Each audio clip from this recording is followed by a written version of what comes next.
Moi bo día, señoras deputadas, señores deputados, todas aquelas persoas que nos acompañan neste salón de plenos da Deputación e aqueles que nos siguen a través da retransmisión do mesmo. Reunimos para celebrar a sesión ordinaria do pleno correspondente ao mes de febreiro de 2019 cunha orde do día que conta con 13 puntos, 11 deles no apartado resolutivo e os dous últimos no apartado de control e fiscalización do Goberno provincial. Quedando acreditada quórum suficiente para o inicio e desenvolvemento da sesión, comezamos coa mesma. O punto primeiro é a acta da sesión ordinaria do día 25 de xaneiro de 2019, que se non hai pronunciamento algún en contra, enténdese aprobada por unanimidade. Sí? Gracias, presidente. Bo día. En nome do Grupo Socialista, quería disculpar a ausencia de Isabel Gil por motivos estrictamente familiares, non pode asistir hoxe a este plenario e me parece que non comunicou, pero, bueno, ten un tema familiar grave que lle impide estar hoxe aquí. Gracias. Moitísimas gracias. E entón pasamos cos seguintes puntos da orde do día e antes de pasar ao segundo temos que tratar dous escritos. O primeiro deles que simplemente un tomar coñecemento a corporación nesta sesión do escrito presentado polo deputado Francisco José Fraga Cibeira, no que comunica a súa baixa como membro do Grupo Provincial Socialista e o paso á condición de deputado non adscrito nesta deputación. E tamén, en relación con escritos presentados, hai unha proposta da Presidencia correspondente á renuncia de dona Montserrat Lama Novo ao cargo de deputada provincial. Como debe votarse, en primeiro lugar, temos que pronunciarnos sobre a urxencia no tratamento desta proposta. Votos a favor da urxencia? Unanimidade. Moitas grazas. Señor secretario, ten a palabra.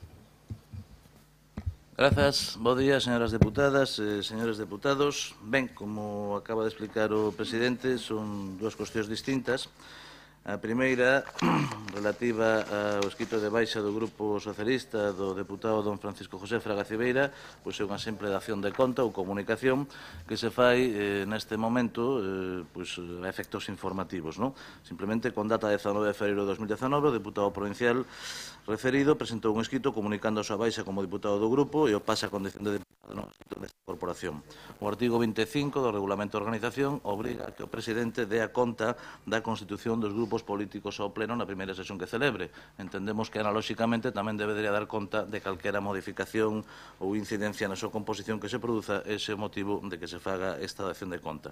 Por exposto, comunica ao pleno da Corporación Provincial a modificación referenciada, informando ademais que a vista da condición de deputado non adscrito que adquire interesado será de aplicación á súa actuación corporativa ao réxime propio de dita condición conforme a legislación vixente e a jurisprudencia do Tribunal Constitucional.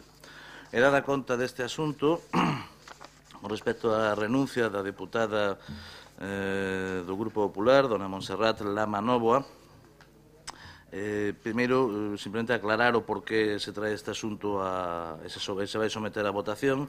O artigo 9.4 do Regulamento de Organización establece que a renuncia dos concelleiros ou deputados, neste caso, debe ser efectiva diante do esa exigencia normativa consolidada pola un requisito. E a Xunta Electoral Central exíxenos para poder efectuar a expedición da credencial do sustituto que o Pleno adopte un acordo, un formato de acordo, digamos, cunha decisión, unha votación, aunque limitado ou cinguido á toma de razón, é dicir, o Pleno non se vai pronunciar, obviamente, sobre a decisión de renunciar ou non ao escano, que é unha decisión persoal do cargo electo que exerce, senón exclusivamente sobre a certeza, digamos, a regularidade do feito desa renuncia. A renuncia, como digo, foi presentada por escrito o 20 de febreiro de 2019. Dado que a renuncia se produciu con posterioridade á convocatoria do Pleno, non puido ser incluída na orde do día, razón pola que se someteu a consideración da Corporación a declaración de urxencia do asunto.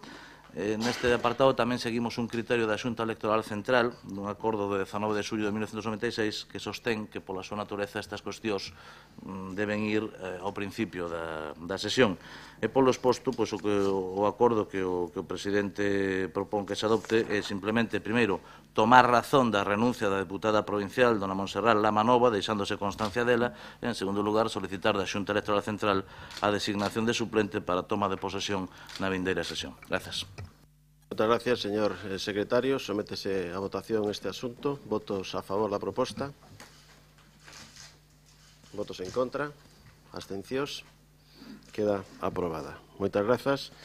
Punto segundo xa da orde do día, revogación da delegación da Deputación do exercicio das competencias de xestión tributaria e recadatoria do IVTM de Xunqueira de Espadanedo e aceptación da delegación da recadación executiva deste imposto. Ten a palabra o señor secretario. Ben, o ditame da Comisión Informativa de Facenda e Economía en relación con este asunto foi adoptado co voto favorable do Grupo Popular e a abstención do resto dos grupos da corporación, sendo favorable a que se adopte o seguinte acordo por parte do Pleno. Primeiro, aceptar a revogación da delegación da xestión tributaria e recadatoria de impostos sobre vehículos de tracción mecánica do Concello de Xunqueira de Espadanedo, efectuada mediante acordo plenario de 21 de xaneiro de 2019.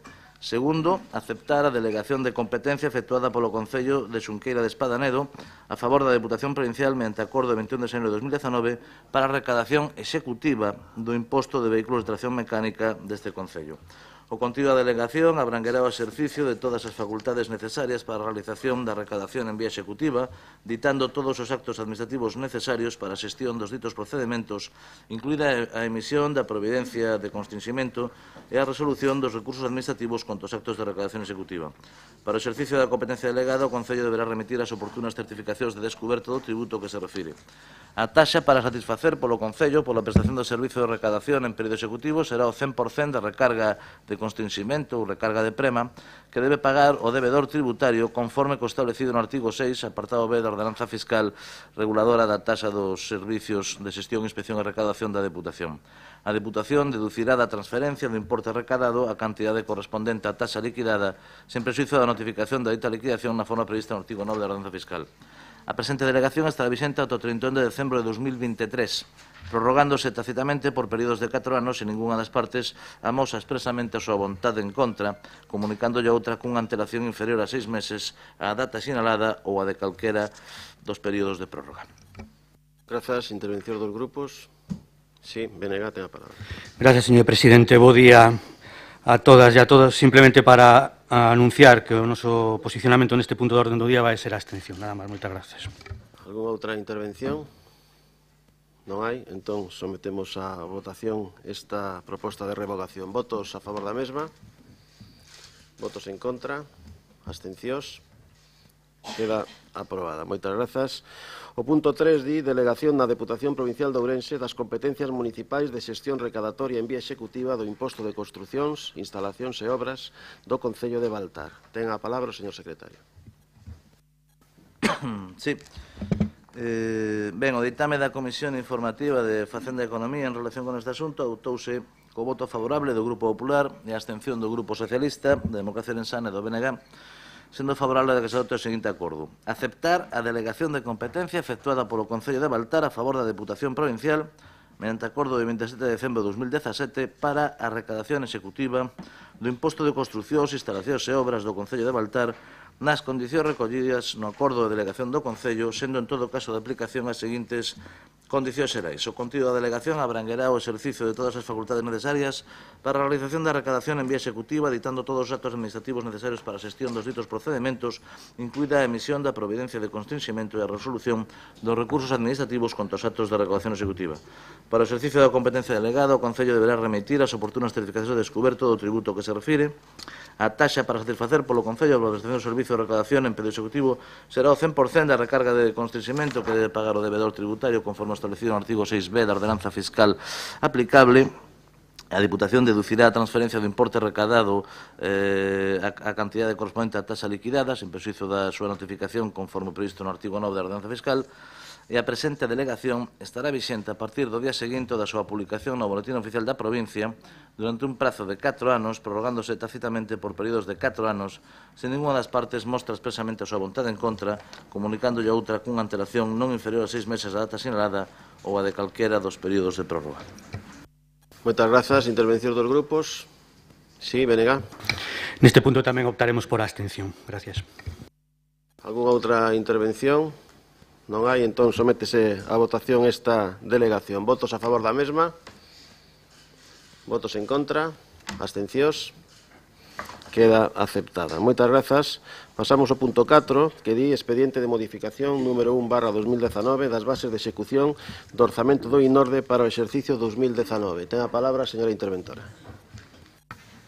Ben, trátase dunha subvención nominativa de dúas en concreto, 36.000 e 30.000 para o mesmo beneficiario.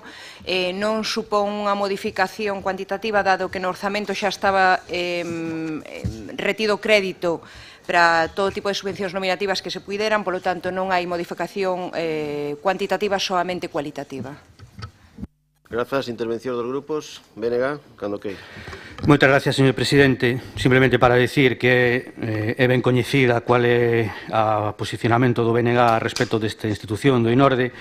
En consecuencia, co que levamos feito pois históricamente, con o noso posicionamento tamén a hora de votar os orzamentos do organismo e desta propia Diputación, pois lóxicamente nós vamos a votar en contra deste expediente de modificación. Nada máis, gracias. Democracia Orensana. Hola, buenos días a todos. De la marcha de Monselama, simplemente decir que si se va para Ciudadanos, esperemos que si Ciudadanos al final consigue un diputado en la Diputación, en las elecciones municipales, si lo consigue, esperemos que no sea para apoyar al Partido Popular. Desde luego, esperemos que no sea así, ¿no? Porque si no, flaco favor hacer. Si resulta que Ciudadanos le resta un diputado al PP, pero luego lo va a apoyar para mantener a ese señor, pues sería realmente un desastre votar a Ciudadanos. Ella dice que no, que obviamente si va para Ciudadanos que el voto no será para ese señor. Y respecto a unas declaraciones que siempre ocurre de la gente que se va del Partido Popular y eso, y que dicen que es una dictadura, simplemente decir en este caso, que me llama la atención, que se queja, dice que es una dictadura, lo que Monselama se quejaba de que era una dictadura el PP, de cómo hacían las listas, pero cuando la pusieron a ella no se quejó de esa dictadura, ¿no? Es curioso. Bueno, por respecto a este tema, decir que llama la atención, obviamente, lo que vemos aquí, si me lo pueden explicar la persona que por favor hable, porque resulta que se va a hacer una moción de crédito y se le quiere dar dinero, como siempre, las típicas subvenciones a los amiguetes, y en este caso, la verdad, que me llama la atención lo siguiente, se le van a dar 66.000 euros a una asociación de gastronomía que se acaba de lanzar. Yo hace poco estuve en el País Vasco y me llevaron a una asociación gastronómica en la que me contaban cómo eran todos los gastos. El local era privado, llevaban contabilizado todo de cada cosa. Y resulta que aquí se monta una historia con dinero público y, por favor, que traigan otra ración de gambas. Y así funciona el tema. Entonces, me llama la atención porque este nombre tiene que ser de José Manuel Baltar. Yo no creo que esta historia venga a otra persona que no sea José Manuel Baltar. Atención, 60.000 euros, Consello Reitor do INORDE para o encontro bioceánico. Bioceánico, xa nunca vi na historia, se iso se ve, que veñen de dous océanos, entonces poñenlle bioceánico, ¿no? Ya, vamos, la película Transformers se queda corta aquí. Estas historias esto es José Manuel Baltar, tiene el sello de José Manuel Baltar. O sea, si hay que crear nombres estrambóticos, you are the man, este es el hombre. Entonces, por favor, explicarme esto, 66.000 euros para unas personas que van a llevar, son de una asociación gastronómica, 12 cocineros, que van a llevar las paparotas a otro nivel. Y se le llama Encontro Bioceánico. Por favor, explíqueme de qué va esto, que yo me apunto. Grupo Socialista. Gracias, presidente. Bos días a todos e a todas de novo. Efectivamente, é un expediente de modificación de crédito dos orzamentos do INORDE para o exercicio 2019. Como ben acaba de referir a señora interventora, é unha subvención nominativa á Asociación de Cociñeiros de Ourense con dúas finalidades, 36.000 euros para ese encontro, como acaba de citar o anterior portavoz do Grupo de Democracia Orensana, 36.000 euros, como digo, para ese encontro bioceánico gastronómico en Viga 2019, 30.000 euros para actividades de promoción da gastronomía local. Pois ben, este asunto que foi tratado na comisión informativa correspondente, a preguntas do Grupo Socialista na comisión, respostaron que ese encontro bioceánico é un evento gastronómico internacional que se celebrou hai 2 anos en Argentina e Uruguai. O pasado ano en Costa Rica e que este ano se prevé realizar en Ourense. Que lotería! En canto a outra subvención, trátase de financiar actividades de promoción, dinamización e apoio á gastronomía local. Iso é o que din. Pois ben, o apoio ao encontro bioceánico gastronómico e á Asociación de Cociñeiros para promover a gastronomía, por moi respetable que sexa a asociación e tamén o encontro este bioceánico gastronómico, hai que valorar profundamente, señoras e señores diputados, que falamos de 66.000 euros. Por lo tanto, dunha cantidade de fondos do INORDE importante. Mais que unha acción planificada para promover a gastronomía da provincia, da nosa provincia, con numerosas razas autóctonas en vacuno e outras excelencias e potencialidades gastronómicas, que sería o que debería facer o INORDE, parece que se está a pagar unha foto máis do señor presidente. Home, señor presidente, xa podería ir baixando o precio das fotos porque nos están salindo nun pico bastante importante. Creemos que promover a gastronomía da provincia e as súas variedades e as súas riquezas e potenciar como recurso turístico a marca da provincia de Ourense ten moitas tarefas por desenvolver e non se fai solo con un encontro bioceánico. O mellor, señor presidente, sería moito máis rentable axudar a calquera promotor que queira poñer ou que queira implantar un restaurante ou un negocio de hostelería nun punto da nosa provincia con excelente potencial turístico, ali onde a iniciativa privada non vai e, por exemplo, axudar a sinalización dese lugar, mellorar as instalacións, as infraestructuras para chegar ali, diseñar alternativas de ocio en zonas como poden ser os parques naturais, que temos varios, ou incluso en povos atractivos, que tamén temos varios. En todo caso, queremos manifestar dende o Grupo Socialista o noso respeto á Asociación de Cociñeiros, como non pode ser de outro xeito. Pero exixir do presidente e desta casa que as actuacións que se financien con diñeiro público sirvan para axudar a crear emprego, para crear un atractivo máis en espacios con infinitas potencialidades turísticas e para axudar a emprendedores, que seguro que os hai, en zonas onde aquela iniciativa privada ten máis dificultades para desenvolverse, ben porque son povos pequenos ou porque son proxectos que, aínda sendo interesantes, teñen dificultades para a súa implantación. E, por outro lado, señor presidente, dende o Grupo Socialista, debería usted exixir da Xunta de Galicia que, aparte de vir como convidados a xantar e a outras convocatorias para pasearse por Ourense e para que se lles vexa, que veñan con medidas de apoio para esta provincia a todos aqueles e aquelas emprendedores que queran poñer en marcha proxectos de restauración e de hostelería en pequenos lugares, repito, en espacios de interés turístico desta provincia que ten e moitos e, sobre todo, que os encontros gastronómicos se leven a cabo para implantar e para fixar poboación rural, porque senón estamos a ver unha foto máis do presidente con unha serie de cociñeiros de élite, como estamos a ver eses programas de reality show nas distintas cadenas de televisión exportables para todo o mundo, pero que non contribúen para nada nin a fixar poboación nin a desenvolver esta provincia como se merece. Por lo tanto, o noso voto vai a ser en contra. Grupo Popular. Grazas, presidente. Moi bo día, distinguidas señoras e señores, deputadas, deputados, medios de comunicación, de información, gráficos, escritos, televisión, radio. Gracias por la presencia de todos ustedes aquí, como público que nos sigue directa ou indirectamente. Señora Lama, non sei a que presidente se dirixía usted. En todo caso, hombre, o presidente da Diputación, en este caso, pouca culpa ten, non sendo que vostede queira culpar sempre hasta da morte de Manolete. En todo caso, tomo que ao presidente que se dirixía era eu, que son o presidente do INORDE, por lo menos hasta este momento. Mire, primeiro, ten un erro. A Diputación non é convidada a xantar. A Diputación forma parte do patronato. Por lo tanto, ten que ir a xantar. Por lo tanto, de convidados, mire, eu estou convidado a 3 comidas, e só vou a ir a unha, porque teño que ir. E non é precisamente a que estou convidada, senón porque teño que ir por obriga. Verdad, don Plácido? Que se dixen que me convida e non lle podo ir. Bueno, entonces, por favor, precise ben. O afán das cousas máis claras debe ser pausado e reposado, e saber do que se fala, señora Elvira. Mire, aquí se trae, como é preceptivo, tras a aprobación polo Consello Reitor do INORDE, o expediente de modificación 1/2019. Traémoslo a pleno por cuestións legales. Fala vostede de cociñeiros. E pon todo do mesmo saco. Non. Precisemos. Non confundamos.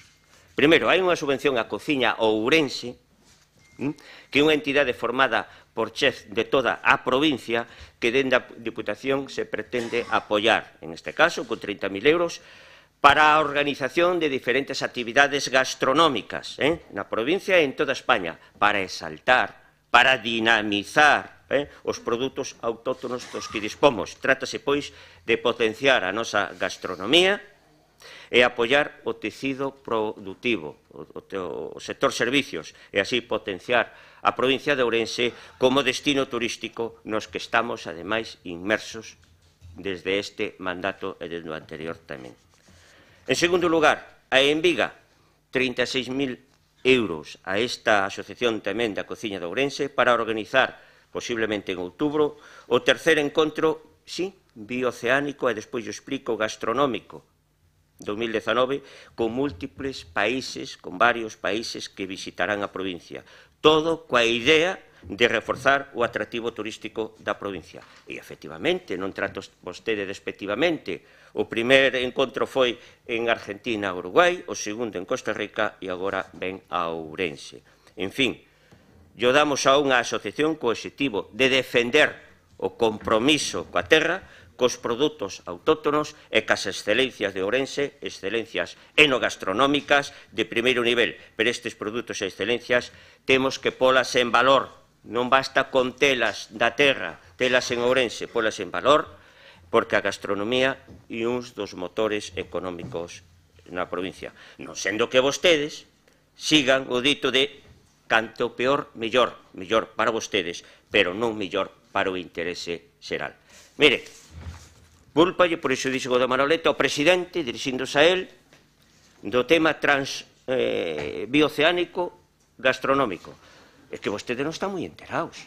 Se vostede vai a mellor ou unha das mellores revistas sobre gastronomía do país, e cando falo do país falo de España, Noticias Gourmet, dille moi claro, e non culpa ao presidente que fixo eso, non. Las ciudades españolas de Ourense, en Galicia, y León, en Castilla y León, serán las próximas sedes de la Ruta Gastronómica Internacional Encuentro Bioceánico Gastronómico en Viga, informaron recientemente los organizadores. Sale da revista Noticias Gourmet. Non lle bota culpa que é un titular do presidente. Entérese primeiro do que se trata. Non lle puxemos noso nombre. É un nombre nacional, bioceánico gastronómico. Parece que o de Ribadavia non lle gusta. Non lle podo dar azúcar. Nada máis e moitas gracias. Abres unha segunda quenda de intervencións. O BNG non fai uso da palabra. Democracia Ourensana, sí. Hola. Yo pensé que iba a hablar Plácido, que, por cierto, pensé que iba a hablar Plácido, pero habló la otra persona. Plácido, que el otro día le dije cariñosamente que se parecía muchísimo al de la película, al alcalde de la prisión de la película Cadena Perpetua. Es idéntico al... Podría ser tu hermano. Y sin embargo habló el otro, habló el Rosendo, que me hace gracia, te voy a echar un piropo, que te echaron, Rosendo. Estuviste al parecer en Madrid, en Fitur. ¿No estuviste en Fitur? ¿Fuiste o no fuiste a Fitur? Porque me dijeron, oye, está aquí, me dijo una persona, que le dice, está aquí el de la Diputación, este que se sienta al lado de Baltar, este que tiene el pelo blanco muy bonito. Te echaron un piropo de carallo. Bueno, pues vamos a ver, desde luego si el nombre no es de Baltar, no lo inventó él, solo compra cosas que tengan nombres estrambóticos. Entonces, me llama la atención primero, si es bioceánico, debería ser por lo menos de 2 océanos. Y aquí estáis diciendo que va a venir gente de Costa Rica, de Uruguay, Argentina y España, ahí no hay bioceánico por ningún lado. Entonces, tenéis que llamarle monoceánico. Entonces, esta subvención debería haber el nombre de monoceánico, pero no bioceánico, porque no son dos océanos, solamente es el océano Atlántico. Entonces, decir que, primero, justificas un gasto de este tipo porque sale una frase en una revista. Pero, macho, ¿tú te das cuenta que con 36.000 euros puedes comprar portadas en varias revistas o contraportadas que daría mucha más publicidad que una línea que no lee nadie? Esto me recuerda a Madalena del Amo, una vez que también tenía aquí una revista que le patrocinaba la Diputación. Y entonces le decía un día a Baltar, es que, señor Baltar, esto es impresionante, porque puse aquí el email de la revista y ya me mandaron un email de Vancouver. O sea, ya justifica el gasto, porque ya recibí un email de Vancouver. Mira hasta dónde hemos llegado. O sea, es realmente algo que es realmente absurdo. Entonces, me hace gracia porque en todo este tema habláis de la promoción siempre originando gastos. O sea, un gasto realmente bestial que al final no se compensa, porque con ese sigue siendo la última. En el tema de Xantar que mencionasteis antes, a mí me parece una tomada de pelo.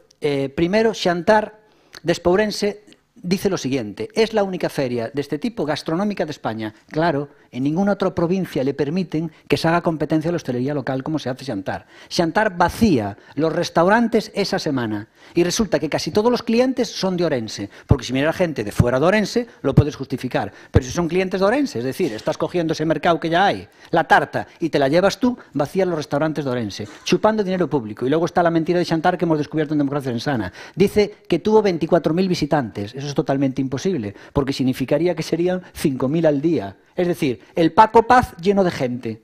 El Paco Paz lleno de gente va a Xantar. Hombre, vosotros lo sabéis por la cena de cabezas. La cena de cabezas fueron 1.700 personas y no había estanes. Eran todo mesas seguidas, la gente apelotonada comiendo. Y eran 1.700. Con lo cual, un día de Xantar no pasa de 1.000 personas. No son 5.000, 1.000. Es una estafa. Todo lo que hacéis es una estafa, gastos estrambóticos, y desde luego me quedo con el nombre porque realmente es muy bonito. Y si os gusta tanto lo bioceánico, yo creo que tendría mucha más repercusión y saldría más en las noticias si hacéis un encuentro en Orense, si hacéis un encuentro bioceánico de caciques. Eso sería bonito. Primer encuentro bioceánico de caciques. Grupo Socialista. Gracias, presidente.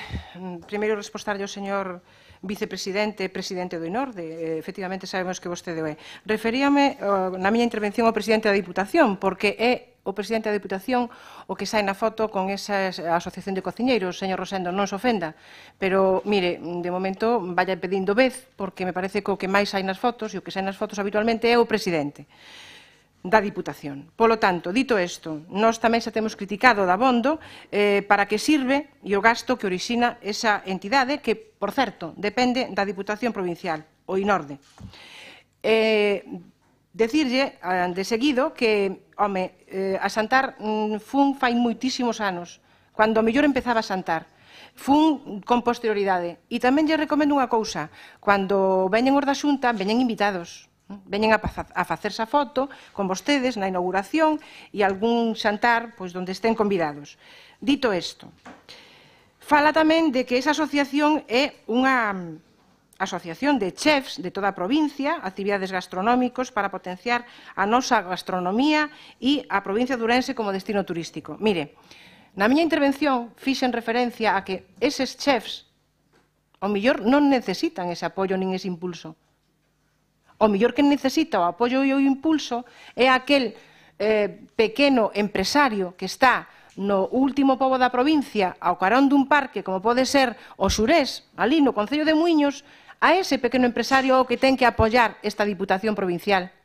Por ser un concello pequeno, por ser un concello afastado da capitalidade e por ser un concello, ao mellor, con moita riqueza patrimonial e turística ligada tamén á gastronomía. E, por certo, tamén lle vou a dicir unha cousa. Sobre gastronomía e hostelería, non me ven a falar a min, precisamente, que teño nas miñas costas 35 anos de traballo no ramo. Porque a miña familia dedicouse a esa tarefa durante 35 anos. Polo tanto, lección sobre gastronomía, defensa do patrimonio e da riqueza dos nosos produtos, toda, señor presidente do INORDE e señor presidente da Diputación, pero defensa de ese patrimonio e desa gastronomía, sobre todo axudando os pequenos, que son os que necesitan axuda, porque os grandes chefs que aparecen nesas revistas gastronómicas que acaba de citar como Noticias Gourmet, seguramente non precisan da súa axuda, non precisan acudir a ningún encontro. O que necesitamos potenciar é a pequena empresa, a ese empresario, a esa familia de emprendedores que están en cualquera lugar da provincia e que se dedican á honorable tarefa do servicio da hostelería para sacar adiante o seu negocio e, por certo, fixar poboación no rural, que de eso se trata. Vostedes están para apoiar e colaborar cos concellos pequenos. Volvo yo a repetir. Para que queremos un encontro na cidade? Un encontro bioceánico que vai a durar unhos cantos días e se acabou. E gastamos, pois eso, 66.000 euros. Home, está moi ben. Pero recórdolle que non son os cartos nin de vostede como presidente do INORDE, nin do señor presidente da Diputación. Son os cartos de todos os ourensáns. Polo tanto, cando manexen fondos públicos, dedíquense a potenciar a que non necesita e non xustamente o que o menos o precisa. Que eses que teñen estrellas Michelin nos seus restaurantes ou nos seus negocios, con todos os respetos, xa lles vai moi ben para que teñan que vostedes axudalos aínda máis.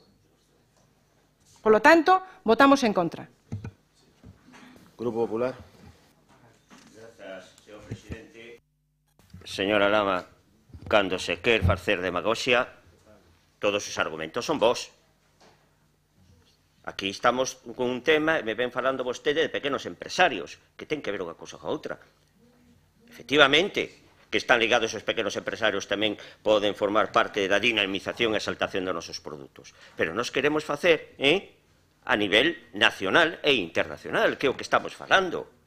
Estamos falando de subvencións, e non mete a todo do mesmo saco, de 36.000 euros a Enviga e 30.000 para a cociña ourense. Bien, entonces apartémonos. Outra precisión. A Xunta tamén forma parte do patronato, e cando era o goberno bipartito, vostedes ven que viñan tamén. Temos fotos, e non hai que recordar tanto, que viñan tamén, non faltaban a cita. Pasa que vostede ven comida e se pensan que somos comilóns, que non temos de comer da casa, que vamos ali a comer. E eu teño dito moitas veces aos compañeros, canto daría por non ir a unha comida dese tipo, porque ademais tens que estar onde non estás como cando estás cos amigos ou como cando estás da casa. Estás ca mesma liberdade. Por lo tanto, un que xa empeza a ter anos, cando vai unha comida institucional, se xantar a outro sitio, non se crea vostede que vai cómodo e que vai por comer. Vai porque ten que ir. Pero vostede quer facer creer á concorrencia que non está vendo que vamos por comer. Xa lle direi que moitas veces eu digo, a ver se pode ir fulano, se pode ir o señor ou a señora, porque eu non teño moitas ganas de ir. O pequeno empresario pode facer moito, é claro que fai, e hai que axudarlle, pero para dinamizar, para exaltar os produtos nosos, autóctonos, a nivel internacional, non ten capacidade. Por lo tanto, está facendo vostede demagoxia. Por que non? Porque o pequeno empresario que pon vostede de exemplo, que estaba aislado da capital, como di vostede, claro que pode facer en ese lugar, pero non a nivel internacional.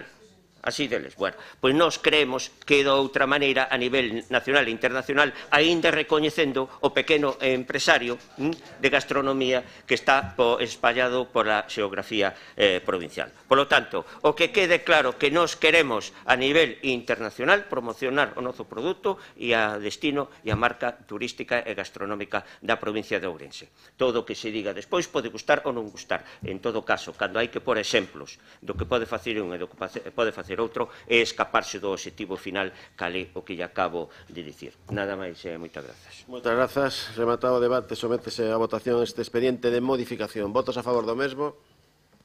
Votos en contra? Abstencións non hai, queda aprobado. Grazas. Pasamos ao punto quinto, que di cesión á Xunta de Galicia, a Consellería de Educación, Universidade e Formación Profesional, do uso das instalacións de titularidade provincial do IES de Vilamarín. Ten a palabra o señor secretario.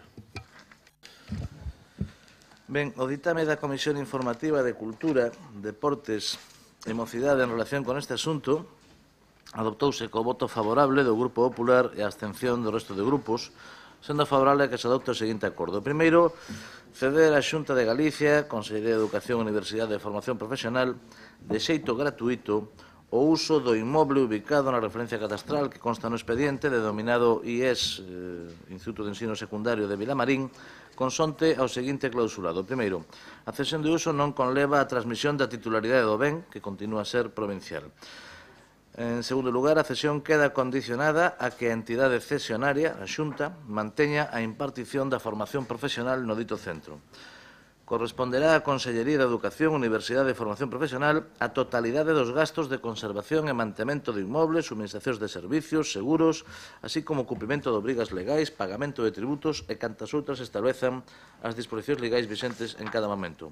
E a duración da cesión esténdese por 20 anos, prorrogables por 10 anos máis de non mediar denuncia expresa de ninguna das partes. O incumprimento das condicións ás que se somete esta cesión de uso dará lugar á súa caducidade e á reversión do uso do inmoble á Deputación Provincial previa declaración da dita caducidade polo órgano competente previo expediente contraditorio. Grazas. Moitas grazas. Intervención dos grupos. BNG ten a palabra. Moitas gracias, señor presidente. Esta cesión xa data do ano 88, no que a Consellería de Educación e o Goberno provincial suscribiron un convenio que duraba estes 30 anos. Nos entendemos que logo do contencioso que se plantexou entre a Deputación e a Xunta para o traspaso do personal que hasta fai pouco costeaba esta casa, esta cuestión está resolta e que a Deputación non asume nada máis que a cesión do inmoble. Lembrar unha vez máis que nos estamos a favor de que a Xunta asuma íntegramente todas aquelas cuestións que son da súa competencia, e o ensino, desde logo, é unha delas. Por lo tanto, vamos a votar a favor desta cesión. Moitas gracias. Democracia Orensana, non usan o seu turno. Grupo Socialista, tampouco. Grupo Popular. Que estamos a falar dun tema de educación, está claro que o centro está xogando un papel importante no tema educativo, no caso da formación profesional, e desde logo, como non pode ser outro xeito, sin algún asunto hai que cooperar entre as administracións, neste é fundamental no tema de educación. E pareceme extraordinario que este centro que funciona tan ben, pois que siga funcionando, como non pode ser outro xeito, a Deputación pois considera oportuno ceder por 30 anos máis, porque desde logo é un referente a nivel de formación en materia de hostelería e todo aquilo que se desenrola no centro educativo. Por lo tanto, pois parecenos extraordinario, como non pode ser outro xeito, esta cesión. Algúnha intervención máis neste punto? Pois, se non hai, sométese a votación esta cesión á Xunta de Galicia. Votos a favor? Votos en contra? Abstencións? Queda aprobada. Moitas grazas. Segundo acordado en Xunta de Portavoces, os puntos 6 e 7. O 6 é unha moción de Democracia Orensana relativa á defensa dos intereses da provincia de Ourense, instando a finalizar a súa discriminación orzamentaria. E o 7 é a moción do BNG de rexeitamento do proxecto de orzamento xerais do Estado para o ano 2019. Como digo, acordouse que se debatiran conxuntamente e que, por suposto, foran votadas de xeito separado. Comezamos, entón, o debate conxunto destas dúas iniciativas. Ten a palabra, en primeiro lugar, Democracia Orensana. Sí. Para que quere usar a palabra? Sí, por unha cuestión de orden e de procedimento. Dende o Grupo Socialista nos gustaría que con carácter previo consideráramos, eu creo que si ten obxecto debatir estas mocións. Por lo tanto, tendo en conta, evidentemente, que este orzamento non existe, estamos debatindo sobre un documento que non existe. Por lo tanto, non ten sentido que debatamos unha cuestión que no papel xa non existe. Por lo tanto, o que sí pedimos, lle pedimos, evidentemente, aos grupos propoñentes das mesmas, é que as retiren por outras mocións e que debatamos outro tipo de mocións. Senón, nós, evidentemente, como grupo, eu que vou defender isto, estou encantado de defender os orzamentos que levaba o goberno de Pedro Sánchez, sin ningún problema. Nada máis que eso. Moi ben, este foi o obxecto de debate xa na Xunta de Portavoces, forma parte da orde do día, os grupos propoñentes non retiraron as iniciativas e entón procede comezar co debate das mesmas. Comeza a Democracia Orensana. Moitas gracias. Gracias. Antes de decir que trae tela lo del nombre de bioceánico, porque me hace gracia porque una vez el presidente de la Diputación, una vez dijo en un congreso, quedaron todos alucinados, dijo, Orense es la provincia más internacional. Y cuando le dicen, ¿por qué dijo eso? ¿Cuál es la provincia más internacional de España? Dice, no, es porque es la que más frontera tenemos con Portugal, la que más kilómetros tenemos, ¿no? Pues esto igual. Resulta que como Costa Rica, una parte de Costa Rica da al océano Atlántico, pone bioceánico y ya está. Aunque también alguna gente puede interpretar que es bio de vida, ceánico, pero bueno, de biología. Vamos ya a centrarnos con este tema. No estoy aquí de acuerdo con lo que pretendía el Partido Socialista o el PP, de que esto no tiene sentido, porque si bien efectivamente esto es instar, y realmente en las instancias ya sabemos lo que es simplemente mostrar una postura, el debate sigue vivo, porque aunque no hay presupuestos ahora, porque obviamente se han convocado elecciones y pronto obviamente ya dejará de tener vigor ese gobierno de Madrid, sigue totalmente vigente lo que es la discriminación de Orense, y esta petición sigue para los siguientes presupuestos, porque el cuento es siempre el mismo: discriminación Orense. Por cierto, me hace gracia, se han disuelto las Cortes de España, bueno, se van a disolver las Cortes de España y se van a convocar elecciones porque Pedro Sánchez, el PSOE, fue incapaz de tener unos presupuestos aceptados. Es decir, se consideraba un auténtico desastre estar un año con presupuestos prorrogados. Y resulta que convocan elecciones y se disuelven las Cortes. En Orense, un señor alcalde, Jesús Vázquez, lleva 4 años con los presupuestos caducados. 5 si contamos con que el PSOE ya llevaba uno detrás caducado. O sea, vamos para 5 años. Algo insólito. Y tan tranquilo, más contento que un piano. ¿Vosotros os imagináis a Jesús Vázquez, de presidente del gobierno, con los presupuestos caducados 5 años? Y sin convocar elecciones ni nada. El tío tira para adelante y punto. Ni Rajoy. O sea, ni Rajoy tendría el aguante que tendría Jesús Vázquez. Un fenómeno. Bueno, dicho esto, tenemos que decir que lo que nosotros pedimos es muy simple. Esto es debate, ya se debatió en el Concello de Orense, y en el Concello de Orense quedó plasmado cómo el Partido Popular y cómo el Partido Socialista son realmente unos esbirros y son unos lacayos que solo obedecen a sus partidos. Y lo acabamos de ver aquí en lo que acaba de decir ahora Nacho, que dice: estoy encantado de defender los presupuestos que son buenos para esta provincia. Dios mío. O sea, discriminan totalmente a Orense, favorecen a Cataluña, que es la zona más rica, que es lo que se pretendía hacer, y los de Galicia votamos a favor. Hay que tenerlos bien grandes. Miren, nosotros pedimos aquí, ya se hizo en Orense, es el primer punto. Y está en... ¿Dónde está aquí? Sí.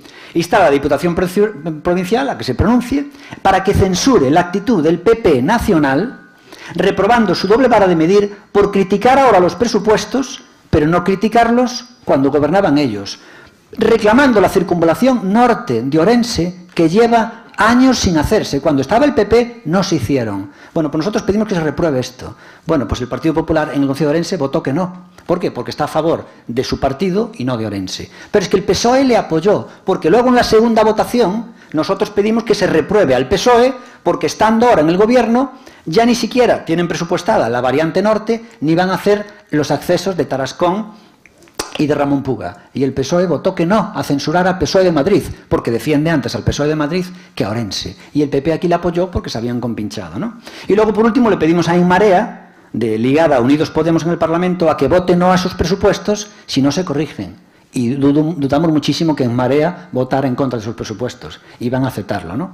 Y esto es lo que nosotros estamos defendiendo de aquí. Orense, que antes tenía en torno a casi 480.000 habitantes hace 60 años, ahora tiene 307.000 y bajando. Estamos a punto de bajar de los 300.000. Eso no es por casualidad, eso obedece a unas causas. Y una de las causas es la discriminación histórica. Si Orense, que es una de las provincias más pobres, cada vez se invierte menos, en vez de haber una discriminación positiva, cada vez se invierte menos, es el colmo. Hombre, el ejemplo lo tenemos en Europa. Europa, durante años, tiene fondos de cohesión para las ciudades más pobres, para los países y zonas más pobres, no para las más ricas. Bueno, pues el Estado español está actuando al revés. En vez de hacer fondos de cohesión y que los presupuestos favorezcan a las zonas más pobres, favorece a las más ricas, en este caso a Cataluña. Y resulta que el PSOE va a votar a favor de que haya una discriminación para Cataluña. Yo es que alucino. Hace poco se decía que en Estados Unidos están haciendo ahora una historia que me parece muy interesante, que están haciéndose lo que nosotros siempre habíamos defendido, y no por ello nos han copiado, pero lo que nosotros siempre habíamos defendido, que es, no dan subvenciones, pero que sí se ponen de socios con ciertas empresas. Se ponen de socios, pero no dan subvenciones. Y se meten de socios en coinversiones. El Estado está haciendo un poco lo que hace China, ahora empieza a hacerlo el gabinete, bueno, de Donald Trump, el gobierno de Donald Trump, se están metiendo de socios con empresas siempre que se instalen en zonas deprimidas de Estados Unidos. Entonces, claro, muchas empresas al final están revitalizando ciertas zonas. Entonces es muy interesante, no te doy subvención, me meto de socio contigo, porque necesitarás seguramente cash, necesitarás seguramente capital, pero nos tenemos que ir a zonas deprimidas. Bueno, pues aquí en los presupuestos lo que se hace es a las zonas más ricas. El País Vasco, Cataluña, Valencia, las zonas más ricas. Esto es realmente intolerable. Y resulta que los pobres, que somos los orensanos, no solo decimos amén, sino que los partidos que nos defienden, PP y PSOE, le votamos a los partidos que nos discriminan. Hombre, tenemos lo que nos merecemos. Hay que cambiar esta tendencia y tenemos que rebelarnos. Y de esto va la votación y el debate de hoy. Bénega, cando queira. Moitas gracias, señor presidente.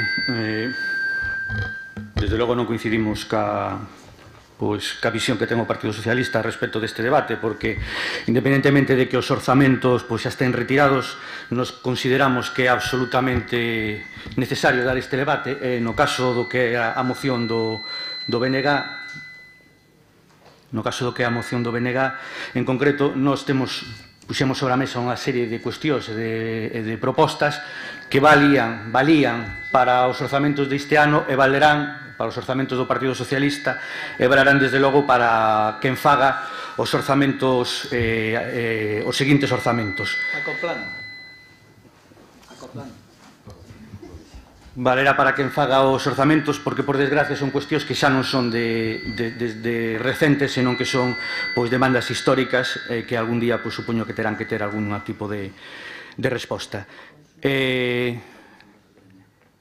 Volvo a insistir, eu xa sei que este é un debate incómodo, tanto para o Partido Socialista como o Partido Popular, pero é un debate que retrata a todas as forzas do arco parlamentario español. E insisto que o consideramos necesario para que se vexa que, independentemente de quen este no goberno de Madrid, Ourense e Galicia, saen perdendo casi sempre. Vostedes, Partido Popular e Partido Socialista, segundo se mire, teñen unha vantaxe que para o noso país, por desgracia, se convirte nun problema. Vostedes, como son forzas de ámbito estatal e poden escudarse no argumento da visión global, de ter propostas para o conxunto da ciudadanía, isto, como digo, convírtese para nós nun problema, porque nesa visión de conxunto acaban considerando que Galicia é unha moneda de cambio e, senón, pois, aos feitos me remito. Agora, pode parecer intrascendente debater dos orzamentos, cando, insisto, se acaban de convocar eleccións xerais precisamente co argumento esgrimido do rexeitamento ao proxecto dos orzamentos, mais nos coidamos que, independentemente diso, é preciso falar alto e claro da tradicional e sempiterna discriminación do noso país, independentemente de quen este na Moncloa. Por máis que queran convencernos do contrario, seguramente o intentarán, este proxecto de orzamentos o que reflicte é ni máis ni menos o peso do noso país no contexto estatal. Resulta absolutamente impresentable. Podemos estar satisfeitos cuns orzamentos que en cifras netas reducen un 19% os investimentos en Galicia? Podemos estar contentos e satisfeitos cun orzamento que deixa Ourense no furgón de cola unha vez máis, como xa se dixo aquí? Nos pensábamos que o cambio de goberno ia ser un revulsivo, mas desgraciadamente non foi así. Non trouxe un cambio de actitude das forzas estatais sin excepción para con Ourense, co recortazo que acabo de indicar, do 19%, que paraliza proxectos e non permite pensar en novos retos que impulsen unhas comarcas que lideran os peores salarios e pensións do Estado e unha situación económica grave na que hai pouco e mal traballo e unha desaceleración económica innegable e evidente. Os problemas de Ourense, desde logo, non acaban nin comenzan no AVE, que ademais é unha infraestructura non exclusivamente ourensá, que acumula, por certo, incumprimentos e atrasos, e unha disculpa de mal pagador pretender que nos conformemos con que sexa o grosso do orzamento cando falta, por exemplo, unha aposta polo tren de proximidade aquí tantas veces defendido polo Grupo Provincial do Partido Socialista. Conxélanse novos proxectos viarios que conectan Ourense con Lugo e Valdeorras, que seguirían ou seguirán sin facerse. E non hai unha aposta por mellorar a rede actual. a Nacional 120 e, sobre todo, a A52. Malia o seu deplorable estado, a pesar de que no ano 2018, por certo, aumentaron as vítimas de tráfico. Non se notou o cambio político tampouco a respecto do abandono dos ríos ourensáns, ou non haber un incremento sustancial nas partidas de eixos como a Confederación Hidrográfica Miñosil. As promesas de recuperación de ríos como Barbaña fican en papel mollado, por non falar dos 0 proxectos para Ourense nas áreas de industria, economía, competitividade e que se renuncie a impulsar un polígono industrial no sur. Vostedes, Partido Socialista, están a repetir como un mantra que estes son uns orzamentos sociais. Home, seguramente se os comparamos co do Partido Popular, así é, mas é rotundamente falso que sexan os máis sociais. Como se pode falar de orzamentos sociais por moito que se suba o salario mínimo cando a cuestión máis relevante, a derogación da reforma laboral, que o único que está a provocar é temporalidade e precariedade, nin se plantexou? Son sociais para Galiza cando existe unha débeda de 180, 180 millóns de euros en materia de dependencia? Son sociais para Ourense cando nin tan siquera garanten un xulgado exclusivo de violencia machista? Neste proxecto de orzamentos evidenciouse algo que ven sendo unha tónica habitual. Os territorios que contan con forzas propias, Canarias, Cataluña, Euskadi, mesmo Valencia, salen beneficiados. Para o BNG, estes orzamentos son a demostración de que as forzas de obediencia estatal non son útiles para Ourense. Por tanto, nós, desde logo, pensamos que este debate é absolutamente necesario. Non vou a facer referencia, aunque traíamos máis propostas no que era a nosa proposta de acordo, falábamos tamén do compromiso ca tarifa eléctrica galega,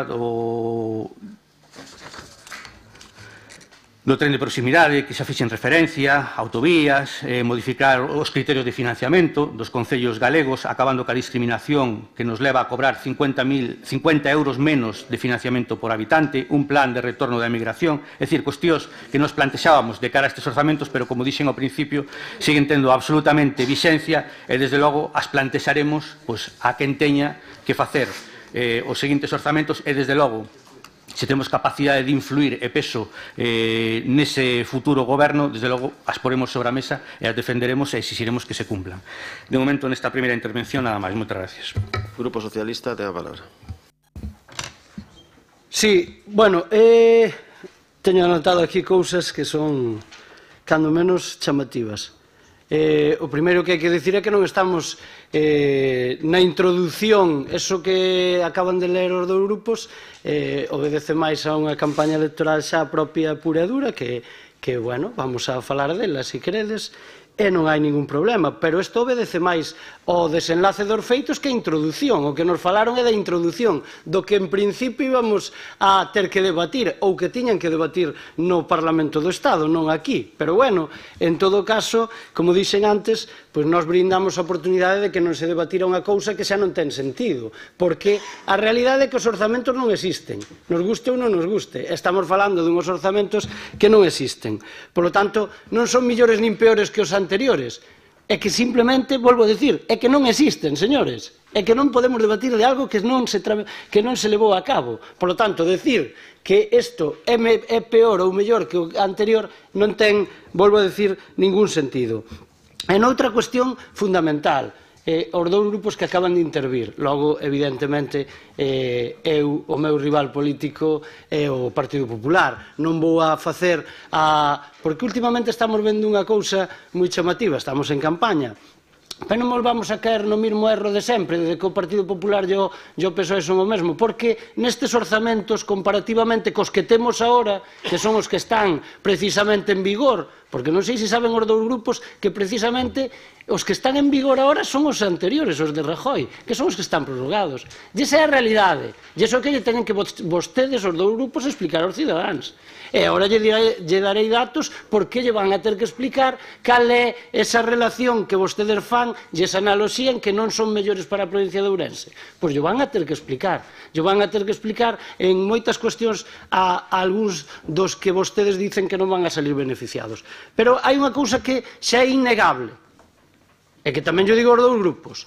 Non comparen vostedes 8 anos de goberno do Partido Popular, donde sistemáticamente os orzamentos foron lesivos para todos e para todas as cidadáns desta provincia e do conxunto do Estado, con 8 meses de goberno donde, a parte dos orzamentos, se fixeron moitas modificacións vía decreto-lei donde sí se beneficiaron aos propios cidadáns. Entre eles, digo yo, portavoz do BNG, entre eles o que fala vostede do salario mínimo profesional, que lle dirá vostede ou non a moitos dos que pasaron de cobrar 700, 600 euros a cobrar os 900 euros. Dígame vostede cal é un goberno millor en 8 meses e non en 8 anos como o Partido Popular. Por lo tanto, mantra de que todos é o mesmo o Partido Popular que o Partido Socialista, dende logo, os ciudadanos xa o dirán ahora mesmo nas eleccións vindeiras de abril.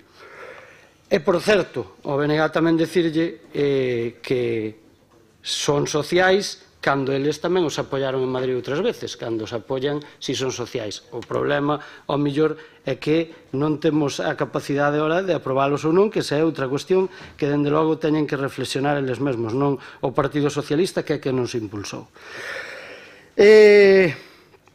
A democracia ourensana, dicirlle que nós, e dende logo eu, non me sinto lacallo de ningún partido, eu son unha persona que dice as cousas clariñas, pero sí que tamén, como as digo a claras, digo cando as cousas se fan ben. Eu creo que os orzamentos, como todos, son mellorables, pois evidentemente non se pode volver a decir comparar unha cousa con outra.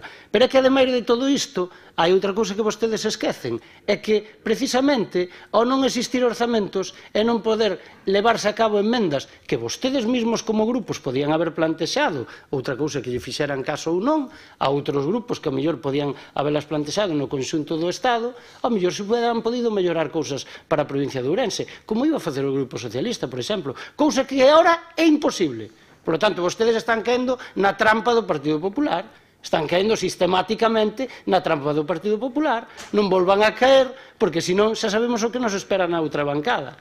Xa sabemos o que nos espera, recorte tras recorte, e outra cousa fundamental, da que vostedes non falan, que estamos sempre co mismo. Unha cousa é o orzamentado e outra é o licitado. Home, teñen cuadros dentro do 2013 ou 2018 onde lles podo dar se queren cando finalice isto, non por vir ahora con moitos datos.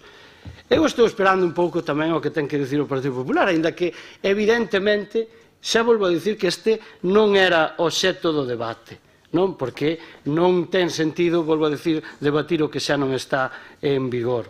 Pero bueno, home, se falou aquí de algunha cousa por poñer exemplos, eu teño datos. As contas non son contos, sempre o digo. E volvo a dicir, home, vostedes poden dicir que, por exemplo, a subida das pensións non é unha cuestión social. Na provincia onde temos máis número de pensionistas, creo que a segunda provincia de España onde temos o maior número de pensionistas. Home, e por certo, as máis baixas, digan vostedes, como grupos, é unha cousa que lle teñen que explicar aos cidadáns. Eu non teño ningún problema en explicarlles. Volvo a dicir, as contas non son contos. E diganlle a vostedes que as siguen cobrando e que eso está garantizado por un decreto-lei, diganlle a vostedes se o incremento que tuveron a partir de xaneiro se é importante ou non desde o punto de vista da acción social. Home, decir que non son sociais, pois mire, dígalle vostedes ao Partido Popular, que é quen lle teñen que estar dicindo eso, que levaban 7 anos subindo nada ou nun caso, como o ano pasado, 1 euro. Díganllo vostedes. Non nos lo digan a nós, ao Partido Socialista. Home, é que, dende logo, hai cousas que nos chaman a atención. E despois, hai cousas que son tamén chamativas. Reto demográfico, falaron vostedes aquí. Home, por primeira vez,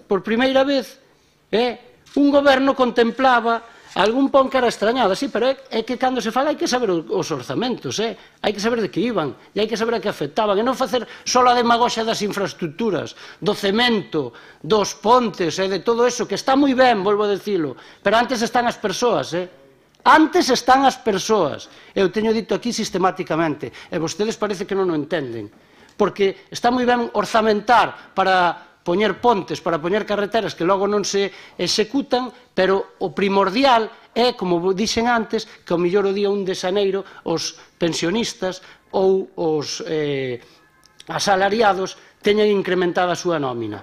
Eso é fundamental. E eso sí que non pode esperar para a vida das persoas. E vostedes, e o Partido Popular, parece ser que non o entenden. Pois xa o poden ir entendendo, porque isto, volvo a decir, son contas, non contos. Por lo tanto, como decía, había un plan estratégico para esta provincia co tema do reto demográfico, que boa falta nos fai. Pero nadie fala deso. Vostedes falan de que se a variante norte, que se a variante sur, que se non sei que, cando durante 8 anos o Partido Popular nin siquiera fixo os proxectos. Pois eu lle digo outra cousa. Home, na variante norte que se puxo aquí tamén de manifesto, tamén son contas, non son contos. Home, había unha partida que iba redactada para redactar ese proxecto e que estaba xa en proceso de licitación e está. E esa é a realidade. Durante 7 anos estuvo paralizado. Home, claro, estar con estes debates, xa digo, eu non quería intervir neste debate, porque a verdade é que no fondo nos agrada, porque nós non temos ningún problema en debatir estes orzamentos. Non é que o Grupo Socialista quixera, é que temos argumentos máis que dabondo para decir que eran unhos bons orzamentos para esta provincia e unhos bons orzamentos para o conxunto do Estado. E, por certo, nós non funcionamos como compartimentos estancos, non funcionamos como compartimentos estancos. Evidentemente, as cousas que sexan boas para a nosa provincia e os investimentos que hai dende o punto de vista de infraestructuras son evidentemente relativos a un territorio en concreto. Pero volvo a decir que as cuestións sociales que representan unha mellora para o conxunto da sociedade non teñen que ver nin solamente cos ourensás, nin cos galegos, nin cas galegas. Se son vos para todos. E as subidas das pensións, volvo a decir, as subidas do salario base, os permisos de paternidade e todas as cuestións sociales que ali se reflexaban, esos son vos para os ourensáns igual que para os cataláns. E iso é que parece que a veces nos olvidamos de poñer en valor. De todas formas, volvo a decir, eu non quería entrar neste debate porque a verdade é que non ten sentido, non?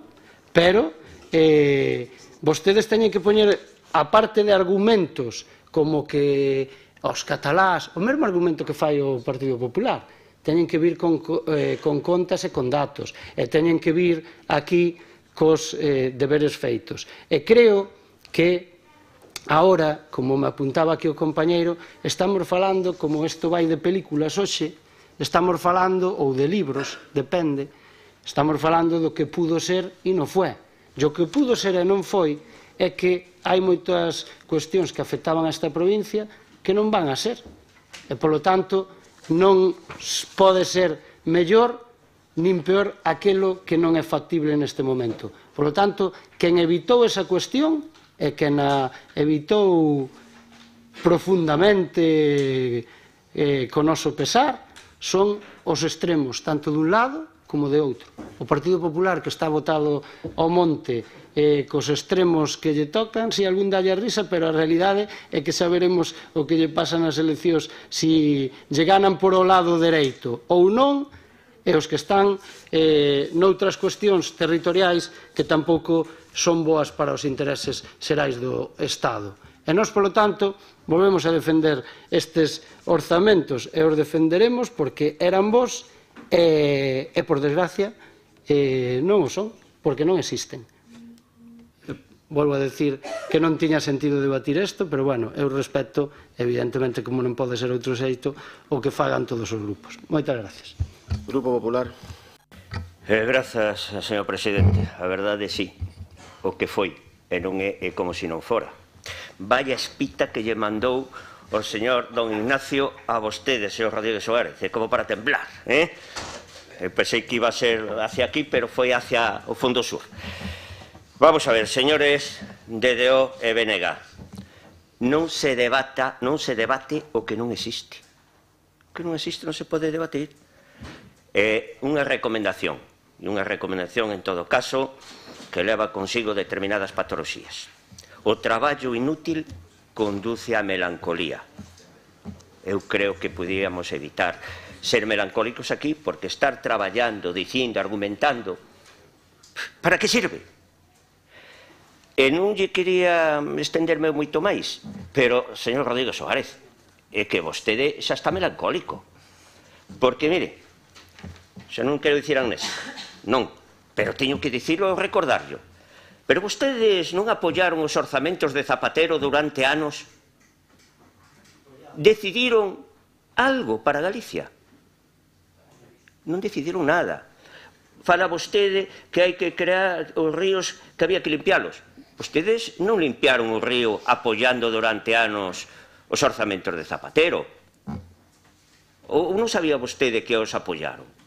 Estamos falando de que non se creou ningún xulgado e que había que ter presupostos para crear xulgados. Pero non hai tantos anos que vostedes apoiaron a Zapatero dos seus orzamentos. Que xulgado crearon? Unha tarifa eléctrica. Pois mira que tuveron vostedes durante anos apoiando os orzamentos de Zapatero porque non crearon a tarifa eléctrica. Ah, queren creala, queren unha segunda oportunidade, porque vostedes son os que deciden en Madrid. Señor Rodríguez Suárez, xa tiveron capacidade de influir e capacidade de decidir e non fixeron unha cousa, nin fixeron outra. Señores de o BNG, os orzamentos aos que se refiren non vamos nin a emendalos, nin rexeitalos aquí porque están tumbados. Legalmente están tumbados. Por lo tanto, que vamos a rexeitar aquí?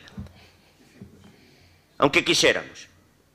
Non se decatan que o motivo de rexeitalos foi, ademais, do seu momento, o que fixo e ocasionou a convocatoria de novas eleccións. Por lo tanto, foi unha emenda a totalidade que se está rexeitado. Pero vostedes queren dicir e queren falar e queren argumentar. E non se pode argumentar, repito, do que non existe. Queren facer un brindis ao sol ou unha carta aos Reis Magos, que non custa nada? Pois fágana. Pero non veñan a consumirnos tempo e a dicir que temos que estar, obligarnos a estar melancólicos. Remato. Vostedes registraron estas mocións, estas iniciativas, antes de que foran rexeitados os orzamentos no Congreso. Foi así.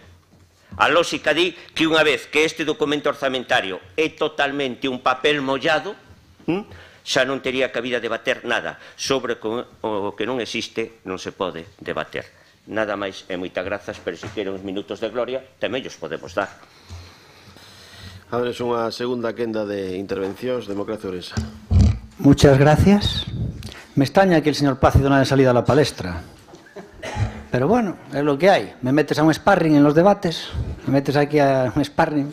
Bueno, señor Rosendo, usted creo que no se leyó la moción, porque dice que esto no sirve para nada, porque ya no hay presupuestos, pero es que usted el punto 1 creo que no lo leyó. El punto 1 dice claramente censurar la actitud del PP nacional, reprobando su doble vara de medir por criticar ahora los presupuestos, pero no haber hecho nada en el pasado cuando ellos gobernaban. Es decir, el punto 1 sigue totalmente vigente. Y en cualquier caso, lo que se trata aquí es de escenificar la discriminación de Orense, y para eso sirven las mociones. Las mociones en el Concejo de Orense no son vinculantes, aquí tampoco, y lo que se trata simplemente es de debatir. Me hace gracia porque dijiste ahí dos frases, viniste con frases, todos tenemos, si quieres una guerra de frases, hacemos una guerra de frases, porque decías, como é, o que foi e non é como se non fora, ¿no? Y también decías, el trabajo inútil conduce a la melancolía. Yo te entiendo, porque eso es lo que el trabajo inútil conduce a la melancolía. Eso es lo que tuviste que sentir tú tras estar 4 años en el Concello de Orense, de concejal. Y que pasaste de 21.000 votos a 16.000. Bien es cierto que te ayudó Jesús Vázquez en esa bajada de votos. Pero yo también tengo frases épicas para estos presupuestos de la Xunta del Estado español. Frases gallegas. O que non mama non chora, perdona, o que non chora non mama. O que non chora non mama. Oye, como no reclamemos como los vascos y los catalanes, así nos va. Y si resulta que los políticos que nos representan en Orense, del PP y el PSOE, no reclaman nada porque este señor, Nacho, dice, no, son buenos presupuestos porque son sociales. Pero si ese argumento es el que utilizaba Jesús Vázquez para que aprobáramos los presupuestos en Orense. Son sociales y ya está. Utilizaba el mismo argumento que Sánchez. Jesús Vázquez en Orense. Son presupuestos sociales, hay que aprobarlos y no se pueden cuestionar. Lo mismo, ojo, y Sánchez utilizó el mismo argumento que Jesús Vázquez, diciendo, el PP me bloquea porque no me los aprueba. Y es lo que dice Jesús Vázquez en Orense, la oposición me bloquea. Exactamente lo mismo, o sea, como loritos, como loritos. Y aquí lo que se trata es que está discriminando a Ourense y vosotros, cañón. ¿Quieres otra frase gallega? ¿Cómo era aquella que decía? Lo mismo, mexan por nós e hai que decir que chove. Pois é lo que nos pasa aquí. Estades mexando por nós e temos que decir que chove. En cualquier caso, que nosotros tratamos aquí, dices tú que esta moción no procede, lo que tratamos aquí es de escenificar, de que se vea la discriminación de Ourense para que obviamente la gente se mentalice y vea lo que hay. Y ya que estamos hablando de citas, te saco otra cita de Sartre que viene a colación de esto. No se juzga a quien se ama. Y nosotros amamos a Ourense. Y esa es la gran diferencia. Vosotros amáis a vuestro partido. O sois lacayos, pero Democracia Ourensana ama a Ourense. Por eso esa frase me gusta, no se juzga a quien se ama. Bueno, en cualquier caso, que me hace gracia la argumentación diciendo que lo de las pensiones, que como se sumen las pensiones en toda España, con Ourense sale beneficiado, sí, pero luego las inversiones van a Cataluña. En cualquier caso, un tema muy importante, claro, dice, es que en Ourense hay mucha gente mayor y ya bastante hacemos con subir las pensiones. Perdona, es que hay gente mayor porque la gente ha tenido que emigrar por la discriminación histórica de Ourense. Entonces ahora es decir, es que a Ourense ya le damos mucho. ¿Cómo nos dais mucho? No normal. Si nos habéis quitado todo, solo faltaría que ahora no nos dieran un sustento. Pero claro, si ahora somos pobres y necesitamos ayuda, es por lo que habéis hecho en el pasado. Entonces, el que nos den unas pensiones o ayudas sociales no compensa para nada la discriminación histórica, porque la gente ha tenido que emigrar. Claro, si ahora mismo aquí solo queda gente mayor, bastante hacemos con ayudarles. Es que Ourense es una tierra subsidiada. Claro, nos han convertido en eso y no nos vamos a contentar con las migajas. Ourense tenemos claramente un destino al que hemos abocado. La ciudad de Ourense se va a convertir en una villa. O sea, el gris de Ourense es total. Ourense nunca estuvo tan mal. Da pena. Nadie invierte aquí. Los precios de los pisos pronto se van a parecer a los de una villa en Ourense ciudad, que llegaron a ser los segundos más caros de Galicia, los pisos de Ourense, los segundos más caros de Galicia. Se van a convertir en una villa. Esto es un desastre. Y la única forma es una revolución. Y desde luego, si el Estado español no le da la vuelta a la tortilla, mal vamos. Y de eso iba esta moción. Grupos BNG, perdón. Gracias, señor presidente. Bueno, alguna observación, algún apuntamento, aunque o mellor un pouco desilvanados.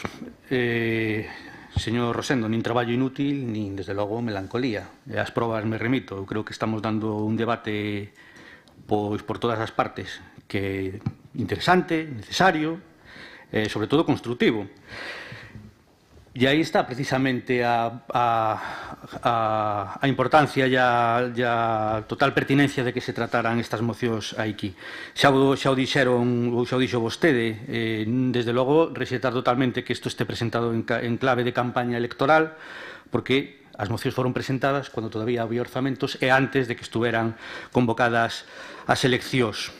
Por certo, tamén habería que preguntarlle que nos explicara o Partido Socialista ese cambio de criterio, porque o presidente do Goberno, o señor Sánchez, manifestou reiteradamente que non habería convocatoria de eleccións, que non estaría ligada a convocatoria de eleccións os orzamentos. E máis, dixo que agotaría a legislatura, aínda que os orzamentos non salieran adiante, que podría gobernar ou gobernaría con orzamentos prorrogados. Habería que preguntar por que se cambiou ese discurso.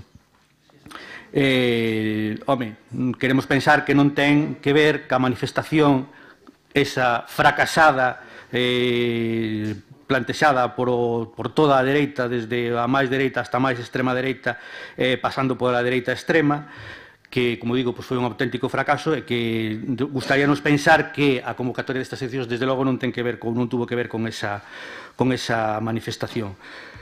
Xa o dixeron que me precedeu no uso da palabra, falar de que xustificar que estes orzamentos son bons para Galicia e son bons para Ourense por a suba das pensións, pois, home, parecenos un argumento, desde logo, está ben que se suban as pensións, pero desde logo é un argumento feble, porque as pensións non só suben para os ourensáns, en todo caso, subirán pois, para todos os cidadáns e cidadás do Estado español. E volver a insistir, nós pensamos que efectivamente, os orzamentos do Partido Socialista comparados co do Partido Popular son máis sociais, pero uns orzamentos que baixan casi un 20% os investimentos previstos no noso país, desde logo, pois, por moito que non lle guste o Partido Socialista, desde logo nós non nos podemos considerar vos, nin tampouco sociais, porque estaríamos cambiando a clave ca que se mide cualquier orzamento. Sempre estamos falando e sempre atendemos a cifra de investimentos. Desde logo, facer este cambio agora na mitad do partido e buscar outro indicador para falar de orzamentos bons ou malos non nos parece, desde logo, lóxico. Cando todos, insisto, cando vemos uns orzamentos, valorámoslos en función da partida de investimentos que está prevista, sexa para o Concello, sexa na propia Diputación, sexa os orzamentos da Xunta de Galicia e sexan os orzamentos do Estado. Entonces, por algo será cando é o criterio fundamental. Tamén falou do salario mínimo, pero que o salario mínimo, a suba do salario mínimo, non estaba ligada e non está, desde logo, ligada aos orzamentos, e xa foi aprobada, por certo. Entonces, tampouco nos parece un argumento de peso. E xa remato, volvéndolle contestar ao señor Rosendo, que falaba do noso apoio do goberno Zapatero. Home, eu creo que nós, cando temos capacidade de influir, desde logo, porque miramos fundamentalmente por os galegos, e no caso do BNG de Ourense, por os ourensáns, e intentamos influir exclusivamente, positivamente, nesa dirección. E senón, vaya vostede a ver esa gráfica, o mellor xa o viu, porque vostede tamén é un habilidoso usuario das redes sociais, esa gráfica que plantexaba a evolución dos orzamentos desde fai uns anos hasta a actualidade. E vexa esa gráfica como influía a presencia ou non do BNG e como influiu no goberno de Zapatero, e que, por certo, ten máis influencia da que teñen vostedes, Partido Popular, tuveron no goberno do señor Rajoy, tendo, desde logo, bastante máis peso específico en número de diputados do que tiña o BNG daquelas. Nada máis, nos volvo a insistir, e aquí o que se trata, e do que estamos falando é de que cualquier cousa que se decide, sexa os orzamentos, sexa cualquier outro tipo de decisión, pois vai, sobre todo, en función do peso político que sea capaz de poñer encima da mesa cada un dos actores que participan. Nós, Galicia, desde logo, como peso político é absolutamente nulo, residual, podíamos falar que somos un peso político, temos un peso político da categoría pluma, pois non pesamos. E ao non pesar, pois non se conta con nós. E ao non contar con nós, pois fan os orzamentos por de espaldas as nosas necesidades. E isto é o que temos en riba da mesa. Por iso nós o que plantexamos con estas propostas, sexa para o Partido Socialista, sexa para quen vai a gobernar a partir do día 28 de abril, sexa o Partido Socialista, coalición ou quen sea, son unhas propostas moi claras que vamos, desde logo, a seguir defendendo. E, desde logo, tamén, xa lo adianto, como teñamos capacidade de poñelas en riba da mesa e que se poñan e se leven á práctica, desde logo non vamos a deixar pasar esa oportunidade. De momento, nada máis. Moitas gracias. Grupo Socialista. Sí, que empezo polo final. Home, o que ten que pasar, dende logo, é que o Grupo Socialista e o Partido Socialista teña máis capacidade de goberno no Estado e, polo tanto, si faremos os orzamentos e ainda os faremos mellores. Pero, bueno, entrar á cuestión de que, claro, eu non quero que aquí cada un fai as súas soflamas e queda moi ben. Eu non dixen, evidentemente, que os orzamentos foran bons porque se suben as pensións solamente, eu non dixen eso. Eu digo, e repito, que os contos non son que as contas non son contos, digo o seguinte, é que precisamente a subida a 108.000 pensionistas nesta provincia, a subida do salario mínimo que afecta a 12.000 beneficiarios en Ourense, a equiparación dos permisos de paternidade e maternidade que afecta a 9.000 personas nesta provincia, o reto demográfico do que falábamos, que había 80 millóns de euros para facer fronte a ese reto demográfico e que foron destinados e que iban destinados a municipios de menos de 10.000 habitantes. E aquí recórdolles a todos os deputados e deputadas desta Diputación que de 92 concellos somos 87 que entraríamos dentro deso. Entón, ¿eso qué significa? Cuestións de Barrio Sésamo. Que significa? Pois significa que era...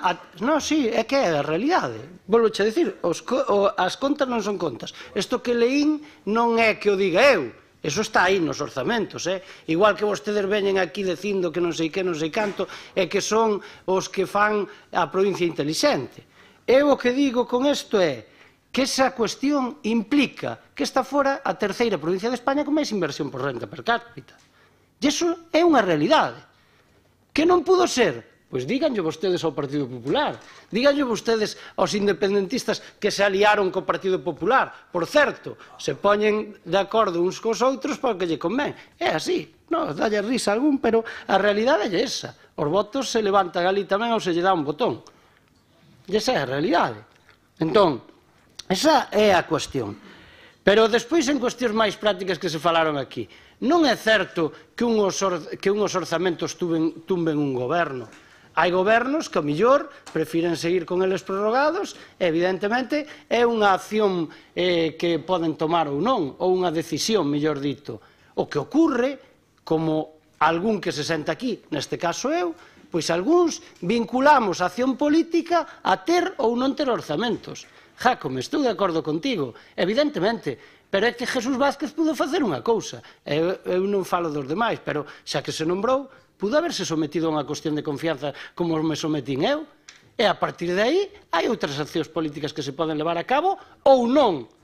Pero hai que ter a valentía política para facelo. E iso é o mesmo que fixe o presidente do goberno, contestándolle tamén ao BNG. E o explicou claramente. Dixo que para levar a cabo unha acción política é unha forma de entender cada unha política, pois ten que ter orzamentos, senón non pode executar a súa propia forma de entender esa política e esas formas de facer. E iso é tan sinxelo como que cada un ten que ser responsable con aquilo que dice e que despois fai.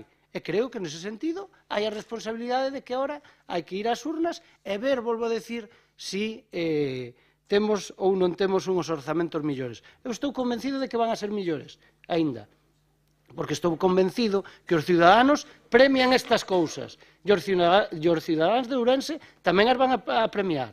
E senón, vostedes o verán, e o veremos dentro de 2 meses que non queda tanto. Porque ademais hai outra cousa que si lle digo ao Partido Popular. Eu non veño aquí a mandarlle ninguna espita ao BNG, só veño a responderlle a cousas que non son certas. E vostede moi habilidosamente intenta escaquearse deste debate porque é verdade que pensamos o mesmo, que donde xa non existe ese documento non hai que debatir, pero xa que debatimos tamén hai que decir as verdades. Mire, o que pasa, señor Rosendo, e tamén lle contesto a Jácome de paso, sabe o que pasa? Que vostedes, donde teñen influencia ou donde se supón que teñen influencia e donde realmente... Porque o Estado o único que pode facer é dese factor corrector, porque as competencias que ten o Estado para afectar as provincias é moi pouca. O que realmente ten competencias e que realmente esa discriminación non tiña que existir son os señores da Xunta de Galicia, que, mire, no ano 19, Ourense ten 1.223 millóns de orzamento da Xunta, o menor de todas as provincias galegas. E ese é o problema que ten o Partido Popular. E ese é o problema que ten esta Diputación e o Goberno do Partido Popular. Porque, Jácome, ao millor que se suban as pensións, que se suban os salarios mínimos e todo o demais, home, é importante. É claro que é importante para os cidadáns e cidadáns desta provincia. Comparto o argumento de que moitos tiveron que marchar, que temos a poboación envellecida, tamén o teño dito moitas veces, pero hai unha cousa que é indudable. É que estes señores levan gobernando esta provincia toda a historia. E, polo tanto, a mellor, ese é o problema. Non é o problema que o factor corrector que ten que facer o Estado, que ten moitas menos competencias, o intente facer para que estes señores non sigan destruindo a provincia. Igual que a Xunta sigue discriminando esta provincia sistemáticamente e leva gobernando prácticamente tamén toda a vida. Ese é o problema. Por lo tanto, cada un pode falar da súa película, pero a realidade é esa. Eu só vou a decir outra cousa. Nós non tuvemos cambio de criterio. Nós o que tuvemos é unha determinación a poñernos a expoñernos ao que nos digan os cidadáns. E, polo tanto, eso é o que ten que acontecer. Señores do Partido Popular, tamén lle digo unha cousa. Algúns lle van ter que explicar, algúns concellos que iban, sí, xa había pois partidas orzamentarias, xa que falamos só de inversións, había partidas orzamentarias que estaban aí recollidas, pois, por exemplo, volvo a decir, o que é licitar e o que é orzamentar.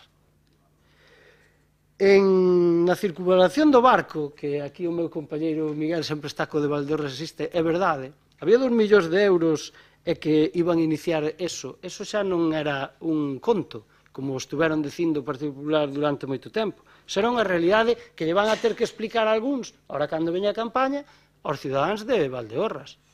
Sí, que lle dé, sí, ou o enlace da rúa, ou demais. Home, algún dalle a cabeza, pero ella é a realidade. Eu non lle estou ali, Tamén se falou dos ríos. Home, a nova sede que iba dentro do presuposto da Confederación Hidrográfica de Miñosil con 2.700.000 euros para esta cidade, que ten a sede nesta cidade que antes estaba en Oviedo, non sei se recordan algúns de vostedes, gracias a un goberno socialista, pois a mellor tamén era unha boa inversión. Eso non o fixo ningún goberno do Partido Popular, ter a sede da Confederación aquí, que era de lógica, bueno. E, polo tanto, teránllo que explicar por que a biblioteca e o archivo pois queda sin esas inversións, por que queda, por exemplo, a mellora da seguridade, que tamén se falou deso, das carreteras entre Ribela e Coles, e sendas en Razamonde, etc. Por lo tanto, volvo a decir, de que estamos debatindo aquí? Do que non se pode facer? Pois, volvo a decir, díganlle ao Partido Popular que foi o grupo mayoritario que tumbou esos orzamentos. E é que vostedes lle teñen que ouvir reclamar eso. O demais a nós non o poden reclamar porque poderíamos entrar na cuestión, volvo a decir, de que se podrían enmendar cousas ou non, pero ahora é imposible. Por lo tanto, líbrame dun xa foi, como dice algún, e bótenlle vostedes, volvo a decir, as culpas aos que están nesa bancada. Señor Rosendo, remátelle cunha cousa, porque a tiña aquí anotada e non me podo esquecer. Eu vostede o trato polo seu nome e lle digo ao señor. Aquí o señor presidente a min xa me trata de cousa nos medios de comunicación, xa non me trata como unha persona, porque é un auténtico maleducado, como fixo ca voceira do noso grupo nunha entrevista deleznable que fixo outro día. Pero de vostede non me esperaba que dixese, cando eu non había intervido, o de Ribadavia, bueno, eu son de Ribadavia con moita honra. Eu podía vostede a decirlle que o señor do pelo blanco tan bonito, pero non lle vou a decir e vou non seguir tratando de señor Rosendo porque teño educación e non se lle pegue a que non ten ese señor que está ao lado, que fala da educación dos demais, cando sistemáticamente nos medios insulta a todo aquel que discrepa con el, a todo aquel, incluída, por certo, algunha deputada que estaba aquí que fai pouco ben que o defendía e agora el a tratou como se fora o último lixo, por certo. Eso é o que fai, que non se lle peguen esas malas costumes que ese señor que está aí pouco lle vai durar. Moitas gracias. Grupo Popular, ten a palabra. Moitas grazas, señor presidente. Recomendacións, vendo, para mí non tengo. Parece que o BNG e o Partido Socialista nin que gobernaran nunca, que nunca gobernaran xuntos, nin pactaran, porque o señor Ramiro dice, non era en clave electoral estas mocións, porque xa para iso as registramos antes da moción de censura, pero don Ignacio dice, e dixo un mítin electoral, eu escuitei un auténtico mítin, entonces póñense de acordo, se pondrán de acordo se os datos dan. Eso seguro, Para iso sí. Como di o señor Rodríguez Suárez, ca capacidade de influir. Bueno, señor Pérez, eu cando vexo a exposición de motivos, a primeira línea da exposición de motivos é a la vista del proyecto de presupuestos del Estado para 2019 presentado por el gobierno de Pedro Sánchez e a partir de aí fai usted o argumentario. Por lo tanto, sí que leín que basa vostede todo o argumentario e as propostas dos orzamentos do 2019. Ese é que tanto ama Ourense, eu tamén lle podo dicir aquilo de San Agustín, ama e fac quo vis, ama e haz lo que quieras, que o que está facendo, facer o que quere, independentemente de que veña a conto ou non veña. Señor Rodríguez Suárez, dixo da primeira intervención, debate incómodo. que era para nós un debate incómodo. E dixo desta segunda intervención, repetindo de primeiro, se tiveramos capacidade de influir, xa tiveron capacidade de influir e non influíron nada. Cantos orzamentos apoiaron vostedes de Zapatero? Cantos anos orzamentarios tiveron apoiando a Zapatero e en que influíron? Pero voulle recordar unha cousa, que as hemerotecas están para algo. Cando Touriño e Quintana negociaban aquel estatuto de Nazón, se acorda o estatuto de Nazón, para Galicia, ambos consideraban que era imprescindible que Galicia recibira o 8% dos investimentos territorializables do Estado. Semella que os socialistas olvidaron aquel criterio, porque agora pasaron de un 9,2 a 6,2.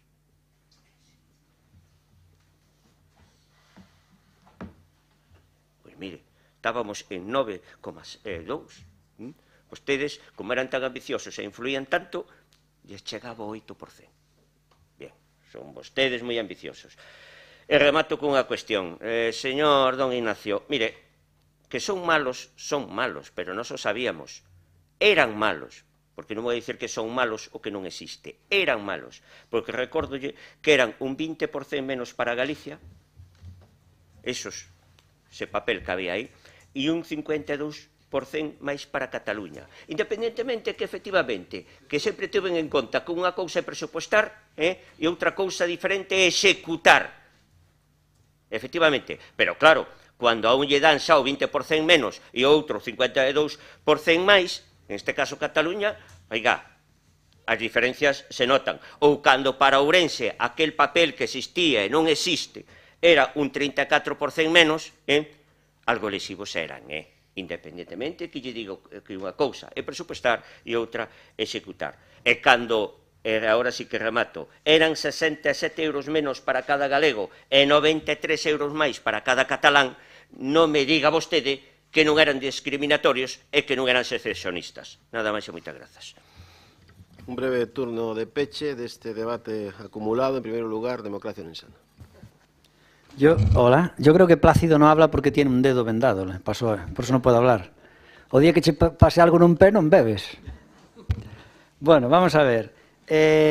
Yo creo que unos presupuestos en los que realmente se le quita a Galicia un 20% y se diga que ayudan a Galicia, me parece realmente una auténtica tomadura de pelo, ¿no? Hablaba Nacho ayer porque nosotros decíamos que es una discriminación y cómo realmente defendemos al partido. Atacaba ahora la Xunta porque la Xunta no hacía factores de corrección y no invertía en Orense más que la media. Pero si es lo que estamos criticando que hace Madrid. O sea, mira para otro lado cuando lo hace Madrid, porque ahora gobierna Pedro Sánchez. Sin embargo, ahora critica lo que nosotros criticamos, ahora él lo critica de la Xunta. Luego decía que la culpa de esta provincia es que la Diputación lleva gobernando 40 años. La Diputación lleva gobernando 40 años y si multiplicamos eso por 100 millones de euros, son 4.000 millones de euros. 4.000 millones de euros no es nada para la inversión estatal, lo que podría hacer en Orense. Se corrigen solo con un año. Es decir, la Xunta de Galicia ha sido causa del problema de Orense, pero realmente donde se juega la Liga, donde se juega la Champions League, es en los presupuestos estatales. En Orense, si Orense llega a ser como Salamanca, que es su última estación, aquí no vendría el AVE. Si viene el AVE es porque está de paso. Si le quitamos las inversiones del AVE, en Orense no se invierte prácticamente nada del Estado. O sea, usted dígame si eso os ayuda. Luego decía Nacho también, no, es que se está ayudando mucho al tema de subir el sueldo mínimo a los trabajadores.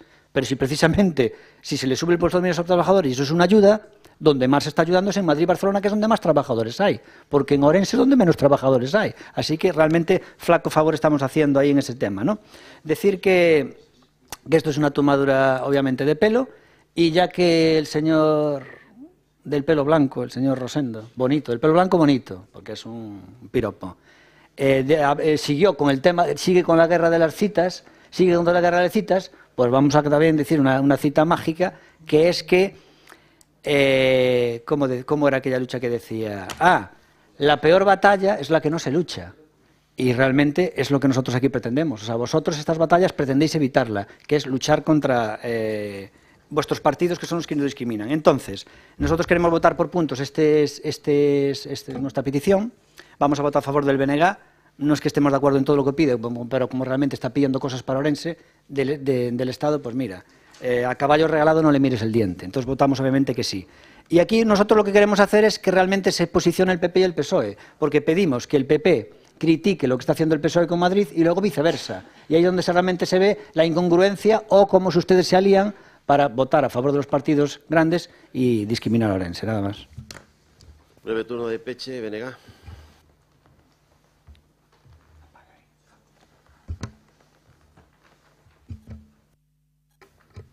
Gracias, señor presidente. Sí, moi breve. Señor Rosendo, teñolle que recordar, cando nos fala vostede de 19% nos últimos anos, que aí está, ten bastante peso, bastante influencia, xa o dixeron, precisamente as obras do AVE, esas obras que ustedes orzamentan e orzamentan e orzamentan e orzamentan, pero que despois nunca se executan. Entonces, pois, acudir a esa cifra como indicador da bondade dos seus orzamentos para con Ourense, desde logo, é facer un pouco de trampa. E volvo a recordar, usted volve falar do peso do BNG, vexa, busque esa gráfica que hai por aí, feita, onde se ve a evolución dos orzamentos, desde fai 10 anos para cá, onde se ve pois, o peso ou a evolución dos orzamentos cando o BNG tiña capacidade de influir e cando non. E compare vostedes a influencia do BNG que teñen vostedes, porque vostedes levan aí toda a vida. E xa remato, simplemente, decirlle ao Partido Socialista que, desde logo, nós non nos equivocamos de enemigo, por utilizar o término belicista, pero, bueno, témolo moi claro, e tamén nos parece facer un pouco de trampa neste caso, botarlle a culpa de que os orzamentos non salirán adiante precisamente os partidos nacionalistas, independentistas cataláns, porque, home, desde logo, desde a propia moción de censura hasta a víspera dos orzamentos non levan feito nada máis que darles a vostedes un cheque en blanco. Entonces, home, desde logo, supoño que algunha contrapartida esperarían a cambio, ou polo menos algún indicio dun cambio de actitude desde o propio Partido Socialista e desde o propio Estado. Nada máis, eu creo que o debate está dado, as posturas están claras, nós tamén vamos a apoiar a moción de democracia ourensana e tampouco teríamos ningún problema en votala por separado, desde logo. Nada máis, moitas gracias. Sí. Moi bo día, señor presidente. Como non teño direito a intervir nos puntos, pero creo que sí me asisto o direito a xustificar o meu voto e quería facelo neste caso. Bueno, pois, con absoluta brevidade e sin moito rollo, porque rollo xoubo abondo, non quero ser reiterativo en algo que carece de afectos, e quero indicar cal é o sentido do meu voto e fundamentalo por qué. Vou máis ter, porque este debate é papel mollado. A cidadanía está convocada a falar en breve e despois haberá tempo de facer este debate. Se non fose así, o meu voto sería a favor das propostas das mocións, porque a min gustaríame outro proxecto de orzamentos para esta provincia. Porque para sair da situación na que nos atopamos, eu coido que non abonda cun proxecto de orzamentos que, basicamente, ademais do AVE, só supoñen melloras para os pensionistas desta provincia. Porque, por moi necesarias que sean, sería como resignarnos a unha provincia subsidiada. Non sirve de nada laiarnos aquí continuamente das necesidades e do Estado de provincias e despois, a hora da verdade, miramos para outro lado. Eu non o vou facer. Ourense precisa dun compromiso firme e decidido dos gobernos central e autonómico. E iso son números nos orzamentos. O resto, ademais de contos, é perder o tempo. Moitas gracias.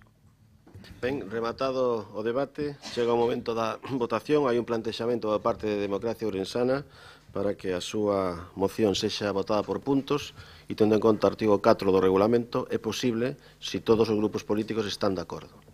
Se hai algún que este en contra e o manifesta, entón vamos a votar separadamente, en primeiro lugar, os puntos da moción das tres propostas que plantexa Democracia Ourensana. Punto primeiro, votos a favor? Votos en contra? Abstencións? Punto segundo, votos a favor? Votos en contra? Abstencións? Punto terceiro, votos a favor? Votos en contra? Abstencións? Quedan rexeitados os 3 puntos da moción de Democracia Ourensana. E agora procedemos a votar a moción do BNG. Votos a favor da mesma? Votos en contra? Abstencións? Queda rexeitada. Pasamos ao punto 8º, que é tamén unha moción do BNG, a respecto da situación da rede de canceiras provinciais. Ten a palabra o voceiro do BNG. Moitas gracias, señor presidente. Bueno, voulle dar lectura á exposición de motivos. O luns xa tuvemos un pequeno adianto de debate desta moción, porque se reuniu a Comisión de seguimento do convenio. Como digo, boa exposición de motivos. A Lei 193 de 13 de abril de protección dos animais domésticos e salvaxes en cautividade alzouse como unha resposta normativa diante dunha falta dunha legislación actualizada e integradora sobre a protección e defensa dos animais que viven na contorna humana, cuyo objetivo fundamental era darlles amparo e salvagarda mediante a regulación das mínimas atencións hixiénico-sanitarias que debían recibir, así como establecer as obrigas das persoas posuidoras, centros de recollida, albergues ou instalacións para o seu mantemento temporal, o obxecto de garantir uns mínimos de bo trato animal. Esta lei foi derogada por outra, a 4 de 2017, e o decreto 153/1998 nos aspectos que non regula a nova lei. A norma galega define como animais domésticos aqueles que se reproducen, conviven cos humanos e non son susceptibles, hai un erro que corrixo, de consumo ou aproveitamento. O artigo 22 da Lei 4/2017 de protección e benestar dos animais de compañía en Galicia, recollida e acollida dos animais vagabundos extraviados, sinala que os concellos recollerán os animais domésticos vagabundos extraviados que deambulen polo seu termo municipal e albergaranos en centros de recollida de animais. A recollida de animais abandonados, por tanto, é competencia dos concellos e estes teñen a obriga de recoller todos os animais domésticos, aí non se incluye o gando, pero sí os exóticos, paxaros, ornamentais, etc., excluída tamén a fauna salvaxe. A rede provincial de centros de acollida foi creada para xestionar este servicio naqueles concellos que delegan a Diputación por convenio esta competencia. Na actualidade son 77, tamén corrixo o dato, os concellos acollidos a este convenio. Os animais son recollidos en orixe, trasladados a un dos centros de acollida. Nos casos en que é posible a localización do propietario, se os animais están registrados, a devolución faise coa maior brevidade, e noutros casos os animais son ingresados nun centro. No caso de que non aparecese o propietario no prazo legal, os animais pasan a ser propiedade da rede provincial e a estar dispoñibles para a súa adopción. Mas hai varias cuestións que, sendo competencia dos concellos e da Diputación por delegación, non se están a facer. A primeira, ou polo menos iso é a que nos transmiten, é de aí a moción. A primeira é que na rede de canceiras só hai cans, o que contravén a norma, porque a Diputación non recolle gatos nin outro tipo de animais. E a segunda cuestión é que o horario de atención das canceiras provinciais só é de luns a venres, parece que é de luns a sábado, en horario de mañá, o que resulta escasamente eficaz, por se o aviso de que hai algún animal solto se produce de tarde ou nun festivo ou fin de semana, este deambulará perdido e desorientado co peligro que eso significa para o propio animal e para a seguridade viaria. Nós o que plantexábamos son dous acordos moi claros e moi sinxelos e que pensamos tamén moi asumibles. O primeiro, que se cumpla en todo o seu contido o disposto na norma galega, Lei 4/2017, de 3 de outubro, de protección e benestar dos animais de compañía en Galicia. E, en segundo lugar, que se amplíen os horarios de atención ás canceiras, habilitando un horario de tarde e de garda durante as fin de semanas e festivos. De momento, nada máis. Moitas gracias. Democracia Ourensana. Hola, bons días a todos.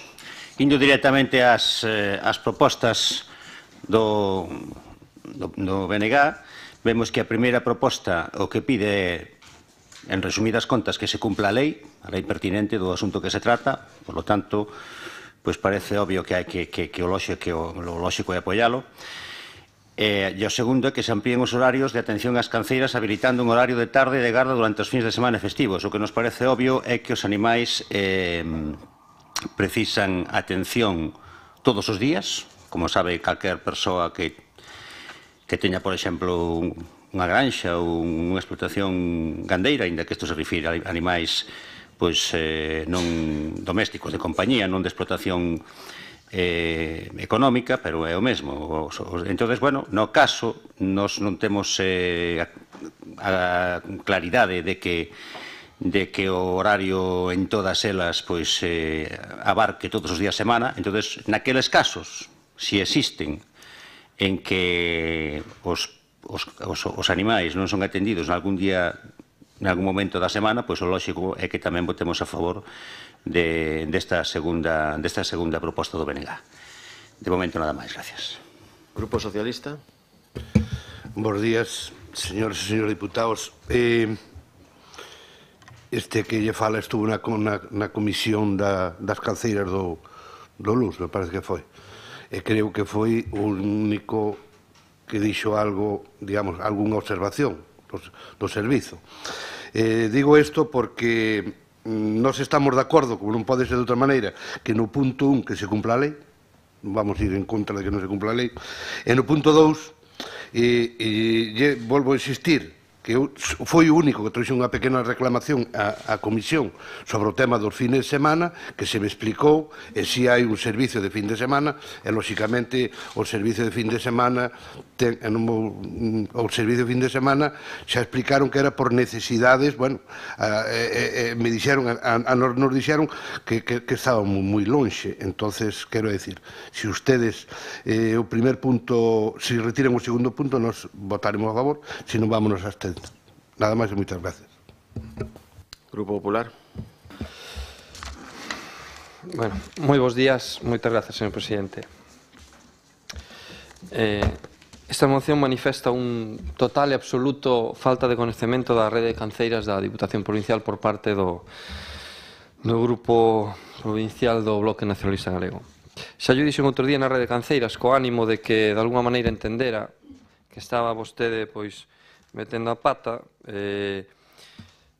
para ver se de alguma maneira se dá conta e dicir, bueno, pois non levamos a moción. Pero, bueno, entendo que vostedes o único que queren facer é malmeter, como sempre, sementar dúbidas sobre este servizo e sobre o Goberno provincial. Aínda que constame que lle quedou bastante claro na Comisión de Seguimento do lunes con todos os alcaldes que había aquí que de 661 recollidas que houbo no ano 2018, 661 recollidas de animais, houve unha queixa, e para iso nin por escrito, que foi da que falou o señor Miguel Bautista, houve unha queixa que para iso nin por escrito, e constame que esa queixa, o señor técnico nos explicou ben outro día, mira, constame que esa queixa foi por non utilizar o teléfono que ten que utilizar. É dicir, o alcalde que se queixou utiliza o teléfono dos técnicos que atenden a canceira da Rúa de Valdeorras. Eses técnicos, como xa vostedes saben, o horario é de, o que despois lles explicarei, de lunes a venres.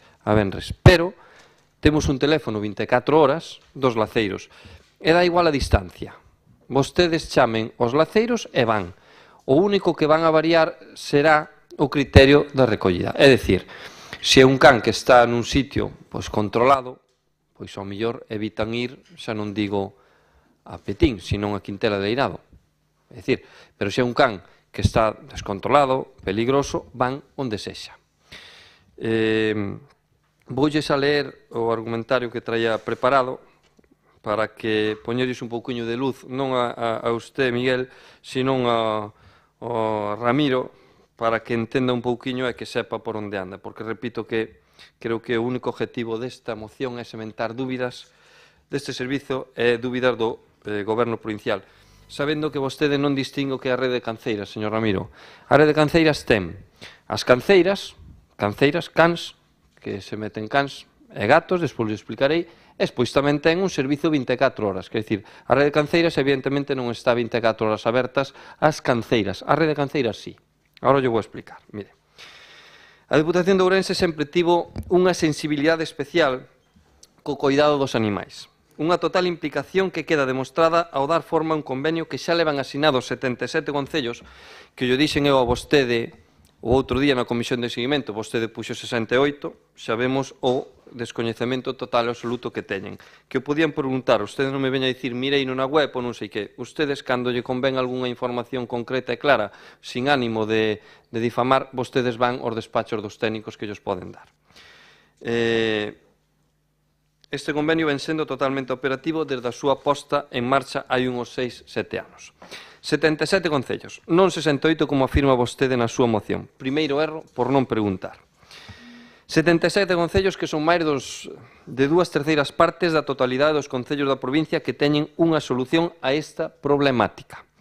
Nas outras diputacións de Galicia, as canceiras provinciais están rexidas por ou empresas privadas ou protectoras. Aquí facemos a xestión directa. Mire, o ano pasado gastamos na rede de canceiras 285.000 euros en personal directo, 150.000 en gasto corrente e en inversión da reforma da canceira de Xinzo que vamos a cometer durante este ano uns 130.000 euros, o cal da mostra da vontade de mellora e de inversión continua deste servicio por parte da Diputación Provincial. Mire, na rede de canceiras só hai cans, certo, pero o motivo é porque non hai unha necesidade urxente para coller outro tipo de animais.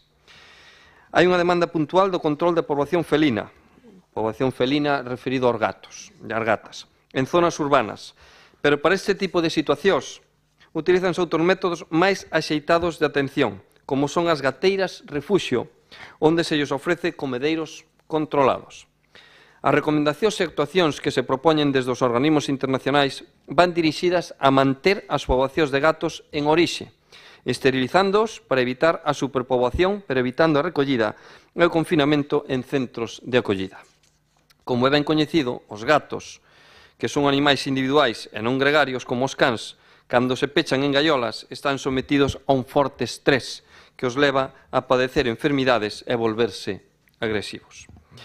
As colonias de gatos onde existen, e xa nos teñen pasado casos, yo comento por si non o sabía, deben ser mantidas en orixe. O control e coidado establécese mellor no hábitat onde aparece o problema, e aínda así estamos a recoller os casos urxentes, atropelos, enfermedades e aqueles onde non vemos posible outra solución. Os gatos domésticos que non poden ser atendidos por falecemento do propietario, por exemplo, como xa nos ten pasado, tratamos de reubicalos o máis cerca posible, prestándose incluso, cando se nos solicita, a recollelos, esterilizalos e despois devolvelos todo elo sen custe. O que adoitamos facer nestes casos é buscarlles ubicación antes da recollida para evitar que teñan que permanecer moito sitio no centro. Como vostede poderá entender, se nunha canceira temos 150 cas, meter ali gatos pode ser unha total desfeita. En canto a outros animais que si recollen a lei de protección, furóns, aves exóticas, evidentemente nós estamos a cumplir a lei. Se vostedes son conscientes de que non se cumpla a lei, non o deben facer en modo emoción, vayan a outro sitio, pero nós estamos a cumplir a lei. En canto a outros animais que si se recollen na lei de protección, furóns, aves exóticas, etc., dos que debe existir unha población escasísima, non parece que sexa frecuente o seu extravío, pois en case 6 anos de experiencia non recibimos ni un só aviso de retirada de animais. O que si lle podo dicir é que temos a xente, non só os laceiros, sino a xente formada para que no caso de que tuveramos que asistir a recoller algún tipo destes animais, poder facelo. Mire, decirlles que confúndense os centros de acollida co servicio de recollida, que pertencendo ao mesmo departamento teñen funcións e horarios diferentes. Os centros de acollida están operativos de 8 a 2:30 de luns a sábado. Horario máis que suficiente para manter os animais, as instalacións en óptimas condicións e atender as visitas das persoas que están interesadas nos animais. Os domingos e festivos, agás, no caso en que coincidan 2 festivos seguidos, están pechadas e só se acude para atender tratamentos urxentes. Tamén lle recordo que temos un servicio de urxencias veterinarias nas 4 canceiras. Non creemos, por tanto, necesario ampliar o horario dos centros como vostedes solicitan. Este horario complétase ademais coa recollida de animais, con laceiros disponibles que tratan as 24 horas do día os 365 días do ano. Se o ano fora bisiesto, pois 366, atendendo cando son requeridos os casos de animais, dando sempre prioridade àqueles que poidan provocar danos, accidentes ou molestias cidadáns. Mire, señor Rodríguez Suárez, tome nota deste número. 608-762-695. 608-762-695. É o teléfono de 24 horas de atención aos laceiros. Mire, prova delo é esta noticia recentemente publicada nun xornal o pasado luns, día 18 de febreiro, onde se informa de que o domingo 17, mire vostede, fin de semana, a Garda Civil tivo que cortar un carril na autoestrada A52 para recoller un can abandonado. Os axentes solicitaron a presenza dun laceiro da Diputación que se fixo cargo dun mastín para o seu traslado á Canceira, xa que carecía de microchip. Eu creo que vostede viu esta noticia. Creo que estes apuntes son máis que suficientes para explicar o funcionamento do noso servicio de Canceiras e demostrar, por outra banda, como xa lle dixen ao principio da miña intervención, que ou ben descoñecen totalmente o que facemos en temas de cuidado animal ou deixáronse levar polo aproveitamento partidista de algunha queixa que lle poido chegar a vostedes. Por agora, nada máis. Moitas gracias. Ábrese unha segunda quenda de intervencións. Vénega. Moitas gracias, señor presidente. Bueno, eu creo que xa o dixen tamén o outro día. Este tipo de moción, precisamente polo tipo de moción que é, non é unha moción que a nós se nos ocurre ou se nos acorde aí no despacho para presentarlle. Esta moción presentámola porque nos chegan informacións que contradicen o que me está dicindo ahora vostede. E, desde logo, tamén o que lle pediría é que non xulgue as miñas intencións. É unha moción que está presentada con mellor dos ánimos constructivos. Nós non estamos criticando, non o vim por ningún lado, o funcionamento do servicio de Canceiras na súa totalidade, falando, intentando decir que é un desastre, dicindo que hai que poñelo en marcha, que non, todo o contrario, estamos poñendo sobre a mesa dos aspectos moi concretos. Un, o tema da recollida de animais, non só cans, e outro, o tema dos horarios de atención. Desde logo, se antes o tiña claro, pois agradezcolle que logo das súas explicacións o teño máis claro como é o funcionamento da rede de Canceiras, ou polo menos como é o funcionamento na teoría, porque ao mellor tamén vostedes se ten que dar unha volta por aí e ver como funciona realmente na práctica. No caso dos gatos, mire, no caso dos gatos, con ser verdade todo o que vostede dixo, non é totalmente unha razón de peso. O problema que temos, o que teñen na rede de Canceiras na Diputación, é que non hai gateiras. E os gatos que se recollen na provincia veñen todos para a Canceira de Ourense. Nas Canceiras da Diputación, como digo, non hai unha sola gateira. No Carballiño había 3 e agora non hai ninguna. No resto, non hai. O 30%, teño aquí o dato, o 30% dos animais que entran na Canceira de Ourense son gatos. O 30% son gatos. E falando tamén do resto, pois mire, tamén lle entrou algún corzo, algún cuello, periquitos, hámsters, tortugas, furóns, ourizos, na Canceira de Ourense. O problema dos gatos non é só de adaptación. O problema dos gatos é que entran enfermos nas gateiras ou nas canceiras. Ese é o grave problema. E a competencia municipal, como lle digo, vai máis a lo de gatos e cans. Entonces, que non haxa entradas, ou que non haxa moitas entradas, é evidente, pero a entradas a ver hainas. E nós o que pedíamos é, volvo a insistir, non sei que lles parece a vostedes mal pedir que se cumpla a legalidade dunha lei que está en vigor e que é de obrigado cumplimento. E no tema dos horarios, pois tamén pedimos que se aumente, se pode ser, se é posible. Nos entendemos que debería haber un horario de atención por as tardes e por fin de semana, independentemente do que vostede me fala dos laceiros, que xa nos quedou claro, sobre todo despois de escoitalo, que funcionan as 24 horas do día, como desde logo pois non debería ser ou non podría ser de outro xeito. E de momento nada máis, gracias. Democracia Orensana. Bueno, a nosa postura quedou xa na miña primeira intervención. Só facer un apunte, fíxome un pouco de gracia que dixera que nas canceiras entraran algún ourizo cacheiro. O ourizo cacheiro realmente é un animal salvaxe. Na moción dícese que os animales salvaxes quedan exentos. O que pasa é que a verdade é que é domesticable, non? O ourizo cacheiro admite a domesticabilidade e incluso é capaz de recoñecer órdenes, como os cas, non? Pero, bueno, eu penso que o ourizo cacheiro que habría que deixalo solto no monte. Nada máis, gracias. Grupo Socialista.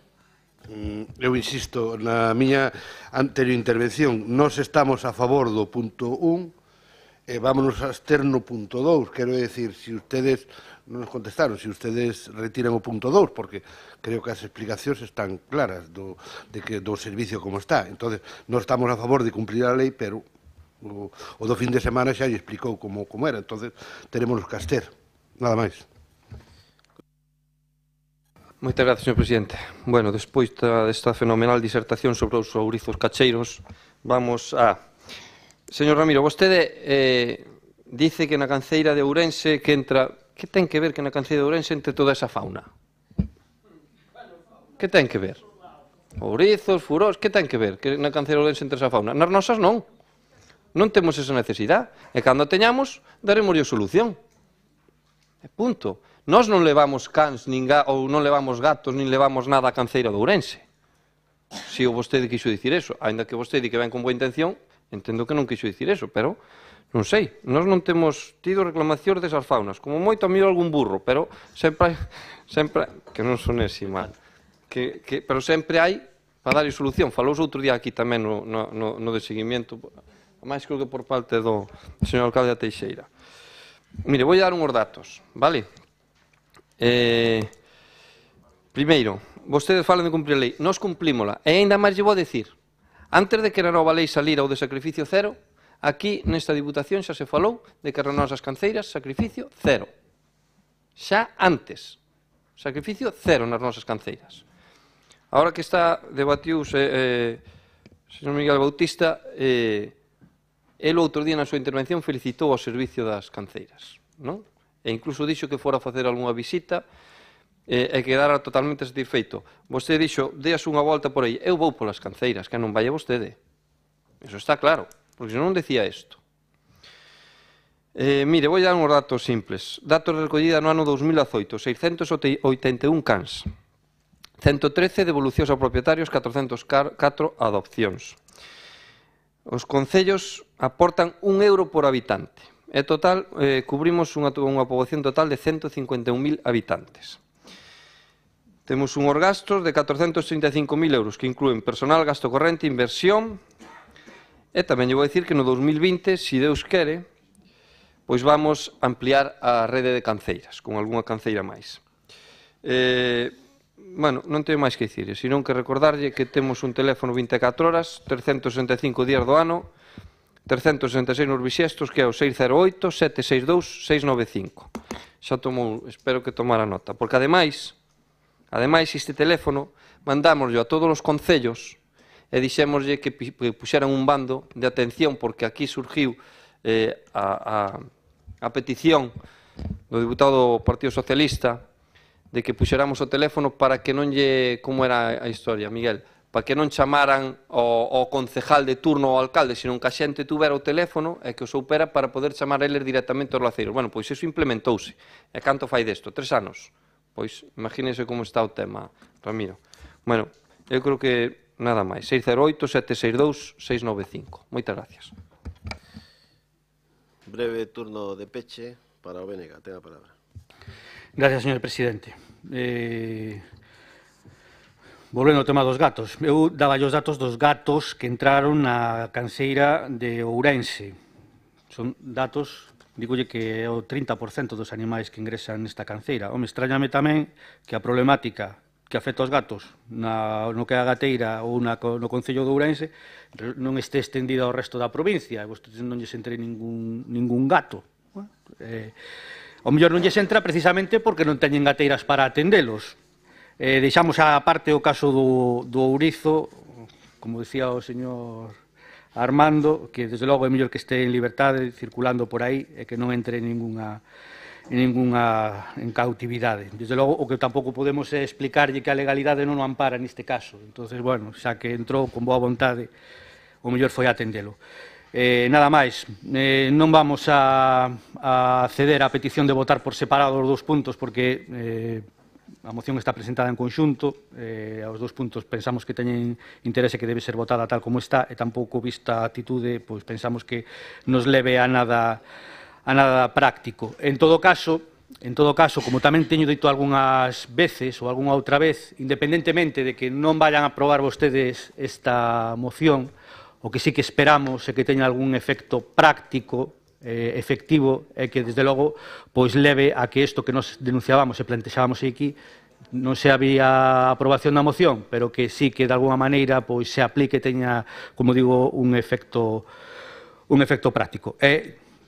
Tomeille nota do número dos laceiros, metereino no móvil en cuanto teña a oportunidade, e para que vexa 608-762-695. Nada máis, moitas gracias.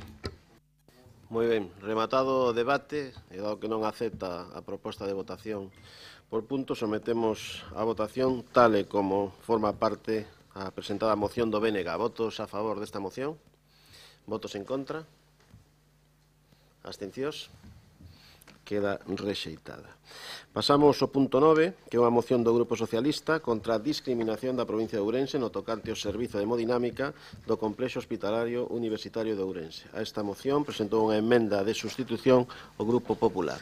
Ten a palabra o Grupo Socialista. Gracias, presidente. Non é a primeira vez que imos a tratar este tema, porque xa hai un ano se tomou aquí un acordo e se debatiu concienciudamente, como tuve a oportunidade de repasar estes días pasados. Pero vou a falar da exposición de motivos desta moción. Falar da nosa provincia en termos reais, hai tempo que implica asumir datos desoladores, non só en termos demográficos ou de desenvolvemento socioeconómico, senón no aspecto dos servicios máis fundamentais. Entre estes servicios está o que poderíamos considerar máis imprescindible, o sanitario. A afronta que sofren determinadas zonas da nosa provincia en termos de recortes no eido da saúde pública, hai que sumar ter a dubidosa honra de ser, xunto con Lugo, unha das provincias con un maior índice de mortaldade a causa dos infartos de miocardio, triplicando os índices da Coruña ou de Pontevedra. De feito, son os datos alarmantes de Lugo os que deberon facer reconsiderar a posición dos Sergas no tocante ao servicio de hemodinámica do ULA de Lugo. Acaban de anunciar que amplían o horario de atención ás 24 horas, despois de anos de loita dos lugueses e das luguesas, así como do Goberno da cidade e da propia Deputación de Lugo. Tal como denunciamos en xaneiro do ano pasado, como xa dixen, de ano en ano, tanto Lugo como a nosa provincia compiten no peor senso da palabra por ver quen encabeza a porcentaxe de incidencia desta grave enfermidade ou por liderar o ranking das taxas de mortaldade por causa dos infartos de miocardio.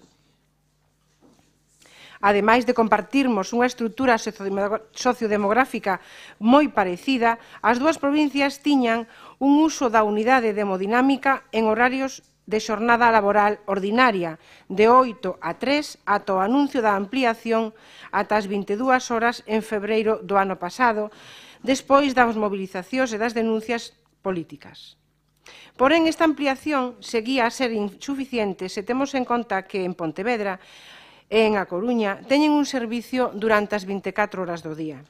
Xa se indicou no seu momento que son numerosos os estudios científicos, mesmo da propia Sociedade Española de Cardioloxía, que vinculan o uso destas unidades co éxito no tratamento e prevención do infarto agudo de miocardio. Sen embargo, en Ourense, para ser tratado na unidade de hemodinámica do Chúo, coa rapidez que estos casos requiren, ten que che dar o infarto en horas de servicio da unidade. A opción que lle queda a calquera persoa desta provincia fora do horario actual afectada por esta doenza é que a trasladen a Vigo.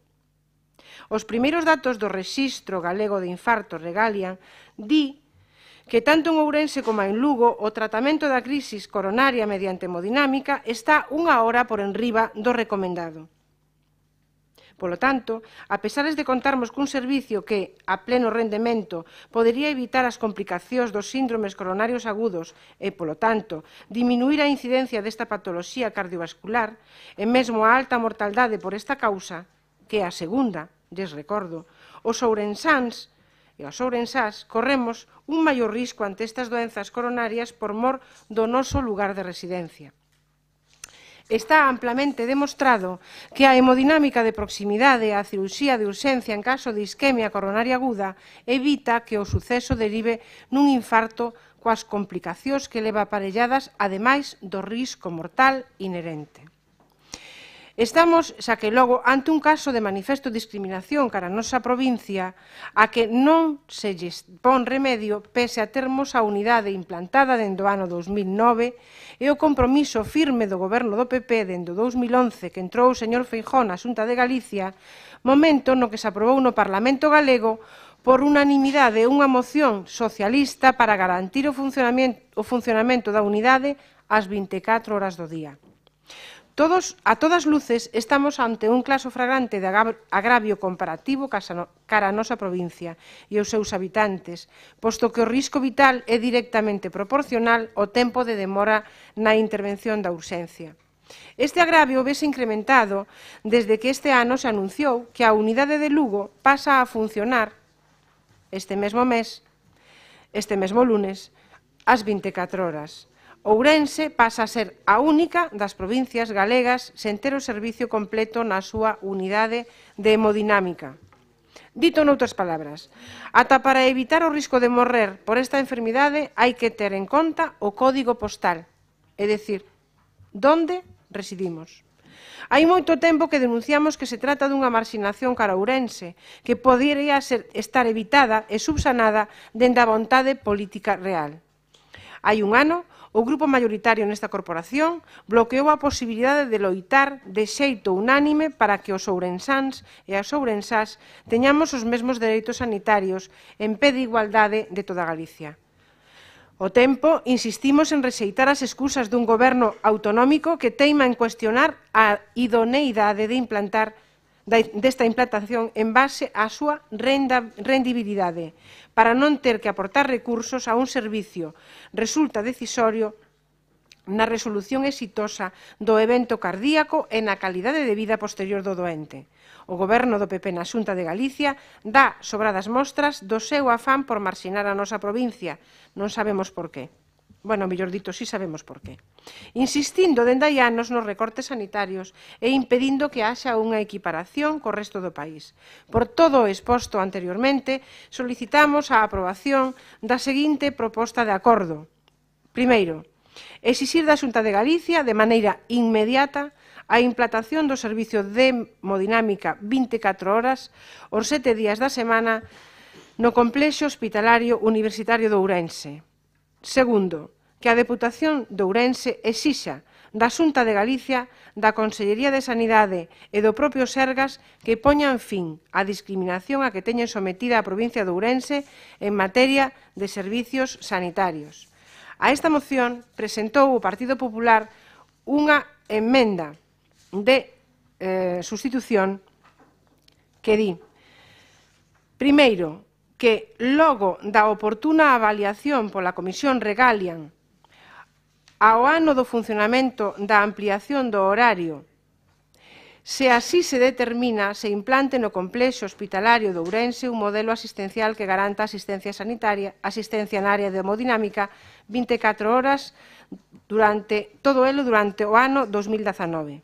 E quero resaltar, no primeiro punto, que logo da oportuna avaliación, é dicir, estamos ante a primeira condición, o ano de funcionamento do horario, se así se determina, estamos ante o segundo condicional, se poña en marcha durante o ano 19. Segunda emenda, o segundo punto da emenda, pôr en marcha os mecanismos oportunos para abordar a formación de equipos multidisciplinarios na área de hemodinámica de Ourense para o inicio da actividade no menor tempo posible, todo elo dentro do 19. Creo que este asunto foi amplamente debatido no Parlamento de Galicia, non a semana pasada, sino xa por enésima vez, e me parece que vostedes alí non aceptaron unha negociación in extremis donde se demandaba o que se demandaba. Por lo tanto, como creemos que isto é unha cuestión de vontade política, señoras e señores do Partido Popular, máis aló da eficiencia, da disponibilidade de todo o demais, é unha cuestión de vontade política e é unha cuestión de que loitemos para que isto sexa unha realidade máis pronto que tarde. Queremos que se retraten públicamente. Nós non vamos a aceptar esa emenda e vamos a tratar a moción tal cual a presentamos neste plenario. De momento, nada máis e moitas gracias. BNG, ten a palabra. Gracias, señor presidente.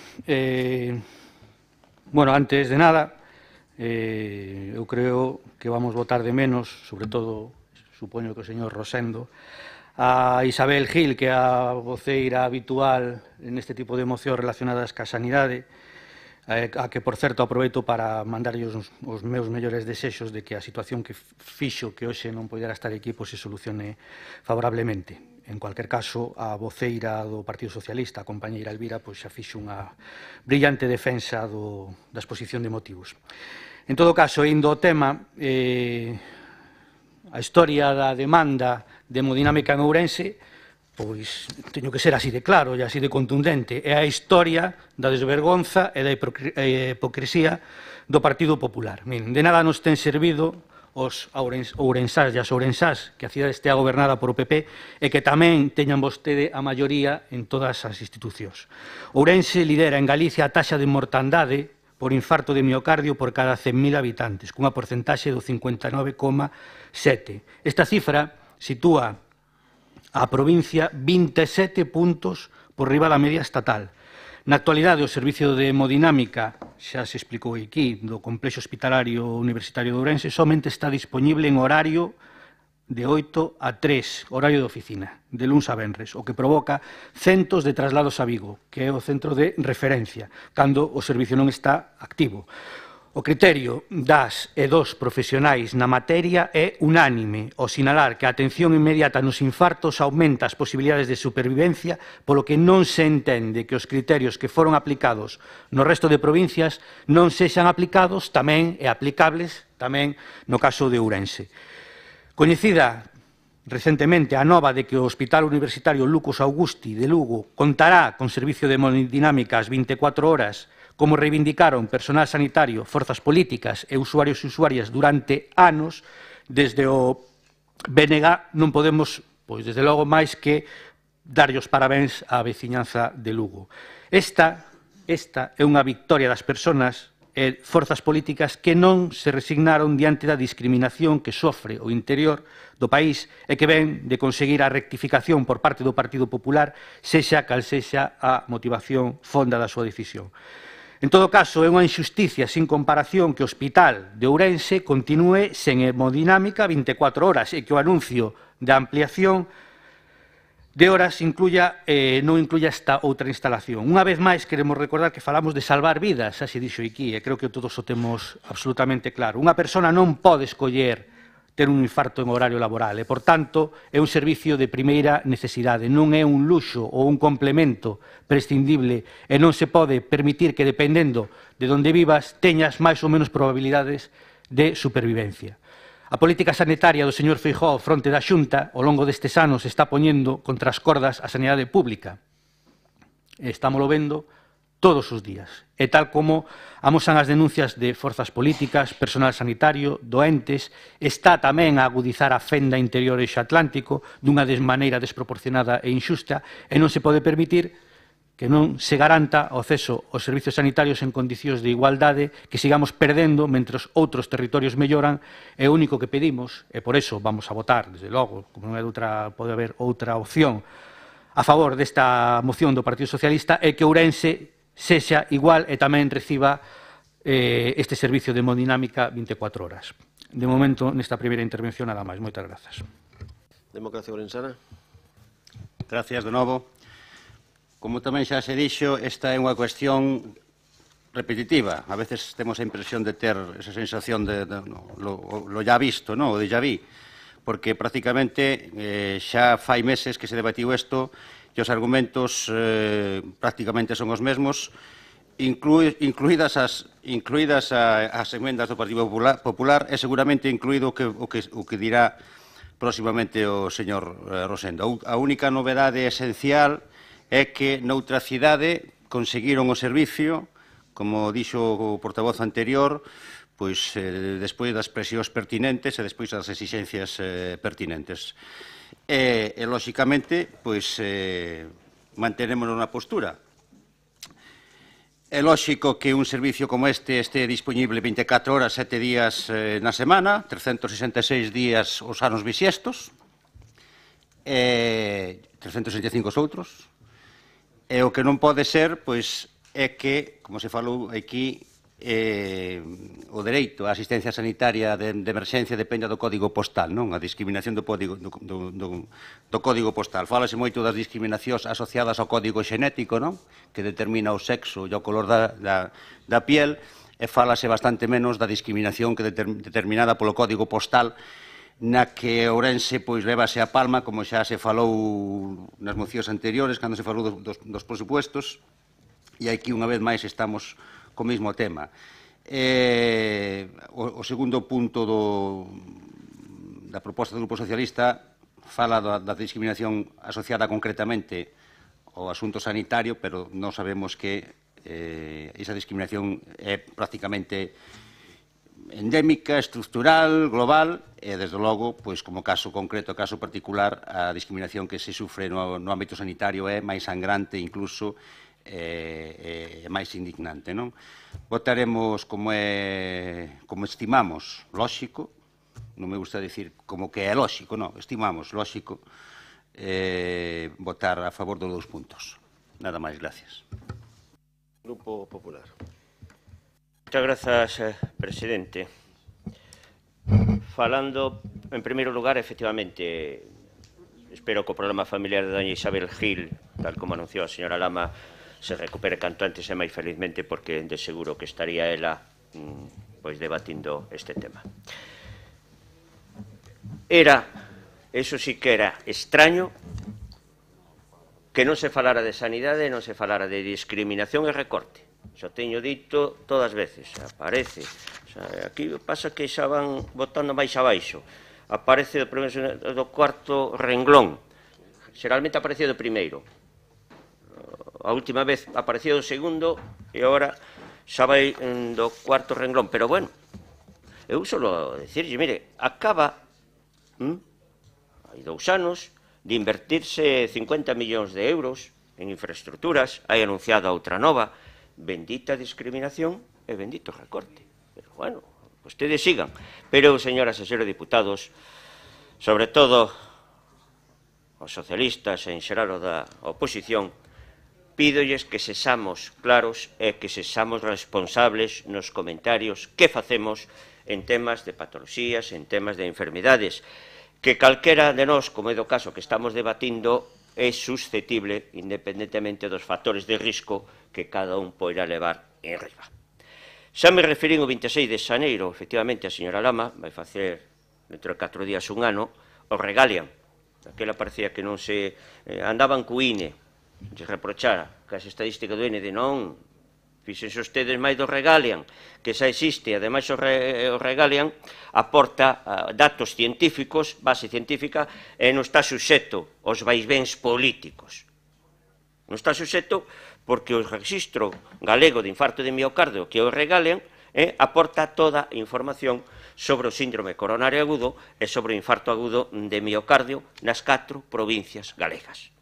E entre os datos que recolle este registro, o regalian, figuran os tempos nos que se tarda en acceder a unha sala de hemodinámica, unha vez diagnosticado ese síndrome coronario agudo, para unha realización, xa sexa para implantar un stent ou para facer unha anxioplastia. Estes datos, xunto con outros que se poden comprobar neste registro, recollen que para a provincia de Ourense unha media en minutos, que o tempo transcorrido dende o primeiro electrocardiograma diagnóstico hasta que se fai a apertura da arteria responsable do infarto, ofrece variacións. Pois van dende, eu digo regalian, eu só o anuncio aquí, van desde os 96,5 minutos que era do ano 2015 ata os 88 minutos do ano 2019. E hai que facer fincapé en isto porque, efectivamente, o tempo é básico.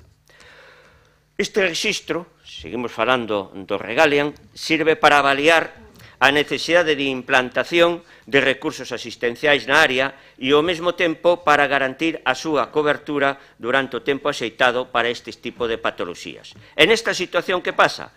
Pois que unha vez implantadas as salas de hemodinámica en Ourense e Lugo, A comisión do Regalian, non os políticos, sino a comisión de Regalian, que está composta por 7 cardiólogos especializados das diferentes EOSIS, valorou ampliar a cobertura asistencial ata as 22 horas nas provincias de Ourense e Lugo. Por certo, señor Rodríguez Suárez, non é horario de oficina, anunciou de 8 a 3, ou de 8 a 15. Creo que ten un erro, Eu anuncio porque a fala de horario de oficina é aquí os médicos nunca teñen horario de oficina. En todo caso, teñen un tempo de cando entran, pero nunca sabe cando salen, porque non deixan nunca as cousas a medio facer. Pero vostede fala de horario de oficina despectivamente e nin horario de oficina é. Actualice os seus datos. Así, o complexo de Lugo, con data 26 de febreiro do 2018, un mes despois de estar debatendo aquí, ampliou o funcionamento hasta as 22 horas. O sea, Lugo hai un ano. E non porque yo dixeron os políticos de Lugo, ni menos os de Ourense, é porque a comisión de Regalian dixo que era necesario. Que pasa co complexo hospitalario de Ourense, Cochú? Pois ampliou tamén a cobertura hasta as 22 horas, pero fixo en setembro, concretamente o 17 do 9 do 2018. Por lo tanto, desde setembro hasta xaneiro, último de xaneiro, non actualizou os seus datos o señor Rodríguez Suárez. Actualicios. Recentemente sabemos que a Comisión do Regalian, logo de a avaliación do funcionamento da sala hasta as 22 horas durante un ano, e tende en conta a formación dos equipos multidisciplinarios, que é moi importante, señora Lama, un equipo multidisciplinario como é para atender a un infartado agudo ou un síndrome coronario, non é poñer unha máquina de churros que van salindo o primer minuto e non fai falta adestrar, nin completar a formación de nada, non? É diferente, sabe? Mesmo aquí, se quixéramos e nos puxéramos de acordo e dicir, hai que pola mañán, pois non se podería.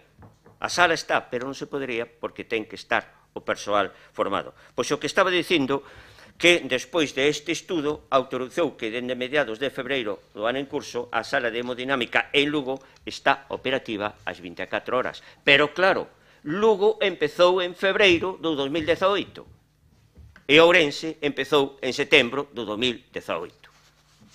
Por todo isto, e tendo a importancia que ten o tema para a provincia de Ourense, claro que a ten, este grupo de goberno provincial do Partido Popular propón esa emenda de sustitución, que me parece que xa se referiu a ela, me parece non, xa se referiu a ela, a señora Elvira Lama non lle gusta, pois a min me gusta, porque, aunque a vou anunciar, quere dicir, e a interpretación é esta, en Román Paladino, é que queremos hemodinámica ás 24 horas neste ano 2019 cos equipos formados. Polo tanto, a emenda de sustitución di que logo da oportuna avaliación pola Comisión da Regalian, non por vostede nin por min, nin por o político de turno, senón pola Comisión Científica do Regalian, o ano de funcionamento da ampliación do horario, que xa dixamos que empezara en setembro, se así o determina, se implante, se así o determina o Regalian, o complexo hospitalario de Ourense, un modelo asistencial que garanta a asistencia na área hemodinámica durante as 24 horas e todo elo durante o ano 2019. E pôr en marcha os mecanismos oportunos para abordar a formación de equipos multidisciplinarios na área de hemodinámica de Ourense para o inicio da actividade no menor tempo posible. Todo elo dentro do 2019. Claro, conciso, rotundo e aseverando. Nada máis e moitas gracias. Segunda quenda de intervención, Grupo Socialista. Gracias, señor presidente. Mire, señor Rosendo, señor vicepresidente, e neste momento o que defende esta moción. Eu non son especialista, non son médico, efectivamente, me hubiera gustado que estuvera aquí a miña compañeira, que é profesional do ramo como a vostede, seguramente entende bastante máis de tempos, de patoloxías e das necesidades dos servizos sanitarios. Eu, sencillamente, son usuaria, de vez en cuando paciente, ainda fai unha semana tuve que estar ali por cuestión do que se ve evidentemente. Por certo, as carencias e as deficiencias as puden observar en urxencias o día que fun alí a que me coseran este dedo. É dicir, que te senten nunha camilla como as de fai, que recordo eu, fai 50 anos que iba o médico ali en Xinzo, que che poñan unha tabla de madeira debaixo do cu, e despois che poñan a mau ali para coserte, home, non estamos en África, pero pouco nos queda. para parecernos algúns hospitales e os medios co que contan e os recortes que están vostedes a practicar na sanidade pública pagada con cartos públicos. Ben, dito isto, xa é a segunda vez que demandamos nesta institución que se poñan vostedes de lado dos ourensáns, a quen servimos, por certo, e non da man do Partido Popular que nos quere engañar outra vez con estudios, con informes, con comisións expertas na materia e, como din, desa comisión do Regalian, que non sei quanto tempo ten que pasar, un ano, dende que se ampliou o horario hasta a da noite, para que teñan que valorar se temos dereito ou non a ter 24 horas, 365 días a unidade de hemodinámica en Ourense.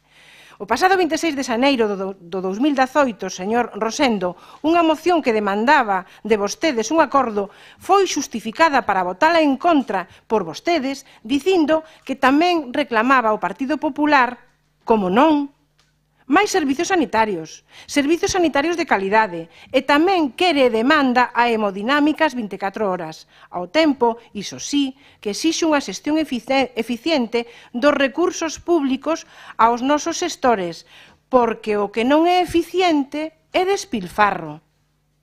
E eu lle fago unha pregunta. É a vida humana de un infartado un despilfarro, señor vicepresidente? Naquela intervención na que nos contou como e cando foi creado o Regalian e para que sirve, dixo tamén: polo tanto, estamos guiados por criterios científicos, sanitarios, obxectivos e de eficiencia na xestión. Mire, señor Rosendo e señores do Partido Popular, a eficiencia na xestión, cando se trata de tempo de resposta, está en salvar a vida do paciente ou non salvala. Está en se as lesións que quedan despois dunha crise de miocardio aguda son reversibles ou non. Ou non o son. En definitiva, cando cada un dos pacientes sobrevive, é como lle vai afectar na súa vida diaria. Díganlle vostedes cara a cara a quen perdeu un familiar por este motivo que vostedes non fixeron todo o posible para que a unidade de hemodinámica este funcionando en Ourense como se a teñen en Lugo. Mire, eu tamén leo bastante en internet cando teño tempo e en donde podo, e dice algún cardiólogo: tras la aparición de los primeros síntomas, lo que hay que hacer es correr. Destacaba el jefe de una unidad de cardiología. E só un tercio das persoas que sufren un infarto poden ser atendidas no tempo recomendado de 120 minutos.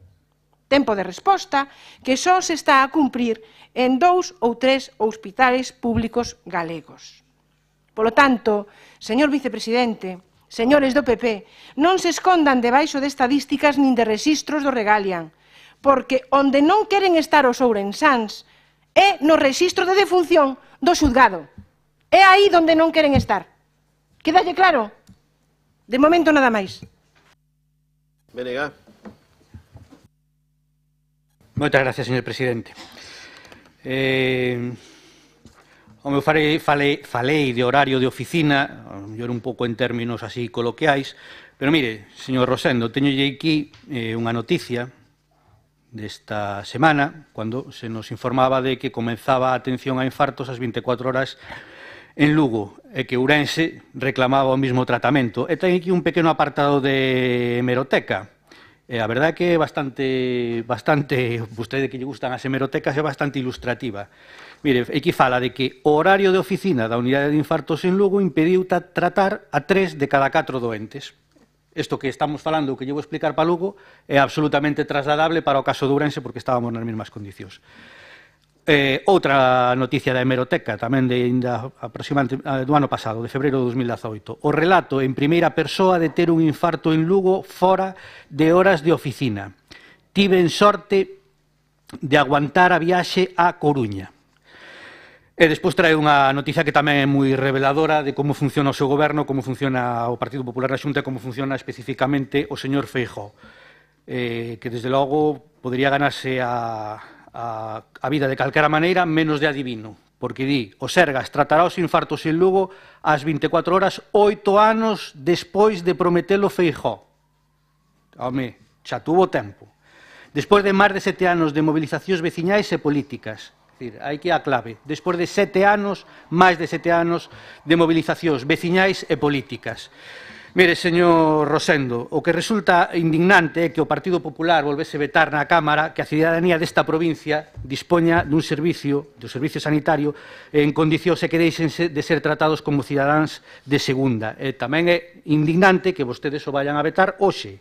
Trátase dunha demanda que pode salvar vidas nunha provincia que ten a media de idade máis alta de Galiza, por riba dos 50 anos, superior á media estatal e, polo tanto, un factor de risco innegable.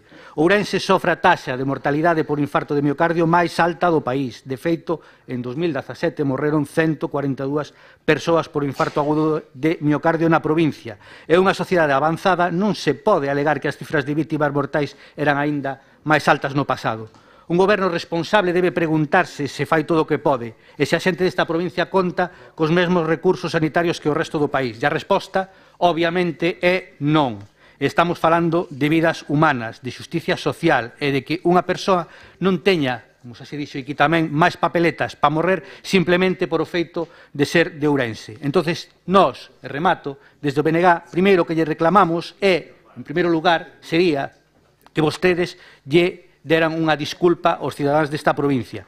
E logo, e xa indo ao terreno máis práctico, unha data concreta para a posta en marcha do servicio hemodinámica 24 horas. Parécenos moi ben que Lugo o teña xa, pero que nos preguntamos é por que Ourense non, porque queremos, e remato, que calquera persona neste país, como xa se dixo, e como eu creo que coincidiremos todos, teña as mesmas posibilidades de sobrevivir se ten un infarto independentemente de cal sexa o seu lugar de residencia.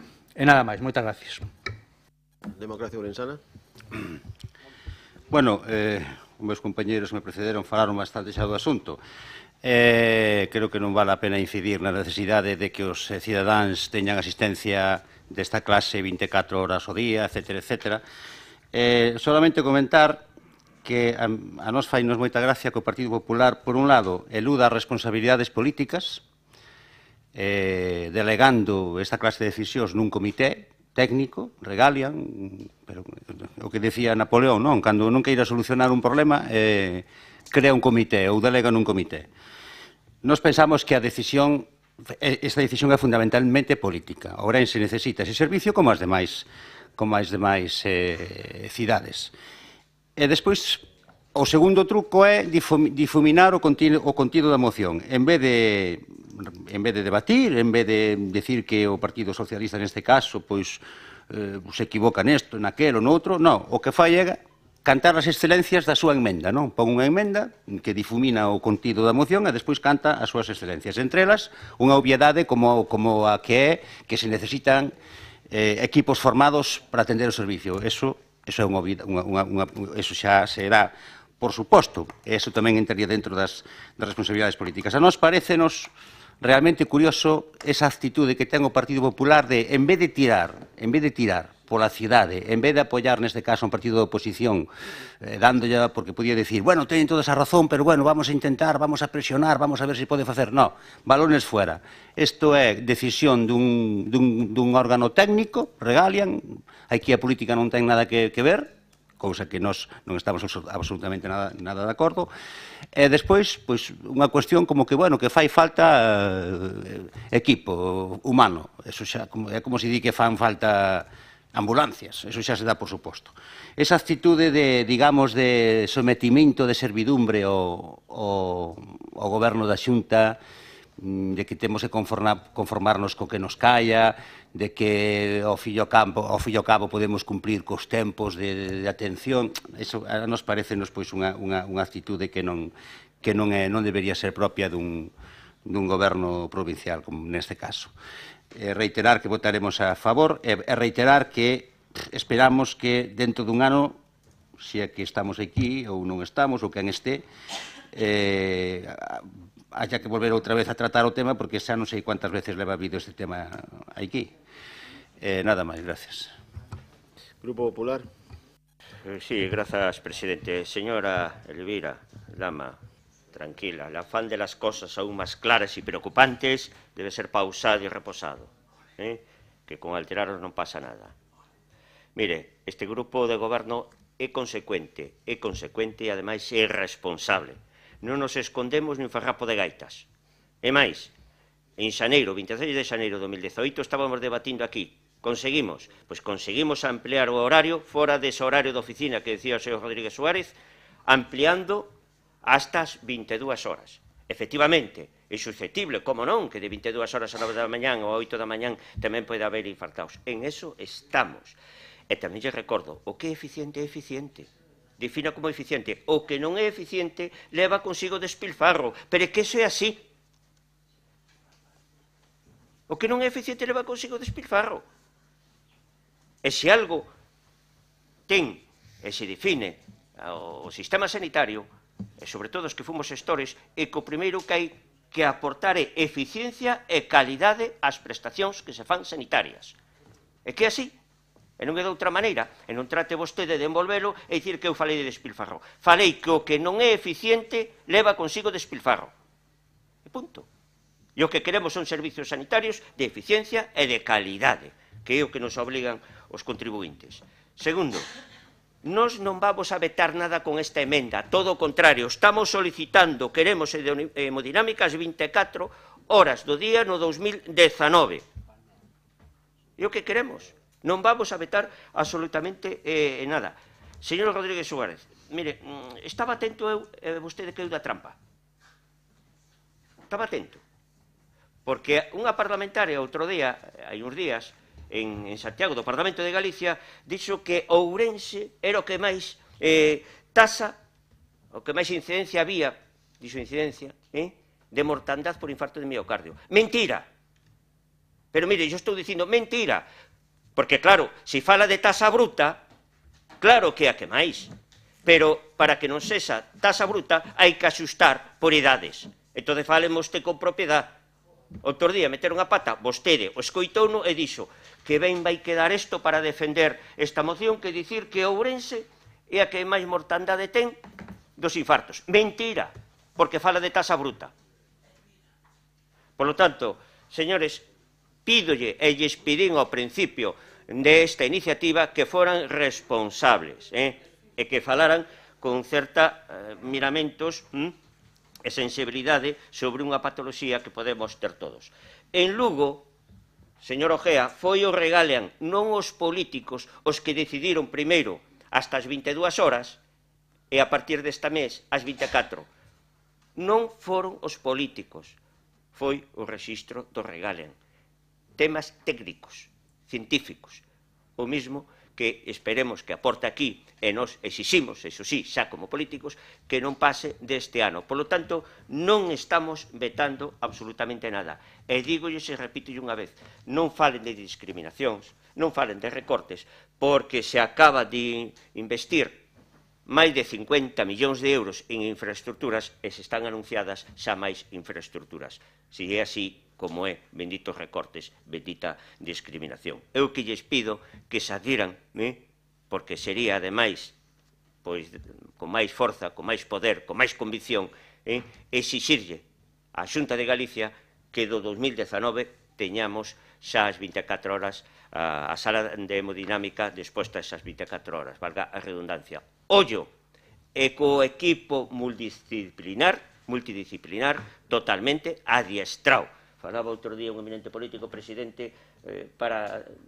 É que, claro, eu quero que matende un equipo que teña as mans adiestradas. Pois sí, é o que queremos, que teña as mans e os coñecementos adestrados, porque son equipos moi específicos para este tema e con un aprendizaje moi específico. Nada máis e moitas gracias. Breve turno de peche para o Grupo Socialista. Gracias, presidente. Señor Rosendo, defensor desta moción, cando falo alterada non é porque me altere per se, falo en certo modo cabreada. Cabreada de ver que non son capaces de entender nin de aceptar propostas que son beneficiosas para o conxunto da poboación desta provincia. Iso é o que realmente me cabrea. E que estén vostedes a defender a postura do Partido Popular, que é quen está gobernando a Xunta e que é quen ten que solucionar este problema. Iso é o que me cabrea. Altérame e cabréame. Dito isto, dice que en eso estamos. Eso, Ramiro, sóname a que no Concello tamén de Xinzo en eso están e nunca están en nada. Fálame de que a eficiencia non pode ser despilfarro. Oiga, mire, a sanidade é un servicio público que non ten por que ser rentable, sabemos que é deficitario, moi deficitario. E cada vez máis, porque a poboación, e sobre todo nesta provincia, cada vez está máis envellecida, necesita máis cuidados, ten máis patoloxías, e temos encima unha poboación que está moi dispersa. Todo eso, vostede o quere disfrazar en que, sí, no 2019, sí, na Comisión dos Expertos, sí, na Comisión do Regalian, e agora nos ven a falar da taxa bruta. Que taxa bruta, nin que taxa... Vamos a ver, aquí hai unha taxa, os que viven e os que morren por un infarto, e nada máis. Eso é o que hai. Mire, voulle a dicir unha cousa. Este tema xa foi tratado por quinta vez no Parlamento de Galicia. Repito, negociado in extremis, e a nosa proposta, a proposta do Partido Socialista, era o Parlamento de Galicia insta a Xunta a implantar antes de xuño do 19 o servizo de hemodinámica 24 horas no Chúo, co fin de respetar os principios de equidade e seguridade dos pacientes, que é o principal. Para elo, poñer en marcha de maneira inmediata todos os mecanismos oportunos para abordar a formación de equipos multidisciplinarios na área de hemodinámica de Ourense. Esa foille a proposta. Por certo, que vostedes rexeitaron porque querían propoñer o seguinte: reforzar a unidade de cardioloxía do Chúo, garantindo a formación e o adestramento do equipo multidisciplinar para logo da oportuna avaliación pola Comisión Regalian e cumprindo, despois, un ano de funcionamento dende setembro do 19 en horario hasta as 22 horas, como ben acaba de aclarar, implantar un modelo que garanta a prestación asistencial na sala de hemodinámica as 24 horas. Mire, en linguaxe de andar pola calle, isto quere decir que se os ourensáns van ter que seguir esperando ata setembro, para que despois analicen os datos a Comisión do Regalian. E logo, si tal, pasa outro ano máis, mentras o que teña a mala sorte de vivir alá en Quereño, Miguel, alá no Barco de Valdeorras ou no Ríos, chaman a ambulancia. Esa é a realidade. Chaman a ambulancia. Van a buscar ali o seu pobo. Chega ao Hospital de Verín ou do Barco. Se non hai ambulancia do 061, ten que esperar a que medicalicen unha ambulancia. Preparan a ambulancia, sale un 061 de Ourense, encóntranse no camiño, trasladan o paciente dunha ambulancia a outra, chega a Ourense, pasaron 2 horas, máis de 2 horas. E cun pouco de sorte, se entra no Chúo entre as 8 da mañá e as 10 da noite, pode sair adiante. E se pasa das 10 da noite, pois ten que continuar cara a Vigo. E con moita sorte, ali será atendido, se chega con vida. Vostedes, señores do Partido Popular, señores do desgoberno nesta área e noutras moitas, son os culpables de todas as deficiencias que están a padecer os servicios sanitarios nesta provincia. E non llo decimos nós. Dícenllo os pacientes, que son os que sofren en primeira persoa as calamidades que están a sufrir nestes servicios. Pero tamén nos están a dicir os profesionais de todas as especialidades facultativas e todo o personal sanitario que presta servicio nos hospitais, nos centros de salud e nos PACs desta provincia. O señor Feijóo, sí, o presidente da Xunta, tiña que estar en Santiago para informarse do que di a xente que se manifesta polas rúas ateigando a Plaza da Quintana o pasado día 10 de febreiro, para pedir o que lle corresponde e non estar en Madrid, na Plaza de Colón, o carón do seu novo presidente do partido, facéndolle carantoñas e novos mimos aos líderes da extrema dereita. É ali onde hai que estar, a pé de rúa, escoitando os cidadáns e os problemas que teñen e que é o que demandan. Vostedes, señores do Partido Popular, como xestores, son cómplices das mortes por nefasta xestión que están a facer ca sanidade pública. Vostedes están a xogar coa vida e coa morte dos cidadáns desta provincia. Que é o que fan cando toman decisións deste calado?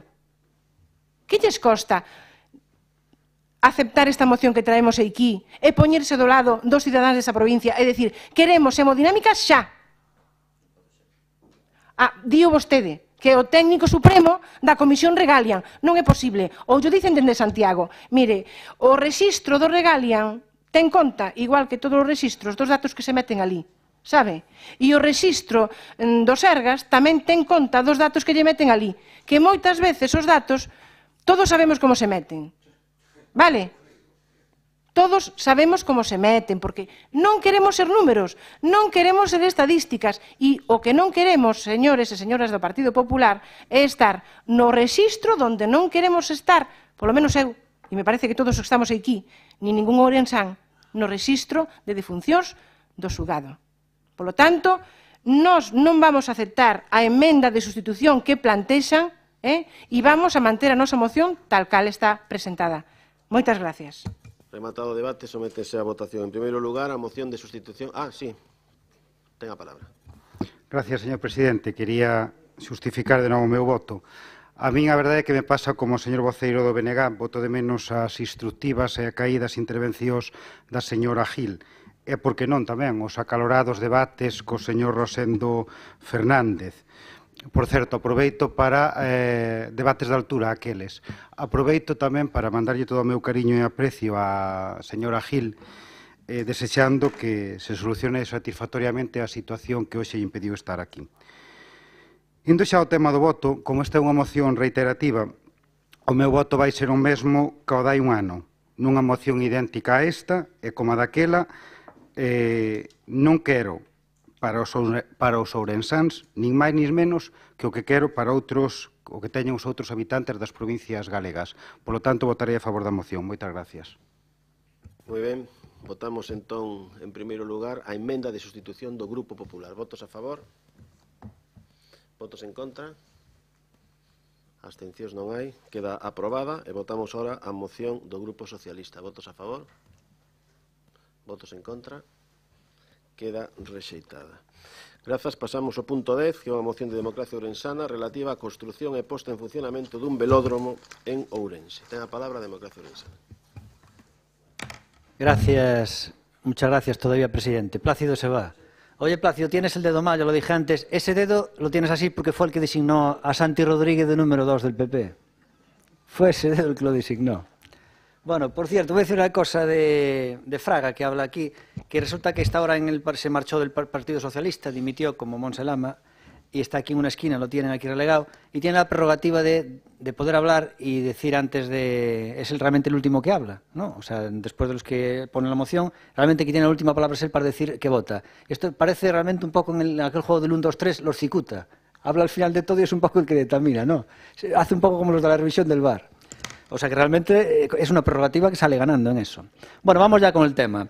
Lo que nosotros proponemos hoy es algo que el Partido Popular defiende, pero cuando lo proponen Democracia Sana, entonces dicen que no.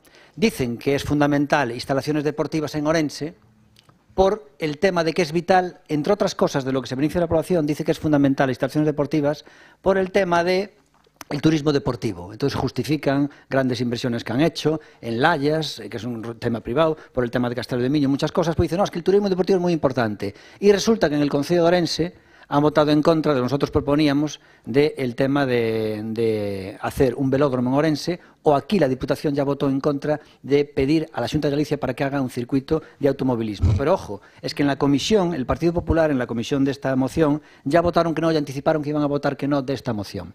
¿Qué es lo que pide Democracia Ourensana en esta moción para Orense? Pedimos que se inste a la Xunta de Galicia, porque la Xunta de Galicia discrimina a Orense, pues que haga una inversión para, obviamente, hacer una discriminación positiva en Orense, para construir un velódromo. ¿Qué características tendrían este velódromo que nosotros pedimos? Pues vamos a ver, no queremos que este velódromo sea para competición, donde realmente son 4 o 5 federados los que compiten, porque eso realmente sería un poco tirar el dinero. Nosotros lo que queremos es hacer un velódromo para que lo utilicen los ciclistas amateurs, todos los amantes de la bicicleta, que tienen miles y miles en Orense. ¿En qué consistiría? Pues resulta que en los meses de invierno los ciclistas hacen muchas menos horas de bicicleta en carretera debido al clima, y debido también, obviamente, a que hay menos luz. a partir de las 5 y pico ya no pueden salir. No vemos a bicis de carreras ni de montaña con faros, como se veían antes las BH. Es decir, cuando no hay luz, pues no salen. Ni tampoco llevan una luz en la casco como si fueran unos mineros. Entonces, en temas de luz no salen. Entonces, ¿qué ocurre? En invierno muchos tienen que hacer rodillo, hacer bicicleta estática o simplemente no salir. Cuando llueve, lo mismo. Entonces, el velódromo sería una instalación principalmente para utilizar con las inclemencias, obviamente, del tiempo, y sería para los ciclistas amateurs para poder rodar, pues obviamente protegidos con luz y protegidos de la lluvia. Y además con seguridad, porque accidentes cero. Y además en la parte interior del velódromo se podría crear una infraestructura para que fueran incluso las familias con sus niños para hacer bicicletas de diversos circuitos, de desniveles, BTT, etc. Es decir, se podría aprovechar el interior. Sería una infraestructura que tendría miles y miles de usuarios, ojo, a nivel amateur. Es una idea que la hemos comentado en Orense. Y eso se ve por la estadística, por ejemplo, la inclusión de Santi Rodríguez ahora en el número 2 del PP, ya se sabe cómo va a salir, porque si nosotros vemos los comentarios en el Facebook de Democracia Orensana o en el Facebook de la región, quien soltó esa noticia, vemos que el 95% es en contra, el 90 y pico por ciento. Entonces, hombre, ya te das cuenta que Santi Rodríguez en el PP es lo que yo llamo un restavotos. Lo que fue Valcárcel cuando lo llevasteis en el año 2011 al Concilio de Orense. Valcárcel es un restavotos. Y Santi Rodríguez es un restavotos. Y ahí se ve. Nosotros hemos soltado esto en Internet y el 90 y pico por ciento, toda la gente pues le parece una idea genial. Luego decía el PP, recuerdo en el Concilio de Orense y Orense en Común, es que los ciclistas no demandan esto. O sea, algo realmente alucinante, ¿no? O, es decir, no es una demanda, hombre, tampoco una demanda el parque acuático. Y cuando se puso, todo el mundo estaba de acuerdo con ello, ¿no? Entonces es una idea fenomenal que solamente tiene a los burócratas que obstaculizan este tema. Nosotros, yo voy a ser alcalde de Orense a partir de mayo y les aseguro que haremos un velódromo. Lo ideal es que lo pague la Xunta de Galicia, si no, pues obviamente lo hará el Concello con sus recursos. Y tengo que decir una cosa, en este caso nosotros pedimos que el Partido Popular se posicione y que pedirle a la Xunta que lo financie. Y lo que me llama la atención, porque ya han anticipado ustedes el sentido del voto en la comisión, es que ustedes dicen a la Xunta que no mande dinero para Orense. Yo realmente es algo que es para alucinar y espero que esto le pase factura en las elecciones. Venega, ten a palabra. Perdón. Moitas gracias, señor presidente. Eu vou facer unha intervención moi breve. Vou aproveitar o argumento que moitas veces se utiliza por parte de Democracia Orensana. Como estamos pedindo algo para Ourense, nos estamos de acordo e parecenos ben. Vamos a votar a favor. Nada máis. Gracias. Grupo Socialista. Sí, gracias, señor presidente. Bos días a todos e a todos.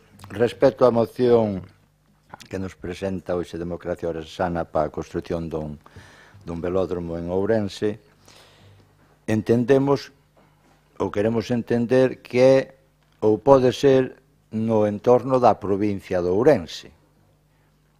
Ou referímonos, porque eso non o temos claro, se é para a provincia de Ourense ou só é para que isto este no Concello de Ourense. Entendemos que desto de momento está sin decidir. E, ademais desto, que despois igual pois me estenderei un pouco máis, pero entendemos que hai moitas cousas por aclarar con respecto a esta moción e esperemos que na segunda parte da intervención do propoñente da moción que nos aclare algúns temas que nos entendemos que son fundamentales para poder decidir o noso voto. De momento nada máis e moitas gracias. Grupo Popular. Moitas gracias, presidente. Bos días, compañeiras, compañeiros, a toda a xente que hoxe nos siga aquí. Eu vou me acordar hoxe do Grupo Popular que están aí, que sempre están traballando e axudándonos os que estamos deste lado, así que vos ya está ben para eles.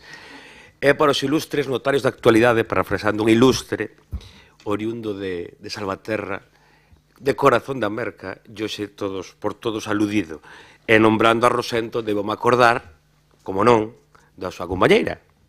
E, por suposto, deixarlle tamén, como non, o mellor para os problemas que teña que se solucionen do máis inmediato posible. Creo que vou tardar máis en saudar que en contestar. Vou a copiar a Ramiro e aos nosos compañeiros do portavoz do PSOE hoxe. Un non, e hoxe é un non. É un non porque é unha moción, decía o portavoz do PSOE, que esperábamos que aclarara, aquí non aclarou nada, é unha moción de precampaña, na que non se concreta absolutamente nada, non se define ni sitio, ni lugar, ni coste, por lo tanto, unha moción de alguén que non goberna co único fin de captar votos. E como ese non ten que ser grande, hai, hoxe, a día de hoxe, xa un velódromo en Porriño, co resultado de que este fin de semana me parece que tuveron ali unha festa popular con un DJ, dándolle outros usos. Por lo tanto, en consecuencia, creo que as bicis que anden pola provincia, que coñezan Moiños, que coñezan o Imbre, que coñezan Baltar, que coñezan a nosa natureza. Moitas gracias. Segunda quenda de intervencións, Democracia Ourensana. Sí, a mí me hace gracia el desprecio con que nos tratan, pero bueno, las urnas son las que pongan cada uno a su lugar, y sobre todo la incongruencia, en este caso, del alcalde de Aveiga, ¿no? Pedimos una infraestructura interesantísima, que es un velódromo para Ourense, y ellos la desprecian de esa forma, ni siquiera entrando a fondo. Pero él, el señor alcalde de Aveiga, acaba de anunciar que van a hacer el primer campo de fútbol playa del interior de Galicia, una infraestructura deportiva para Aveiga, y lo hace feliz. Y tendrá ayuda seguramente de la Diputación, la Xunta, lo que sea. Y feliz del tema. O sea, para él es una infraestructura de maravilla. Aveiga, que tiene 1000 habitantes. Él dice que en verano tiene 10.000. No se lo cree ni él, ¿no? Pero bueno, está claro que Aveiga sube muchísimo en verano. Pero 10.000 no se lo cree ni él porque, escucha, si tuviera 10.000, tendría que tener 1.000, no veo yo que tenga, es decir, entre 10.000 tendría que tener una décima parte de los bares y de los bares y de los supermercados que tiene Sanxenxo. Sanxenxo tiene 100.000 personas en verano. 100.000 personas en verano, y vemos los bares y supermercados que tiene, pues ascenders a 100.000. Si Aveiga tuviera 10.000 como tiene él, tendría que tener una décima parte de Sanxenxo, porque si non a xente onde come e onde vai beber. Bueno, en cualquier caso, él presume y hace esa infraestructura deportiva para Aveiga, pero para los demás no. O sea, consejos tengo, no, pero ¿cómo es eso, no? Consejos vendo, pero para mí no tengo. Eso es mucho morro, ¿no? Mira, lo que dices de Porriño, ya lo hemos tratado 1000 veces y tal, lo acabo de decir yo aquí. Porriño es un velódromo de 200 y pico metros, el nuestro es un velódromo de 500 metros que pretendemos, y Porriño está enfocado para la competición deportiva. Lo he dicho yo aquí antes, son 4 gatos, son 4 federados. Para eso no queremos el velódromo. Tiene que ser un velódromo amateur, para ir a rodar.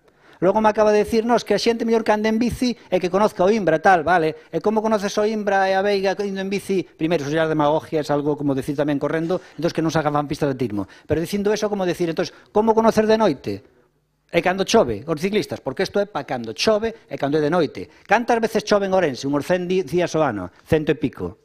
Cando é de noite? A partir de 5 e pico da tarde en inverno. Pois, home, para iso é o velódromo.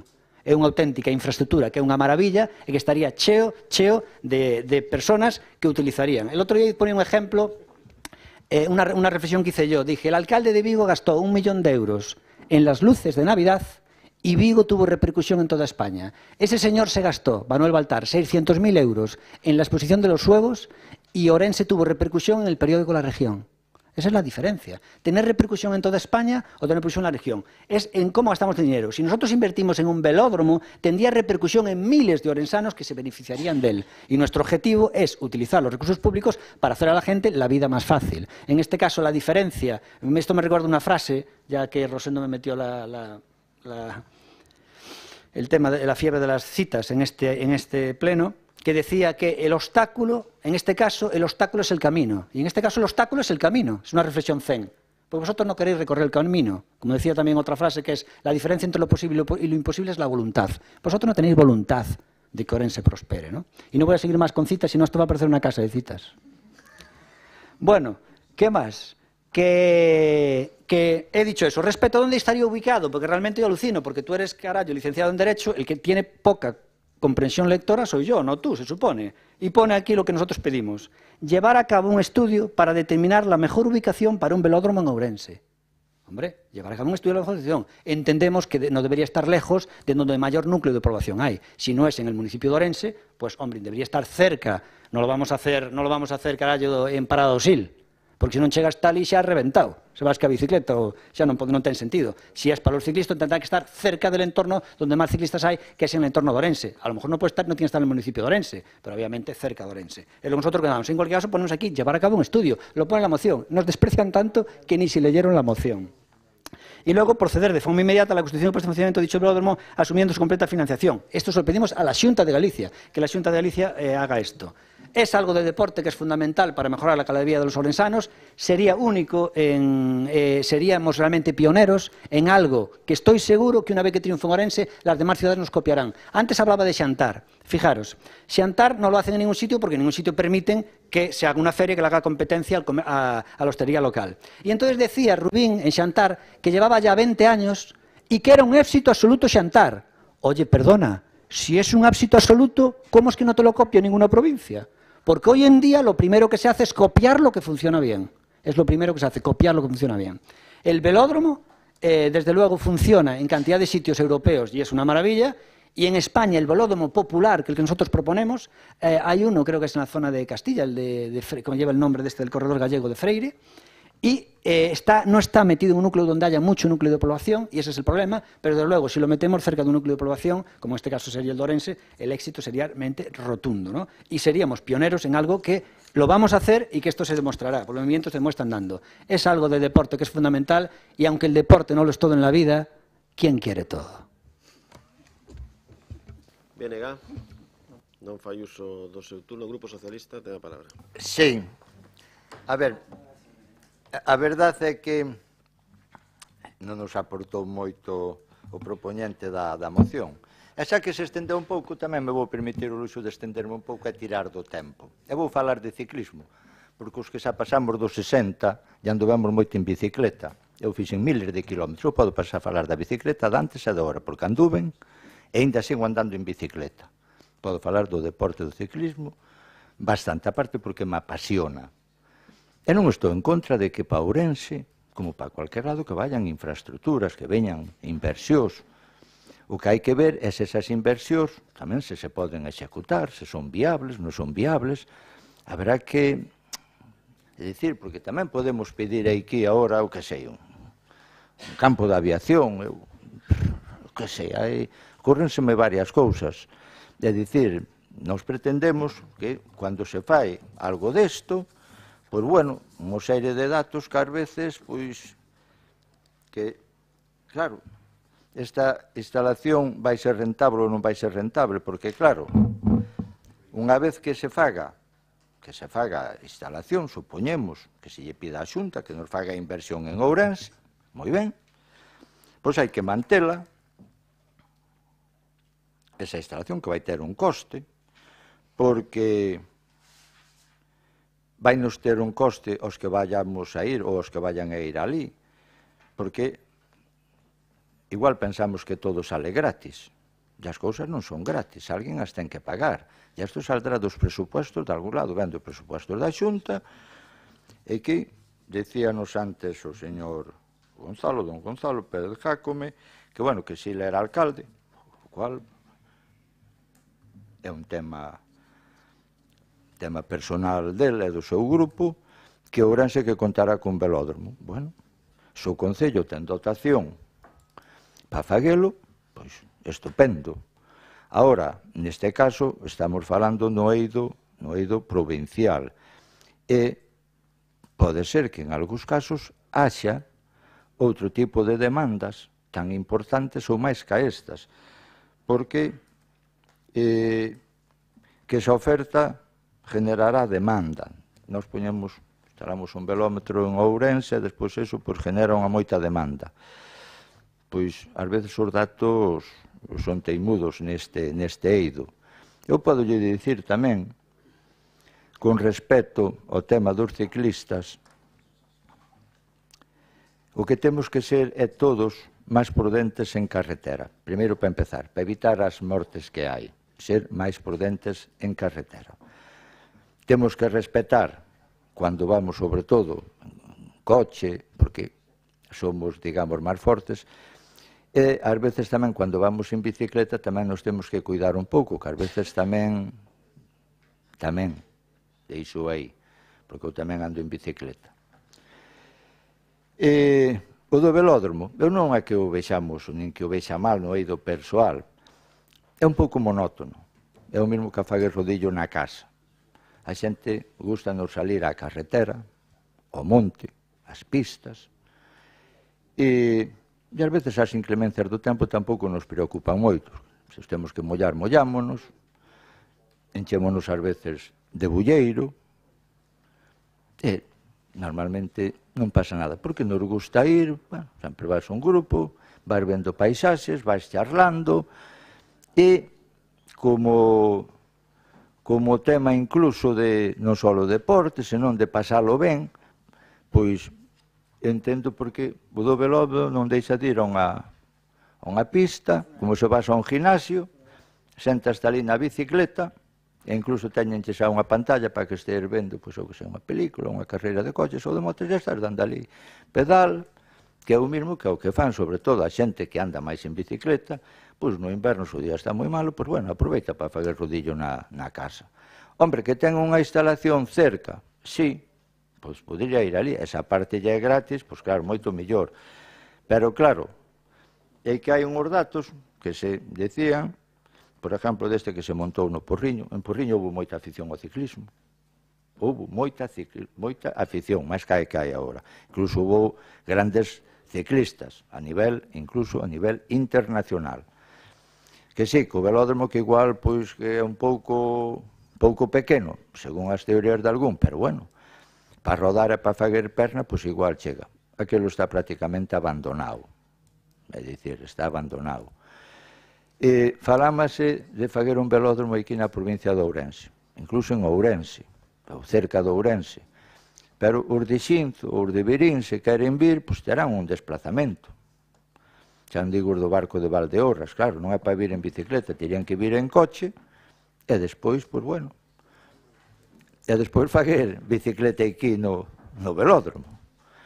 É dicir que, claro, se non salir así de regalo, pero isto vai ter un coste, aunque dicen que o coste que igual, que non é moi grande, pero bueno, non temos ningún dato, entón se nos pasaran ou tuvéramos esa información, quanto nos pode costar, quanto nos pode manteñer, que oferta vai generar, pois bueno, pero é que así vémolo unha proposta un pouco lai, un pouco no aire. Pero bueno, tampouco queremos ser obstáculos para que en Ourense non se fagan inversións, e neste punto, pois a postura que mantén o Grupo Socialista é, se non temos máis datos, é absternos nesta postura. Nunca vamos dicir que non a que se faga unha inversión, pero parécenos un pouco, nun principio, descafeinada. Nada máis. Moitas grazas. Grupo Popular. Moitas grazas. Adolfo, como que algo? Explico algo, non explico nada. De nada. Algo sería ser moi optimista, e tú porque eres unha persona moi respetada e respetuosa, e por, bueno, dicerlle algo, nada. Ni un solo dato, ni donde, nin como, nin de que maneira, nin coste, nin permisos, que facemos? Votamos. Isto propono que non goberna. Isto propono que non ten claro un proxecto de territorio. Isto propono que non ten ni idea das prioridades de un sitio. Que se atreva a dicir aos turistas que van a Veiga. Imagínome que os camareros de cada restaurante tamén o sabrás. Xa me pareceu un día extraño que supera esa capacidade que tiñan os turistas de deixar diñeiro en Ourense. Pero, dándolle unha volta a eso, consigue sorprenderme dicindo cantos xente visita a Veiga no mes de agosto. É algo terrible, que a veces dudo eu mesmo, e tú xa o sabes. Eres un avanzado. Po teu tempo, eres un avanzado. Sí, señor. Despois, collendo algunha outra premisa, eres capaz de decir que creas unha infraestructura non en función da demanda, senón que primeiro creas unha infraestructura e despois dices, bueno, a demanda xa virá. Primeiro vamos a por unha tapería no deserto e despois a xente que quira comer langostinos, mal será que non pase por aquí algún camello con algunha persoa e poñas a comer por aquí. É dicir, esas son as túas prioridades. E despois fais un eslogan dicindo, no, dicenlle que no, estos do PP, a que invirtan. No, mira, marcamos prioridades, sabemos o que queremos ou por donde vamos. E se superamos o que o coste desto, superamos a demanda ou máis ou menos demanda, pois decidiríamos en consecuencia, con datos obxectivos. Adolfo foi moi sensato. Non explicou absolutamente nada. Nos, cando a xente non nos explica nada e nos trae isto absolutamente farragoso, pero despois hai outro exemplo. Dice, xantar. No, xantar, ¿cuántos xantares hai por Galiza adiante? Non hai ningún. ¿Cuántos velódromos hai? Os exemplos utilizámonos cando a un nos interesa e cando a un non nos interesa non os utilizamos. Esas falsas ou non sei cuántas analogías que dicen que existe. É dicir, non nos tomen o pelo, non poñan en nós palabras que non decimos, nin razonen por nós, non sabemos razonar nós. E entendemos que isto, desta maneira, solo é algo para pre-campaña. Moitas gracias. Breve turno de peche para a democracia orensana.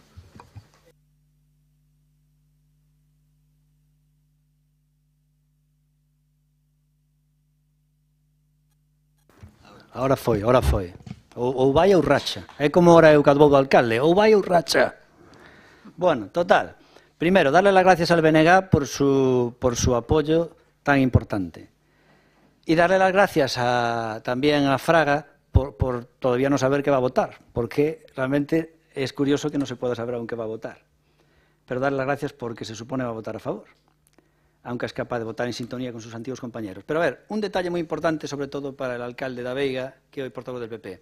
Todos los argumentos que hoy me acabas de decir a mí, todos, non se sabe se vai tal, non se sabe o precio, é unha ocurrencia, hai outras prioridades, todos esos argumentos eran lo mismo que la pista de atletismo de Espourense de pista cubierta. Democracia Orensana trajo aquí la moción prácticamente igual a esta. Y en ningún caso se dijo... Usted primero tendrá que determinar las prioridades, usted primero tendrá que decir si va a ser rentable. El PSOE no dijo, oiga, ¿y la viabilidad de eso cómo se va a ver? Oiga, ¿y el costo? Usted no me trae que el costo. Oiga, señor da Veiga, aquí cuando traje la pista de atletismo que propusimos para Espourense, la pista cubierta de atletismo, no traje el precio. Y ustedes votaron a favor. Y ahora me vienen con el precio. La pista de atletismo de Espourense costó 3 millones de euros. Ustedes ya saben cuánto va a gastar un velódromo. Obviamente, la pista de atletismo tiene una cuerda de 200 metros, el velódromo el doble, pues sabemos que la infraestructura estará en los 5 o 6 millones de euros. Desde luego no va a costar, las animadoras que lo hacen, por ejemplo, no va a costar los 100 millones de euros que cuesta la televisión de Galicia cada año. 100 millones de euros. Ni va a costar los 400 de la Ciudad de la Cultura. Entonces, resulta que están a favor de la pista de atletismo con los mismos argumentos y aquí no.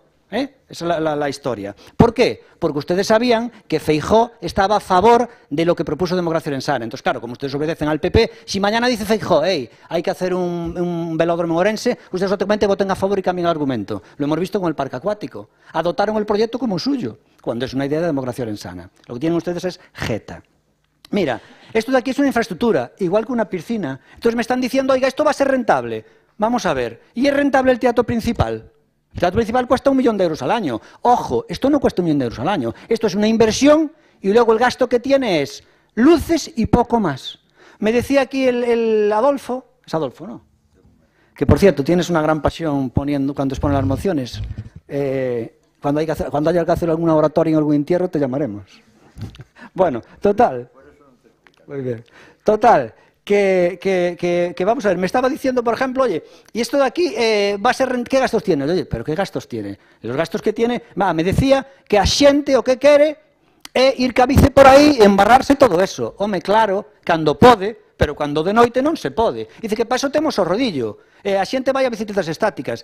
Pois vamos a ver, imagínate, si la gente llena los gimnasios en bicicletas estáticas o en rodillos en casa, imagínate cuánto le vamos a facturar y rodar. Es decir, es mucho más bonito ir rodar a un velódromo que estar en la bicicleta estática, muchísimo más. Me decía que no traigo datos de si esto tiene demanda, pero vamos a ver. Si pone aquí, según el Ministerio de Educación, Cultura y Deportes, un 38,7% de la población que practica deporte prefiere el ciclismo frente a otras actividades deportivas. Es decir, si es un deporte mayoritario y la gente en un deporte mayoritario, piensa en este razonamiento, si la gente en un deporte mayoritario no puede practicarlo en invierno, coño, si le ponemos infraestructura, va a tener éxito. Y claro que no es como Xantar. Xantar ya se probó durante 20 años y fue un desastre. Esto no lo hay, este concepto, porque es una idea innovadora de Democracia Orensana. Es decir, un velódromo no para competición del récord del minuto ni esos rollos, sino un velódromo popular.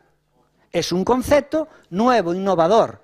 Y este concepto, una vez que lo instalemos, verás el tremendo éxito que tiene. De Xantar ya sabemos que es un fracaso total. ¿Por qué? Porque es un gasto anual constante. Si algo es un éxito, se puede financiar por sí mismo. El velódromo no tiene apenas gasto, no hay que autofinanciarlo, solamente lo que es la infraestructura, que las infraestructuras son rentables. Me ponías el ejemplo de la tapería del desierto. Vamos a ver, si tú en un desierto pones una tapería, tendrás un problema seguramente de demanda, de que pasa poca gente. Pero te estoy diciendo que hay miles de ciclistas.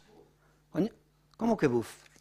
¿Cómo que no hay miles de ciclistas? Oye, macho, no hay más que ver que en música hay 2 tiendas en Orense o 3 y tiendas de ciclismo, pues habrá unas 12. Entonces imagínate la demanda que hay. Hay muchísimas más tiendas de ciclismo que de instrumentos de música. Xa che está dicindo un pouco a demanda que hai. É dicir, se dá para ver 12 tiendas de música, como non vai ter éxito unha infraestructura para que a xente vaya de música? Se dá para que haya 12 tiendas de ciclismo, como non va a tener éxito para que haya unha infraestructura para os ciclistas? Por Dios. Por cierto, todos los argumentos que me decía aquí Adolfo, que era un error para montar esto, de si va a tener, hay que presentar un estudio de habilidad, no sé qué, no lo presentaste cuando fue a hacer el módulo de atletismo del Campo de los Remedios, que estaba creo que el bipartito del PSOE. Ahí no pusiste nada de eso. Se hizo y punto. ¿Y sabes cuánta gente entra en el módulo? Pues no demasiado. Y yo defiendo esa infraestructura. Yo soy un pésimo nadador y un pésimo ciclista y defiendo estas infraestructuras que no voy a utilizar yo, porque creo que son tremendamente útiles. ¿Qué más se puede decir aquí? Pues se puede decir que... Nada más, que voy a acabar para deciros que yo estoy a favor totalmente de esta historia y voy a acabar contando una anécdota de ciclismo, porque aunque yo no hago ciclismo, considero que esto es vital. Yo siempre he vivido ilusiones, ¿no? Hacía castillos en el aire y una vez fue el mejor consejo que me dieron en mi vida y fui a hacer ciclismo con un tío que es concejal, que es Domingo Castro. Y entonces el tío me fue a probar, yo tenía 16 años, o 17, y él me fue a probar para si yo tenía talento para el ciclismo. Entonces salimos en la carretera de la Rasa y apareció un camión por allí y el tío se metió al rebufo, el Domingo Castro metió al rebufo del camión y desapareció. Yo intenté seguirlo y fue imposible, no lo volví a ver más. No, o sea, me dio un baño que fue impresionante. Y vino por Holper a la tarde y le dijo a mi madre, ¿qué? Teréis que comprar outra bici porque é moi mala que ten o meu fillo. Le dice Domingo, non lle compré nada, que o rapaz non vale para nada. Y fue el mejor consejo que me dieron en la vida, en ciclismo. Rematado o debate, sométese a votar. Ah, sí, perdón, señor Fraga Cibella. Moitas gracias, é que como me inquiriu o señor Jaco me acerca do meu voto, vou yo aclarar. A verdade é que tiña pensado absterme, pero convenceume no seu argumentario, dado que temos unha pista cuberta de atletismo en Espourense, pois porque non un velódromo, e voulle votar a favor. Isto de ser un solo ten algo bo que pode decidir sobre a marcha segundo o que escoita o que ten que votar. Moitas gracias. Moi ben, sométese entón a votación a moción de Democracia Ourensana. Votos a favor? Votos en contra? Abstencións? Queda rexeitada.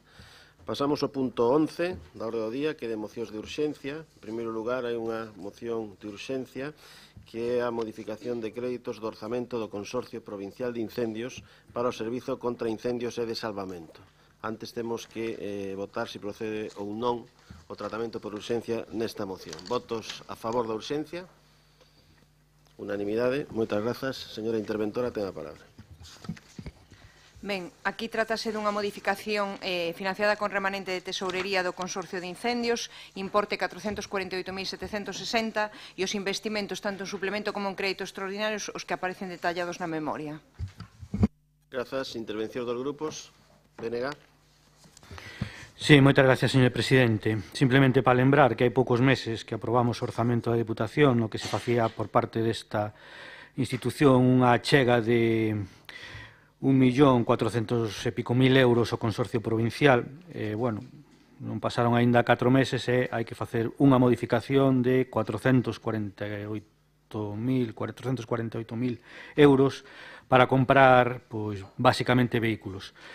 Nos votamos en contra do orzamento no seu día, polo que, lóxicamente, en congruencia, temos que votar tamén en contra desta modificación. E, ademais, volvemos a lembrar que estamos totalmente en contra do modelo co que se xestiona o consorcio. Nada máis, gracias. Democracia Ourensana. Non fan uso do seu turno. Grupo Socialista.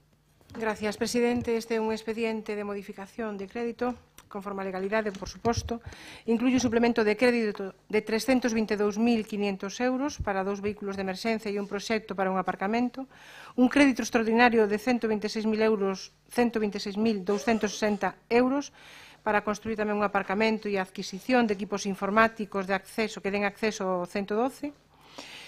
Pero, señor presidente, estamos en febreiro. Parece que a previsión tanto do equipo de goberno como dos que dirixen o consorcio de incendios non foi moi acertada. É dicir, 40 e poucos días despois da entrada en vigor dos orzamentos, pois xa temos a primeira modificación encima da mesa. Parece que, bueno, que o señor Pablo Pérez pois anda a outras cousas e ten moitas cousas que atender. Non sei se será así. En todo caso, nós, como tampouco votamos a favor, decir que neste caso vamos a optar pola abstención. Popular.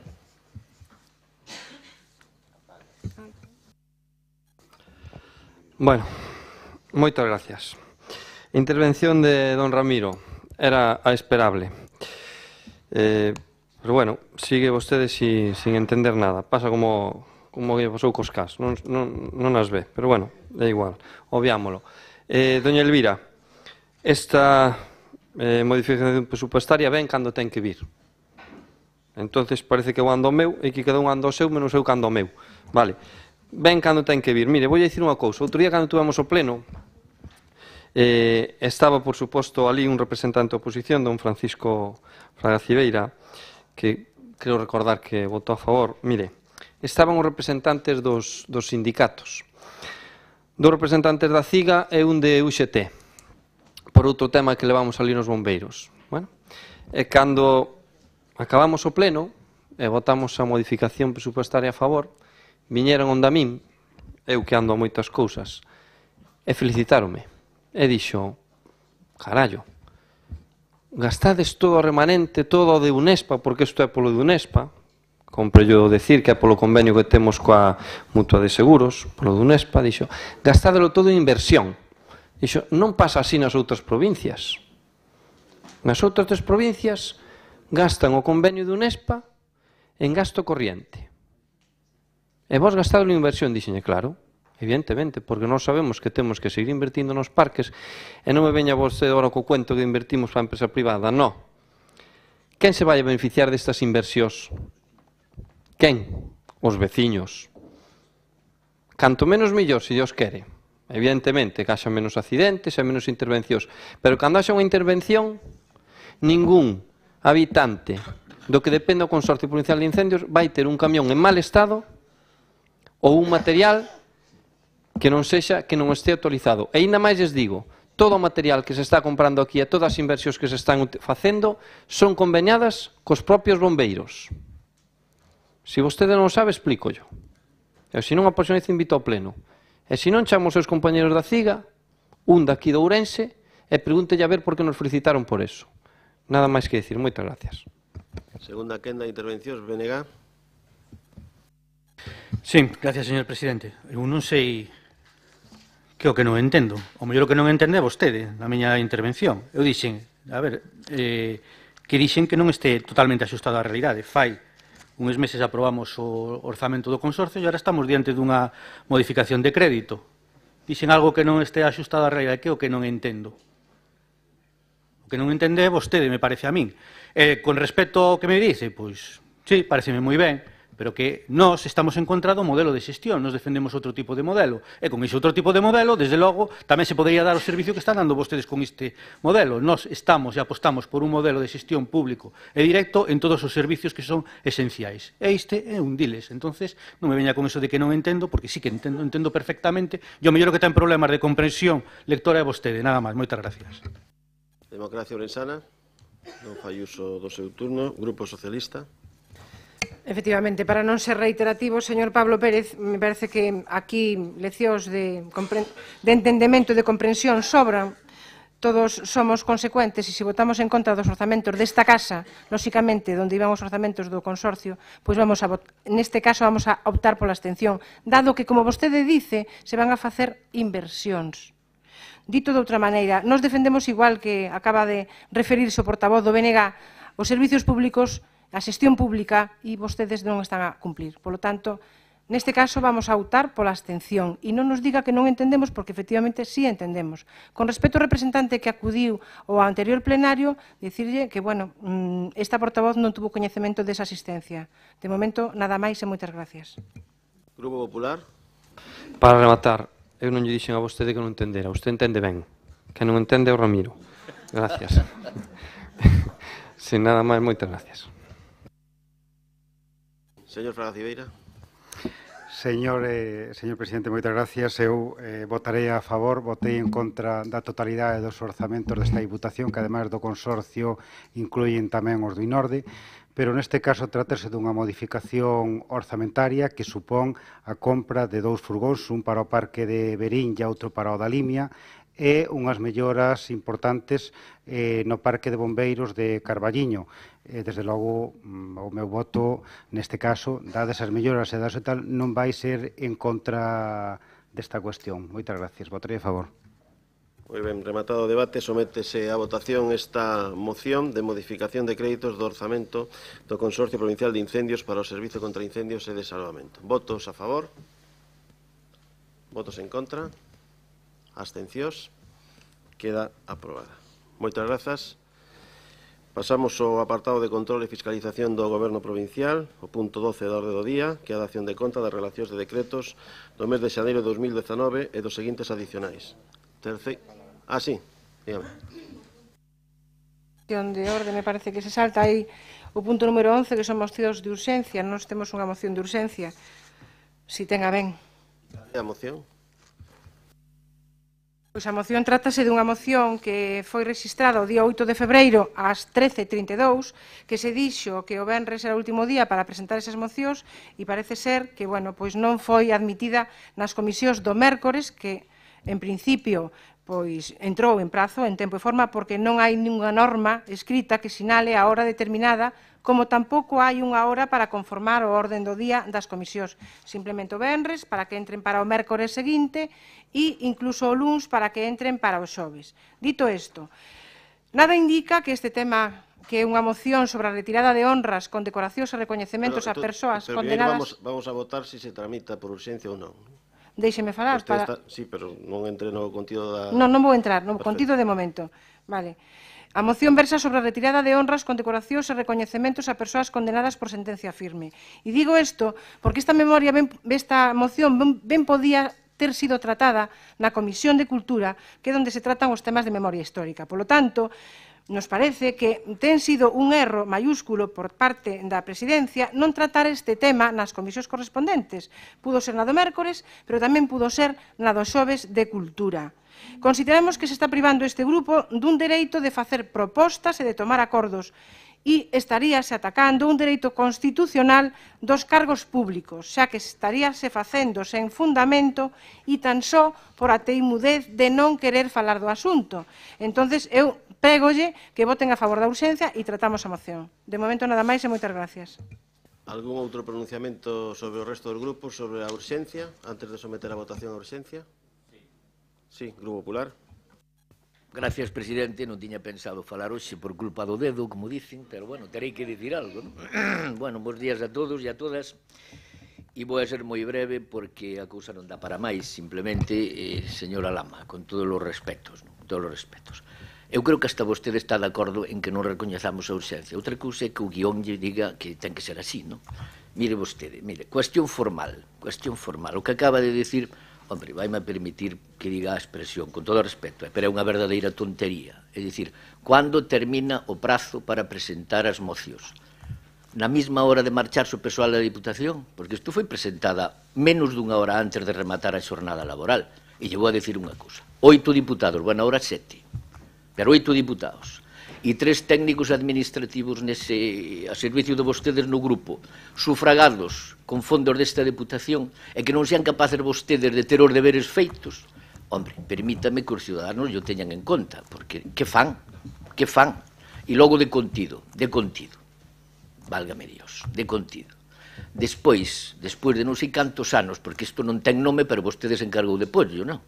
Despois de tantos anos que concellos desta provincia dentro da súa autonomía municipal reconocida por a Constitución que tanto falamos dela. E democráticamente acordaron dedicarlle algo a José Luis Baltar Pumar. Ali, señora Lama, ali é onde teñen que acordar retirarlle ou non. E logo, se lle preocupa o cadro que anda neste pasillo, por Dios, tamén tuveron vostedes tempo de decírnolo antes. E, ademais, o merece como todos estes que están aquí. Pase que lle teñen un pouquiño de non sei que, porque, claro, tantas maiorías absolutas, tantas, creo que 6 ou 7, donde arrasou completamente, que o seguimos facendo, pero ele arrasou totalmente sempre nas eleccións, por algo sería, señora Lama, por algo sería. Por lo tanto, nós totalmente de acordo en que este o cuadro donde está, e respeto máximo a autonomía municipal dos concellos, donde ali acordaron dedicarlle unha calle, un espacio público, ou que consideraron conveniente. Por lo tanto, a urxencia que trae aquí, eu só a podo ver dende esa carreira apresurada, eu diría que hasta desbocada de vostede, no ánimo de facer méritos, pois non sei, para potenciar a súa imaxe alá onde pretende ser alcalde, ou incluso para facer méritos e no próximo mandato estar aquí, que o decidirán democráticamente no seu partido. Eso entendo, non? Polo tanto, mire vostede, no pleno anterior, a súa proposta estrella era unha rúa en Beade. E nesta é retirar un cadro ou non sei que rúa nun concello determinado. A verdade é que me teño que sentir orgulloso, que me sinto, pero escoitada a vostede as súas propostas, sí que me sinto especialmente orgulloso do traballo do meu grupo e do meu presidente, porque se as propostas de goberno para esta provincia do Grupo Socialista da man da súa voceira son esas, esta provincia non ten problemas. Polo tanto, remato ca frase do meu compañeiro e amigo don Rosendo, que dixo, a ver se me olvido, o traballo inútil conduce a melancolía. Moitas gracias. Algún outro grupo que queira posicionarse sobre a urxencia? Non hai? Sí, señora Lama, para que quere... As observacións que acaba de facer o señor Plácido sobre a idoneidade ou non das propostas que fai esta voceira e das aspiracións que poda ter son opinións personais subxectivas que ten vostede. A intención desta moción é debatir se as institucións merecen que se lle saque o pulo e se lle manteña o brillo, como, por certo, vostedes predican no seu código ético, que dice que ten por obxecto regular as normas éticas de referencia dos cargos electos, o persoal ao servicio da administración provincial e procurar un comportamento profesional ético e responsable, contribuindo deste xeito a reforzar a aposta pola calidade democrática e a regeneración do sistema institucional, establecendo mecanismos para incentivar o seu cumprimento. En definitiva, señor Plácido, non lle ningunha ocurrencia, porque o están a facer en outras administracións, por aí adiante, por España adiante, perfecto, afectados por temas de sentencias e de condenas en firme. En definitiva, configurar unha ética pública común que evite a mala xestión e sirva para generalizar as boas prácticas. Mire, eu non lle teño culpa de que o señor presidente sea fillo de quen é. Eu non lle teño culpa de que o anterior presidente tuvera que marchar para casa inhabilitado. Por certo, por condena firme, por 104 contratos de traballo para que o fillo este sentado onde está. Eu non lle teño culpa de que outros alcaldes do Partido Popular... Señora Lama, está vostede entrando... No, estoulle rebatindo a ocurrencia. Hai unha norma esencial, que no debate non hai alusións. No, vale. Vostede falou como voceiro non fago ninguna alusión. E el falou como voceiro. Presidente, déixeme terminar. Non fago máis...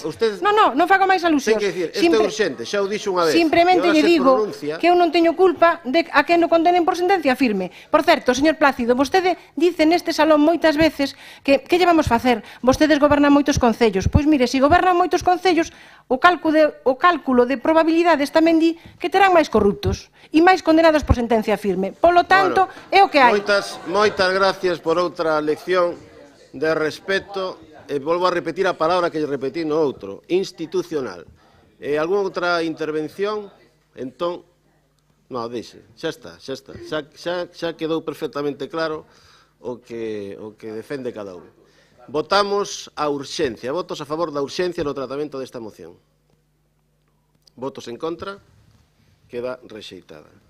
E como dicía antes, cando xa entráramos no apartado de control e fiscalización, e cando eu xa dixera que estábamos no punto 12, da acción de conta das relacións de decretos, corresponde dalas correspondentes ao mes de xaneiro de 19 os seguintes adicionais, o 3º de outubro e o 1º de decembro de 2018. Moitas grazas. Punto 13, rogos e preguntas. Sí, por orden. Venega. Moitas gracias, señor presidente. Teño un rogo, pero, bueno, en primeiro lugar, casi, se me permiten aclarar, simplemente, non o fixen antes, pero ahora casi o considero necesario que nós votamos a favor da urxencia, porque sistemáticamente votamos a favor de todas as urxencias sin entrar a valorar o que é a propia moción. Simplemente quero que quede isto claro. E despois, con respecto ao apartado este, eu teño unha pregunta que gustaríame que nos fixeran chegar unha relación, o rogo que nos fagan chegar unha relación de todas as demandas de responsabilidade patrimonial que hai presentadas contra a Diputación e que recolla datos como aos motivos, as datas e os lugares que orixinan a súa presentación. Nada máis, moitas gracias.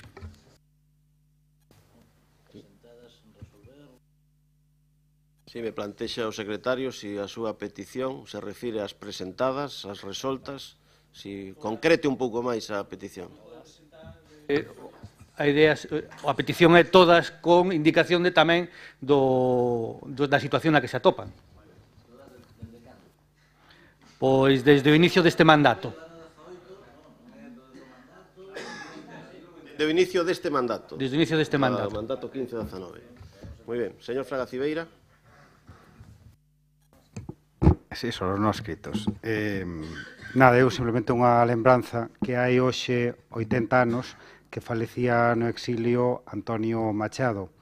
Eu quixera rematar, co seu permiso, xa que estamos hoxe estamos nunha hora razonable, un breve poema del moi acaído, ahora e sempre, de proverbios e cantares de Campos de Castilla, que ven dicindo así: caminante, son tus huellas, el camino y nada más. Caminante, no hay camino, se hace camino al andar. Al andar se hace el camino y al volver la vista atrás se ve la senda que nunca se ha de volver a pisar. Caminante, no hay camino, sino estelas en la mar. Sirva esto de lembranza para este pasamento. Moitas gracias. Moitas grazas. Democracia Ourensana. Hola. Yo tengo dos preguntas. Es que sale aquí en una información la misma en el periódico de la región y en la Voz de Galicia y son un poco contradictorias y era por si me lo podía por favor aclarar el presidente de la Diputación y creo que también del Partido Popular en Ourense, el gran José Manuel Baltar. Y las noticias en la región dice así: dirigentes del Partido Popular ven un estímulo en la incorporación de Santiago Rodríguez como número 2 al PP. Y la Voz de Galicia dice: estupor en el PP ante el fichaje del secretario general de las Juventudes Socialistas, Santiago Rodríguez. ¿Qué periódico está en La Verdad?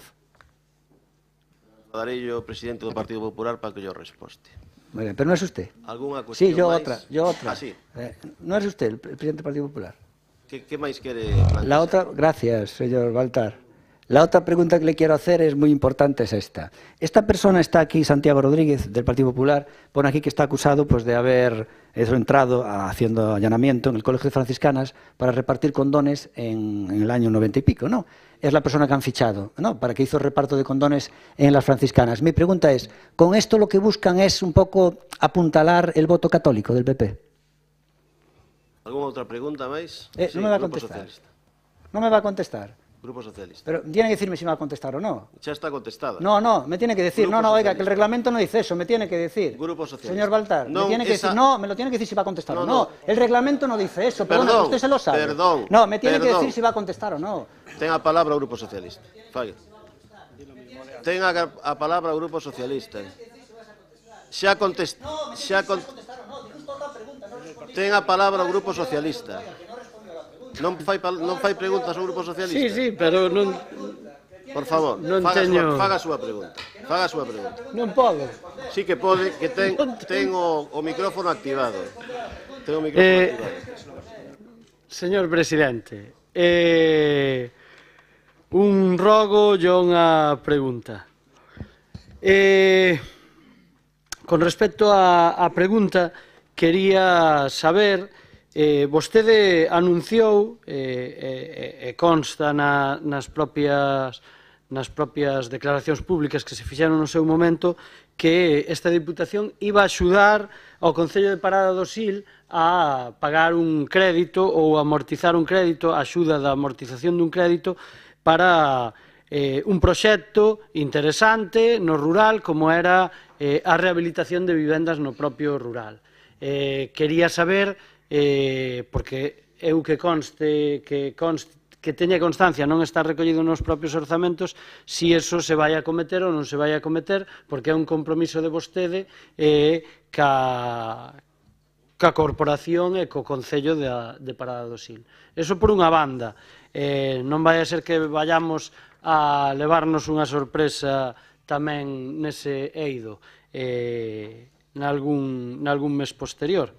É que irá vostede anuncialo despois, pero bueno, se me pode contestar, agradeceríallo. E tamén lle agradecería que, bueno, aquí a veces se pon de manifesto, últimamente se fala moito das cociñas que se fan e de cousas, eu lle diría, na páxina institucional, no que fan os medios, evidentemente, vostede, pois, non, en teoría, non influye, en teoría. Logo, na práctica, xa sabemos que non debe ser así. Pero digo isto porque nas páxinas da propia institución, home, que non sexan unhas páxinas nas que só se fai labor partidista, eso por un lado, pero é que teñan un pouco máis de rigor, non? Porque poñer que neste foro mundial que se celebra na súa 14ª edición, falo da Manuel Baltar destaca en la Cumbre Mundial de Comunicación Política, sempre son cumbres espectaculares, non? 2.500 asistentes, fala aquí a propia tal, e, bueno, a fotografía non se corresponde para nada cos 2.500 asistentes que vostede alardea, que parece que nos quere engañar sempre a cidadanía. Digo que un pouquiño máis de rigor, polo menos na páxina institucional. Fago yo como un rogo. Se me quere contestar a pregunta, pois agradecería yo. Tomo nota e contestolle por escrito. Sí. Dúas preguntas, dúas cuestións, señor presidente. Primeira, con data 6 de febreiro o Grupo Socialista presentou por escrito reclamando diversa información que xa fora anunciada, nos ían facer chegar sobre diversos asuntos despois de demandalo reiterativamente en comisións informativas ou tamén no pleno. Si quere repasamos sobre o Museo dos Bolechas, sobre o Museo da Emigración, sobre o traslado e reforma da biblioteca, sobre os criterios e decisións de acometer actuacións nos campos de fútbol da provincia con herba artificial, sobre a execución do acordo da rede de albergues, sobre a execución do acordo que tomamos en este plenario de melloras na atención primaria desta provincia, sobre os proxectos solicitados en execución de emprego juvenil, sobre os custes e as persoas que foron a Fitur 2019, sobre a posta en marcha do Museo do Viño. Cando imos ter esa información solicitada e comprometida? En algún caso fai varios meses, señor presidente. Por outro lado, tamén foi presentado un escrito e a pregunta era sobre o seguinte: sobre os reparos feitos pola intervención desta casa que se presentou o 3 de xaneiro. A eso respondeuse o día 18 que non existen acordos contrarios aos reparos efectuados pola intervención. Ben, non existen acordos contrarios. Cando pedimos copia dos reparos efectuados, que foi o 29 de xaneiro, se nos entrega e se nos responde que durante o ano 16, 17, 18 e o que vai do 19, non se efectuou ningún reparo que suspendera a tramitación dos expedientes. Señor presidente, queremos copia dos reparos feitos por a intervención e nós decidiremos despois o que nos conveña. Si os vemos adecuados, si non os vemos adecuados, queremos esa información. Por lo tanto, vostede, que presume de transparente, me parece que non terá ningún impedimento para facérnola chegar. Esa, por un lado, con respecto a cousas que foron formuladas e non respostadas.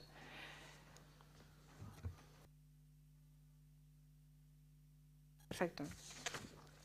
Pedimos información sobre o custo do acordo IBS, International Business School, que ten un nome tan rimbombante, non son de inglés, son de francés, que serviu para que o presidente se fose a Madrid a quitar unha foto co señor Campo Vidal, bueno, porque as fotos do presidente non sei se nos van a salir aínda máis caras. Vostede respostou que non existe convenio ningún asinado con esa institución. Ben, bueno, pois xa ten bastante guasa, non? Que usted vaya a falar de reto demográfico, de avellentamento, de que esta provincia prácticamente está despoboada. Sí, é certo, dende que vostedes gobernan esta institución, perdemos, a familia Baltar me refiro, 70.000 habitantes por falta de oportunidades para os nosos mozos e mozas aquí nesta provincia. E, bueno, pensamos que ese escenario que lle brinda tan amablemente o señor Campo Vidal non vai a ser gratis. Por lo tanto, preguntamos en plenario cuánto custou, cuánto nos vai a costar as actividades con esa entidade, xa sexa a través dun convenio, dunha factura, ou se tengas algo asinado. Ou, bueno, daquelas, cando dixo nesa páxina de novas desta casa que había un acordo con esa institución, entonces non hai tal acordo como é isto. Hai acordo, non hai acordo, hai convenio, non hai convenio? Aclare este tema. Moitas gracias. Gracias por dicir que lle contestamos a todas as cuestións que plantexou, tanto os reparos como a International Business School, como as outras historias, recoñeceu que lle contestara esta Deputación, que non é porque o diga eu, que sexamos a máis transparente, nin que vostede diga que non o somos, é que o dicen os dous rankings que actualmente hai en España sobre os gobernos provinciais, cuestión da que me sinto absolutamente orgulloso. Están contestadas, vostede quere ir máis alá, se non hai reparos non lle podemos dar as copias dos reparos, creo que isto é bastante fácil de entender, e con relación á colaboración coa International Business School, en relación coa cátedra do reto demográfico, decir que, por suposto, que hai acordo de colaboración, que de momento non é de carácter económico, en esa andaina estamos con outros presidentes de diputacións que seguro que vostede coñece perfectamente, Miguel Gracia, presidente da Diputación de Huesca, Francisco Reyes, o presidente da Diputación de Jaén, estamos na mesma dinámica de colaborar, tamén eles tuveron protagonismo, na xuntanza miña estivo Isaura Leal, a comisionada do reto demográfico, e trátase dunha iniciativa da sociedade civil que conta precisamente co apoio dos gobernos provinciais de todo signo. Un apoio de impulso, de promover unha plataforma para falar deste reto demográfico. Por certo, na xuntanza que tiven a honra de asistir, constituíse a Asociación Nacional de Periodistas e Xornalistas do Medio Rural, que é unha nova importante, que amosaron tamén a súa disposición a colaborar e formar parte do futuro Observatorio do Medio Rural que terá a capitalidade nesta provincia de Ourense, e que creo que sendo e vai ser un observatorio referente a nivel nacional, pois é unha nova que debería de alegrarnos a todos. Pero a miña labor é traballar, gobernar, facer este tipo de actuacións. Estou absolutamente orgulloso de todas elas e o afán de colaborar e falar de colaboración público-privada tamén é unha prioridade para este goberno provincial. Alguna pregunta máis? Se non hai, entón, levanta a sesión. Moitísimas gracias.